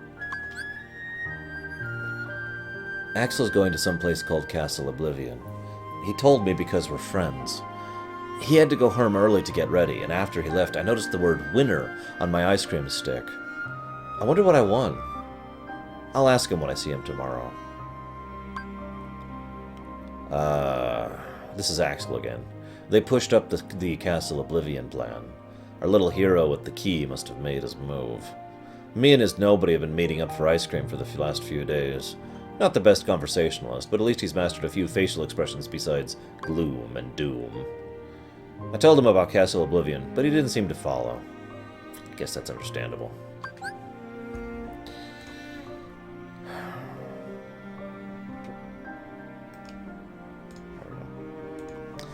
Axel left before I woke this morning. I never got to ask him about the ice cream stick. I was partnering up with number 14 for today's mission. Shion wore a hood the whole time and wouldn't say a word to me. Come to think of it, I didn't have a lot to say either. Afterward, I went and had ice cream by myself. This is Vexen. The program is largely on target. Imaginary number, my finest replica, has proven an even greater success than anticipated. I intend to take the other vessel, judged in fit for number status, to Castle Oblivion, where I will subject it to further testing. One thing is clear. Could these replicas not be classified as a special sort of nobody? I teamed up with number 14 again today. We finally talked a little. Shion even said my name for the first time. Afterwards, I had ice cream by myself again. The lady at the shop said you can trade the winner stick for an extra bar, but I can't eat more than one. I think this is Syx. Marluxia has succeeded in leading the Keyblade Master to the castle. I sense multiple threads at work, but details on each of the projects are scarce. I suspect some alleged organization projects are secretly private machinations. Marluxia seems especially suspect. Today was my third day with Shion. I've gotten to know a little more about her. That's right, she's a girl with black hair, and she can use the Keyblade just like me. Girl alert! Girl alert! Sorry. I took her out for ice cream afterwards, but I'm saving the winter stick. Axel deserves a reward when he gets back. Shion wants to have ice cream with us from now on. Maybe we'll be friends.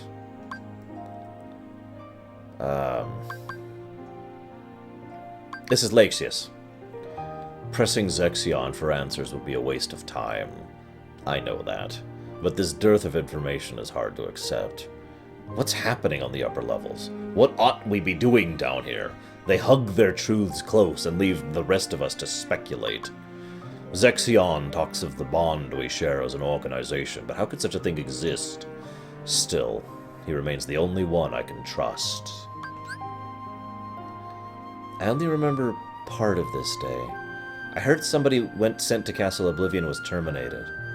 Sayek said it might have been Axel. I tried to ask Zigbar about it on the day's mission, and he said nothing's left of nobodies once we're gone, because we have no hearts to leave behind. I don't remember much after that. They say I collapsed and wouldn't wake up. I'm trying to remember who says this one.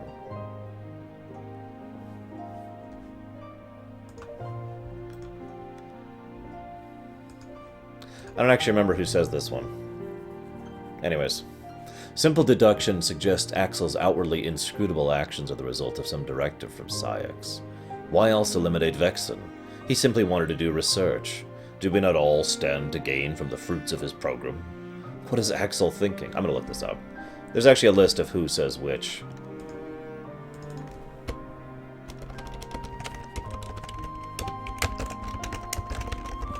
What is this? This is day 26.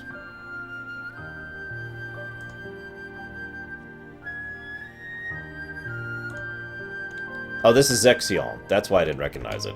There's so little to determine his personality off of. So this is Zexion. I must have missed a lot. It's like I had the longest dream. I woke up to find a bunch of seashells by my pillow. I counted them, one for each day I was asleep. I was wondering who left them there, but then when I got to the clock tower, Shion gave me another one.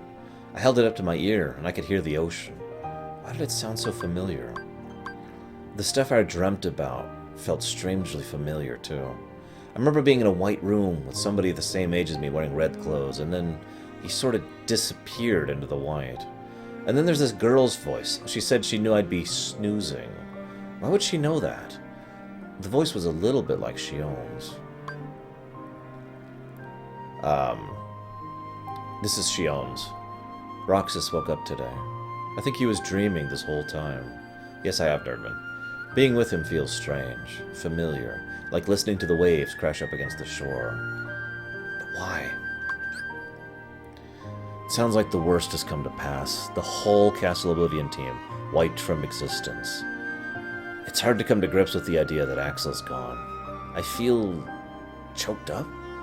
I don't know what you'd call it. I've never had this kind of sensation. I went up to the clock tower to have ice cream, but nobody else showed up. The replica program continues apace, but something has gone wrong at Castle Oblivion. The Dusks returned with word that none of those we dispatched survived, but the news came in fragments. I still know too little to extract the truth. I doubt Axel would be among those lost, but I must plan for the worst. First, I must locate the Keyblade Master. By the way, Sayek. I sit up on the clock tower, but no one comes. Not Axel, not even Shion. That weird lump in my throat won't go away. Something else is bothering me. This is gonna sound crazy. Good thing this is a private diary. But these pictures keep flashing through my head. Not all the time, just sometimes, ever since I collapsed. It happens when I'm awake, too, on missions, so I don't think it's a dream. Where are the pictures coming from? This is Axel. I've lost track of the Keyblade Master and the other intruders. I'm the only one left in the castle. Everyone else has been destroyed. My orders were to end the traitors, but I think by this point I fit that bill better than anybody. There's one last thing I need to look into while I'm here. After work, Axel turned up. Just like that, out of nowhere. I didn't know what to say. I thought we'd lost him for good. We went up to the clock tower and talked for a while. I told him about Shion. That choked up sensation's gone away. Syx had a hand in what went down at Castle Oblivion. Well, more like a whole arm, which means Axel was in on it as well. It's a fact that Xemnas ordered Axel to take out the traitors, orders which went through Syx. No specific names were given, but naturally Xemnas knew who the turncoats were right from the get-go. Pretty sure this is, Xigbar. Me and Axel went to Agrabah. He seems different now that he's back from Castle Oblivion. Ice cream was just the two of us today. I wonder when me and Axel and Shion will all get to have ice cream together. I believe this is Xemnas. No. No, this is Axel. Sorry, this is Axel. The longer you know someone, the less you need to speak in clear terms. Everything gets across with a wink and a nudge, a little reading between the lines. When it comes to what befell our late comrades at Castle Oblivion, ambiguity suits me just fine. But the Keyblade Master and Roxas come out and say every little thing that comes to their mind. Maybe that's human. Or maybe they're just special. After I finished my mission, I wanted all three of us to have ice cream, but I couldn't find Shion. It's been at least 10 days since I've seen her. Axel said he'd ask Syx what was going on. Speaking of which, I didn't see Axel at the clock tower today. This is Shion. I've lost the ability to use the Keyblade, and I have no idea why. I don't know what to do about it. About anything. It happened suddenly, after Roxas woke up. If I can't collect hearts anymore, the organization has no use for me. This is terrible. My job today was to help Axel find Shion. Turns out she'd gone missing, but we managed to find her. We finally got to all have ice cream together, which was nice. But Shion can't use her Keyblade anymore. Axel says friends help each other out, so I'm going to go on missions with her till she remembers how to work the Keyblade herself.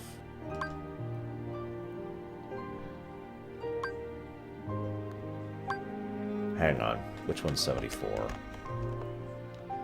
That's right, this is Axel, that's what I thought. Ah! Honestly, I never got why Roxas was so crazy about Shion. I mean, I know they joined up around the same time and they're both rookies, but how do you get close to someone who hides their face all the time? Well, I saw it today.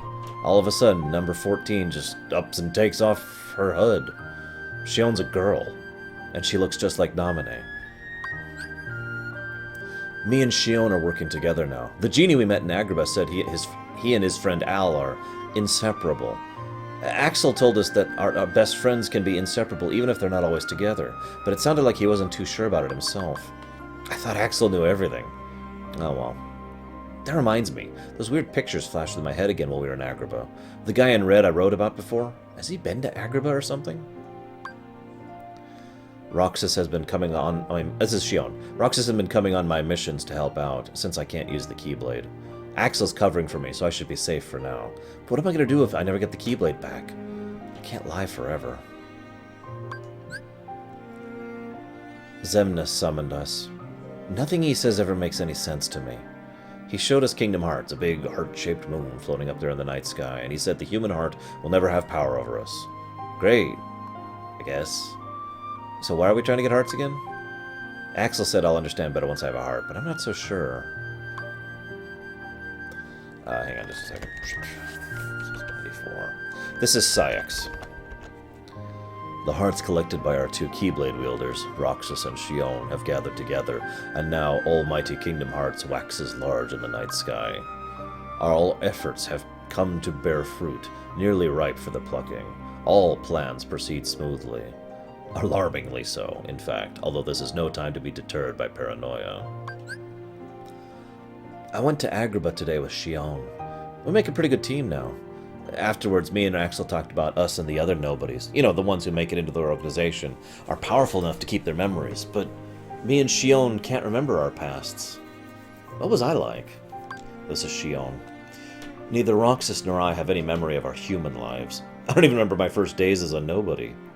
Roxas said he was the same, but I'm not so sure. For me, it's a total blank.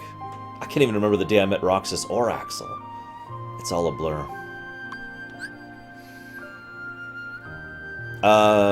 Probably not, Nerdman, no. Hang on a second. Today's mission was with Shion in Beast's Castle. I tried loaning her my Keyblade, and she had no problem using it. That meant I had to fight without it, but we got the job done. Afterwards, Shion remembered how to summon her own Keyblade, so I guess we're out of trouble. When we're done, we went to have ice cream together. Shion regained... This is Axel. Shion regained her ability to wield the Keyblade. I don't know how or why. Maybe there's more to the Keyblade Master that they're not telling me about. I feel like I'm spending more time talking to Roxas and Shion lately than to my old friend, XIII. This has to have been what it was like. Friendship. Every day after work, the three of us have been going to our place on top of the clock tower to have ice cream.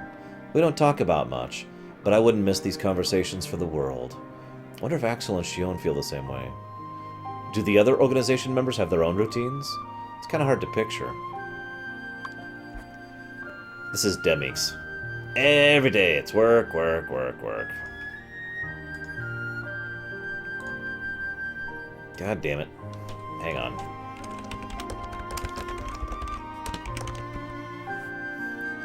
Hi, Zombie Dino. Demix. Every day it's work, work, work, work. I'm dead bored. And I'd kill for some vacay.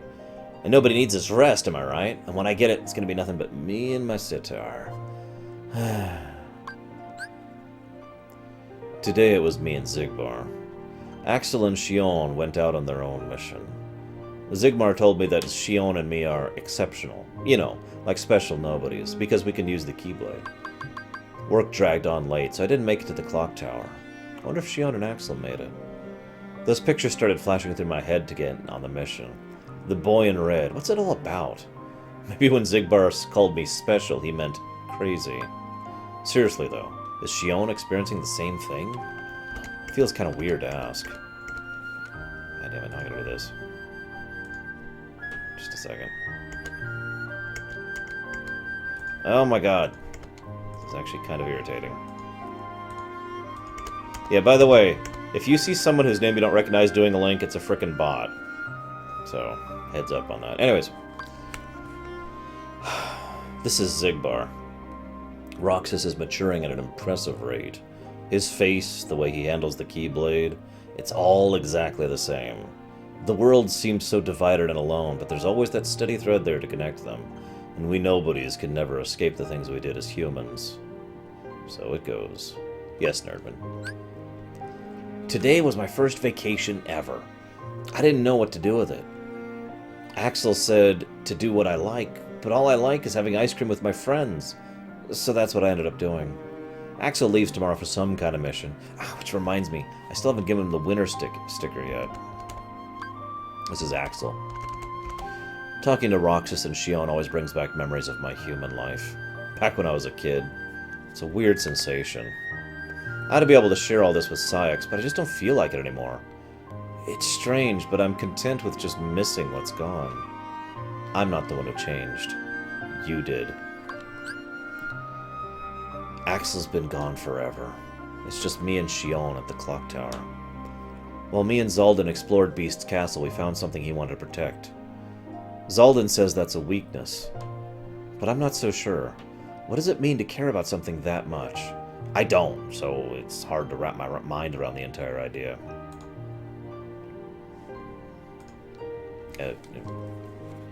This is Xaldin.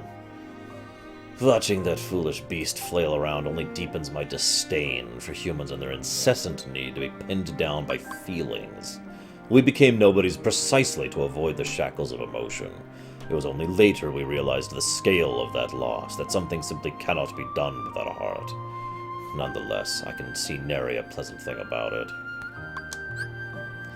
Today's mission took me a new world. It was a weird place. I was up in the clock tower afterwards when Axel turned up after being away forever. He said he finished that long mission, but this time Shion didn't show. I was going to give Axel the winner sticker, but I should wait until I get another one. It wouldn't be fair to leave Shion out. This is Shion. That man wearing the organization's cloak. That jerk! He's too powerful. I can't beat him unless I get stronger. And I am not a sham. I'm not! He is. He's the one pretending to be something he isn't. Shion didn't come back to the clock tower again today. She and Syx had some kind of argument. Axel and I talked for a while about things we can't bear to lose.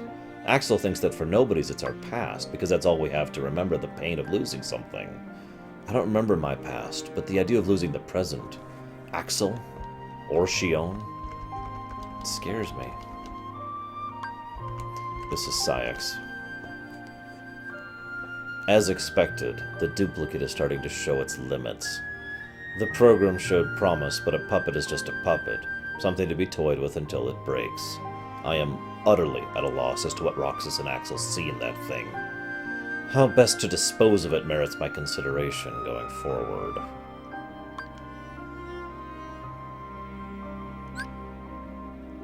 I ran into Shion in Twilight Town. I guess she messed up a mission pretty bad the other day and it's been bugging her. We went up to the clock tower afterwards. She said me and her are different, which is pretty obvious when you look at us, but I don't think that's what she meant.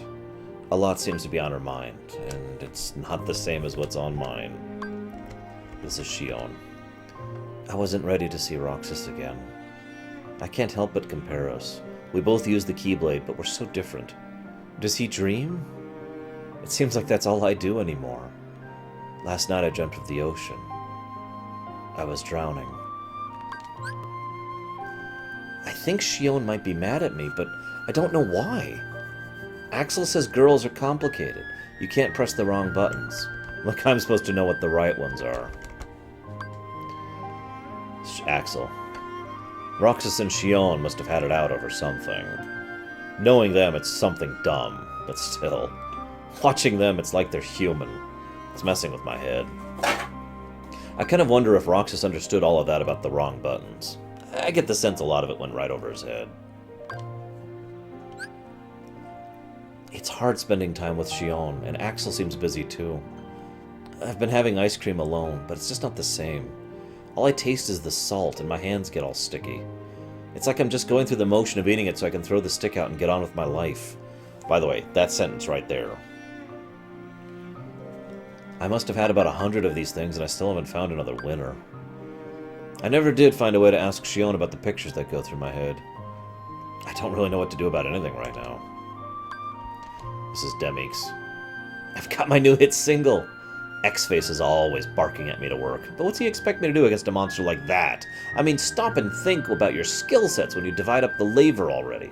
Labor. On my mission to Beast's Castle, Zaldin told me about love and the special power it has over people.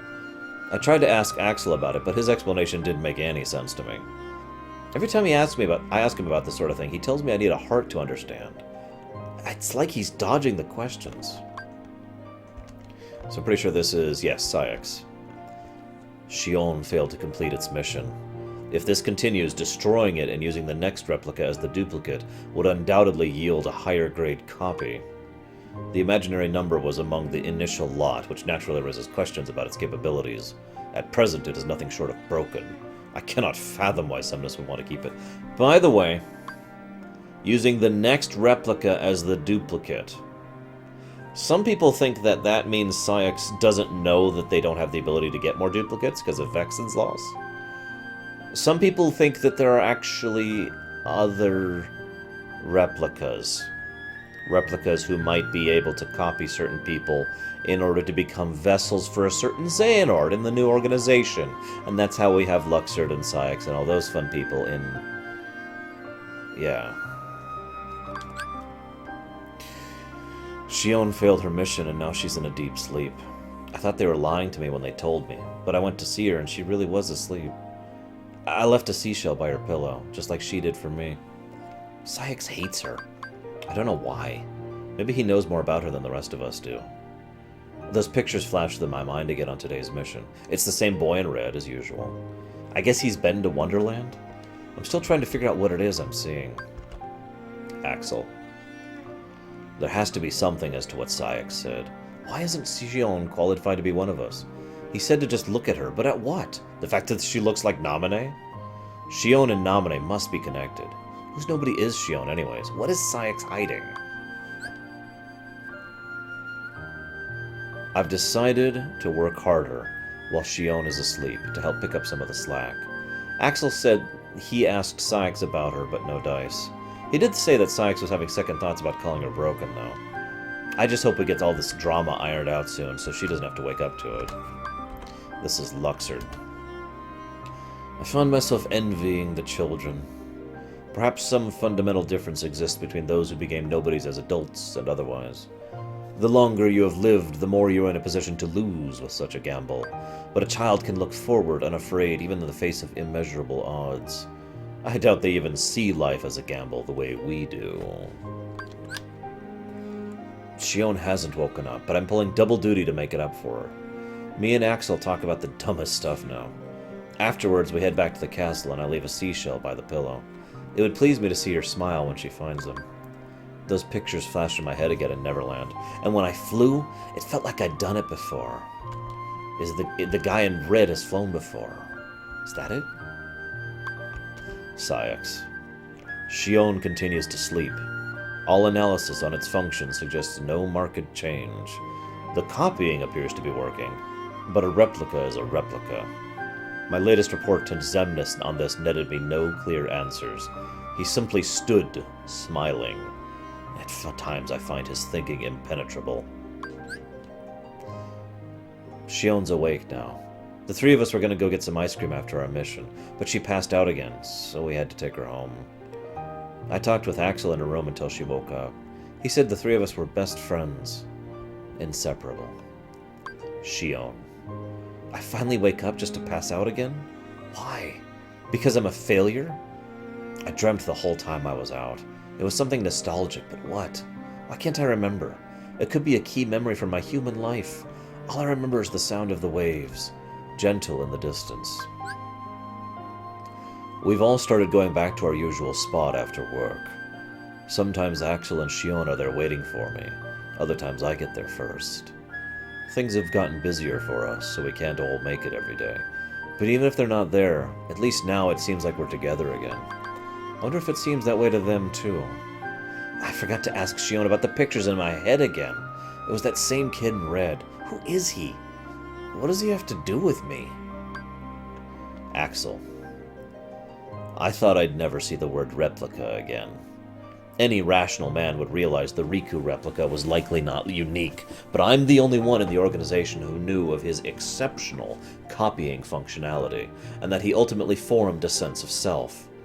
The fact that I knew all that and never noticed the truth about Shion speaks to how remarkable a replica she must be. But my question remains unanswered. Who is she a replica of? Naminé? Kairi? Or maybe someone entirely different? And why did the organization admit her into its membership? And why would such a fine replica fall unconsciousless or sporadically lose its command of the Keyblade? I think something's wrong with Shion. Is she not feeling well again? Axel said we should go to the beach next time we get a vacation. I think he senses something's wrong too. That's why he suggested it, to make her feel better. This is Axel. Even if Shion is a replica, a puppet, she's still Shion.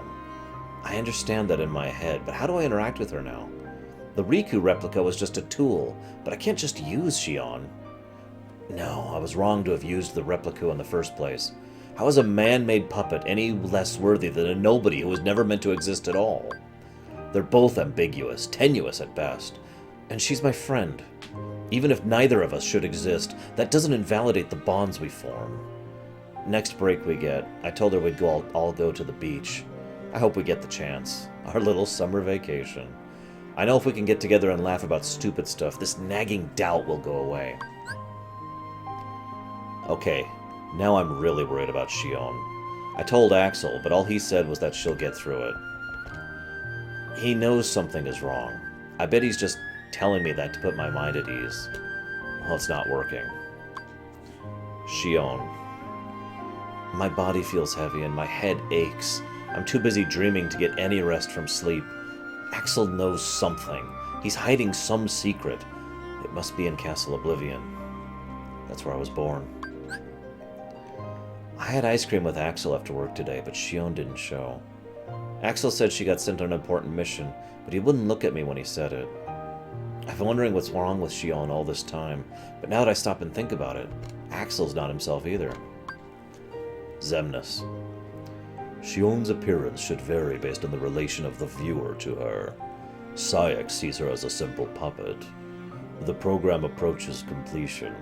Through Roxas, Shion is assembling a copy of the hero of the Keyblade. As proof, she sometimes appears to take his form, to my eyes. By the way, what do you think about which him they're referring to there? Because there's several different possibilities. The implication is obviously Sora, but given the Terra nature of Xemnas, Shion's gone missing. But nobody said anything about her being hurt, so that's good, I guess. Did she run off? That doesn't make any sense. Xemnas told us not to go after her. The way Sayax explained it, it's almost like they don't think she's worth getting back. What is going on? Xigbar. Shion's disappearance is fascinating. If she really is breaking from our control, it's a sign of her approaching the essence of the hero. It seems Sayax still doesn't truly see her. I'm curious to know how she appears to the others. I see her as him, although I suspect Xemnas sees something else entirely in her.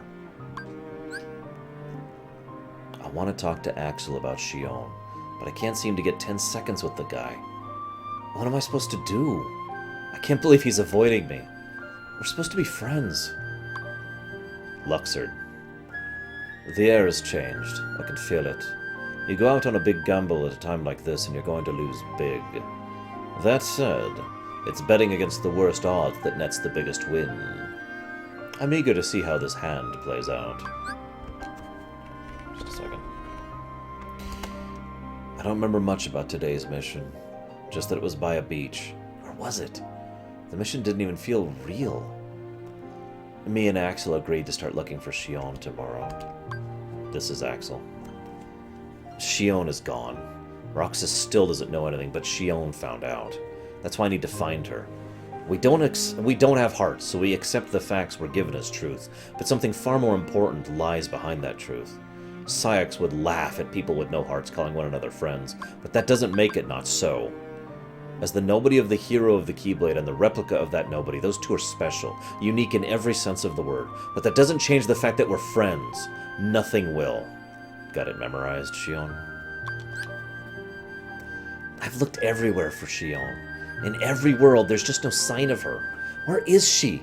Why did she leave the organization? I don't get it. Any of it. Sayax. Axel and Roxas are up to something. No plot they concoct will change the fact that the organization has cast off Shion, though. Our plans have split, diverged, and advanced to the next stage. The imaginary number project and the replica program merely paved the way. Our true goals lie elsewhere. I think this is Xehanort, by the way. I think Xehanort pens this particular section. Our true goals lie elsewhere. The imaginary project and the replica program paved the way for empty vessels for... Yeah, you get it. There's one place we haven't checked yet to see if Shion's there. Castle Oblivion. When I brought it up with Axel, he surprised me by saying that Castle Oblivion's where Shion comes from. I guess he just found out himself. Is that where he is? Xigbar. None of us really know what's going on in Castle Oblivion. Some rooms even Xemnas doesn't know about. Not many are even aware that Shion was born there. I wonder if the truth about that place will ever surface. Hang on just a second. I went to Castle Oblivion to find Shion, but I don't remember anything about it. Axel said I collapsed as soon as I got there. I woke up in Twilight Town, and incredibly enough, Shion was there. But she wasn't alone. There was this guy with her, and he was wearing the organization's coat. I could tell by his build he wasn't one of us, though. Who is he? Axel. The man they're calling the imposter, that fake organization member? It's Riku. Roxas could very well remember that, somewhere deep in his memories. Still, it's too soon to report this. I need to know why Shion was with him first. If she's siding with the hero, it could easily mean her erasure. What are you planning to do, Shion? I don't believe it. Axel attacked Shion. There had to have been some other way. I know she's acting weird, but I hardly recognize Axel these days either. What's going through their heads? I feel so left out. Syx. Axel failed to report that the imposter and Shion are working together. Instead, that news came from Roxas. The boy is far more easily handled than Axel, but now Axel has captured Shion and returned her to us. His motives are impossible to read. Our plans can be altered if necessary, but doing so can only delay their realization. Xemnas told me that Sora is the connection between me and Shion. But what exactly is Sora? Axel. Roxas doesn't trust me after the whole Shion incident, but I can't tell him the truth yet. So I keep lying. It's no big deal when you're a nobody. There's no guilt, no feeling at all. So why does it still sting, just a little, when I lie to him? All my dealings with Roxas give me this bizarre illusion of humanity. Yeah, I know, right, Pandemonium? Of course, Roxas has always been better at using his head than Sora. For the first time in a while, the three of us met up on the clock tower. None of us really knew what to say. We used to talk each other's ears off, but I guess those days are gone. So much happened lately that I've been forgetting to write about those pictures in my head. Now it happens when I'm on missions, more often, too. They even show up in my dreams. Shion told me she has dreams, too. Is all of this connected? Shion. We watched the sunset today, the three of us. I didn't think we'd ever be able to do that again. It's like that dream I had, the one where I was by the shore with Roxas and Axel, watching the sun set over the water. I just wanted to stay with them. But how? What should I do? I dream all the time now, but I don't sleep well. I wake up tired every day. I guess that makes them nightmares, not dreams. Shion and Axel don't come to the clock tower anymore. I thought maybe if I got everything off my chest with them, I might stop having these nightmares. So much for testing that theory. Axel. Shion is burning through missions at full tilt. She seems frantic. Why, I don't know. And speaking of, I still don't know what to say to Roxas. Even without my orders from Syx, I'd do anything to stop Roxas from being erased. I just don't know if I can stand to let that happen to Shion either. Just a second. I feel so tired. Almost disconnected from my body, and the dreams have gotten stranger. Now I wake up with water in my cheeks. I don't know how it got there, but I think there's something wrong with me. Today I was teamed up with Shion. She seems to be in a lot better shape than me. We had ice cream together, something we haven't done in a while. Shion. Axel's always helped me out, so I just assumed he would again. How long has he known about me? Maybe since long before we met in Castle Oblivion. But he told me to think for myself. I was so happy. But now as I get stronger, Roxas keeps getting weaker. I shouldn't exist anymore. They say that nobodies were never meant to exist, but I'm the real affront. But before I'm gone, I want to help Roxas and Axel, even just a little. I think the boy I saw today is the same Sora from my memories. I had another dream. My head feels heavy. I want to have ice cream with Shion and Axel again. Xemnas. Be they a puppet or a hero's nobody, we merely need a functional Keyblade Master. The details are unimportant. The puppet has developed to a point where the hero of the Keyblade may be entirely redundant. Indeed, perhaps we ought never let Sora awaken. He cannot be controlled, and he will rise against us. We must move our agenda ahead with that firmly in mind. This one hurts me more than any of the other entries. Me and Shion and Axel had ice cream. The sunset was beautiful. I don't have to write anything else down, because I'll never forget this day. Shion. Riku gave me this time. Axel told me to spend it thinking for myself. The organization is determined to erase either me or Roxas. They'll never allow us to coexist. I love Roxas and Axel. I'm sure Syx would scoff at that, call it a trick of my artificial memories, but the time we spent on that clock tower was real. I wish the three of us could stay together just like this forever. But I have to end this. I'll never forget today's sunset. Even if Roxas and Axel do, I won't forget.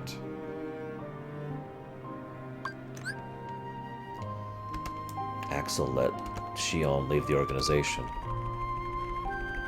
Just like he wanted her to go. She's a puppet? A mirror that reflects me? He's talking nonsense. I can't trust him anymore. Axel. I couldn't tell Shion she was wrong, and I can't bring myself to end her. But it's either that or I have to erase Roxas. There's no future where the three of us can sit around and eat ice cream. I know Roxas will never understand. I don't want to acknowledge it myself. I don't understand the organization. I don't understand Axel. I understand myself least of all. Why do I keep coming back to the castle? Me and Shion are special, connected by Sora. If she's a puppet, maybe I am too. I don't know what I am. Shion. I wanted to see Roxas one more time, but couldn't. What would I say? Did I ever really exist? Even if not, I just hope that those times we spent watching the sun were real. I know Namine will tell me how to get back where I belong. I should hurry to see her. I have to know who I am. I am done with this. This is Xigbar. The gears of Xemnas' plan have begun to spin wild since the loss of half our membership at Castle Oblivion. The results are there, but can this state of affairs fairly be called a success? If Kingdom Hearts is said to possess a mind of its own, it is surely rejecting Xemnas. No, rejecting Xehanort. Roxas left the organization today. By the way, I like that thought right there. This, I think, is a great insight into Xigbar's mindset and why I don't think he is Xehanort. Not fully, at the very least. Not hell, I would argue not even partially. If Kingdom Hearts can be said to possess a mind of its own, it is surely rejecting Xehanort. I am going to set Kingdom Hearts free and find my way to Sora. I am going to get Shion back. The three of us will have ice cream together again. I know it. This is Axel. Roxas left. It's so like him to just leave that winter ice cream stick behind. Come tomorrow, I'll probably get the order to hunt him down. But leaving that here makes it feel so permanent. I wish the three of us... Three? No. That the two of us could share some ice cream again someday. That's what it is to be friends.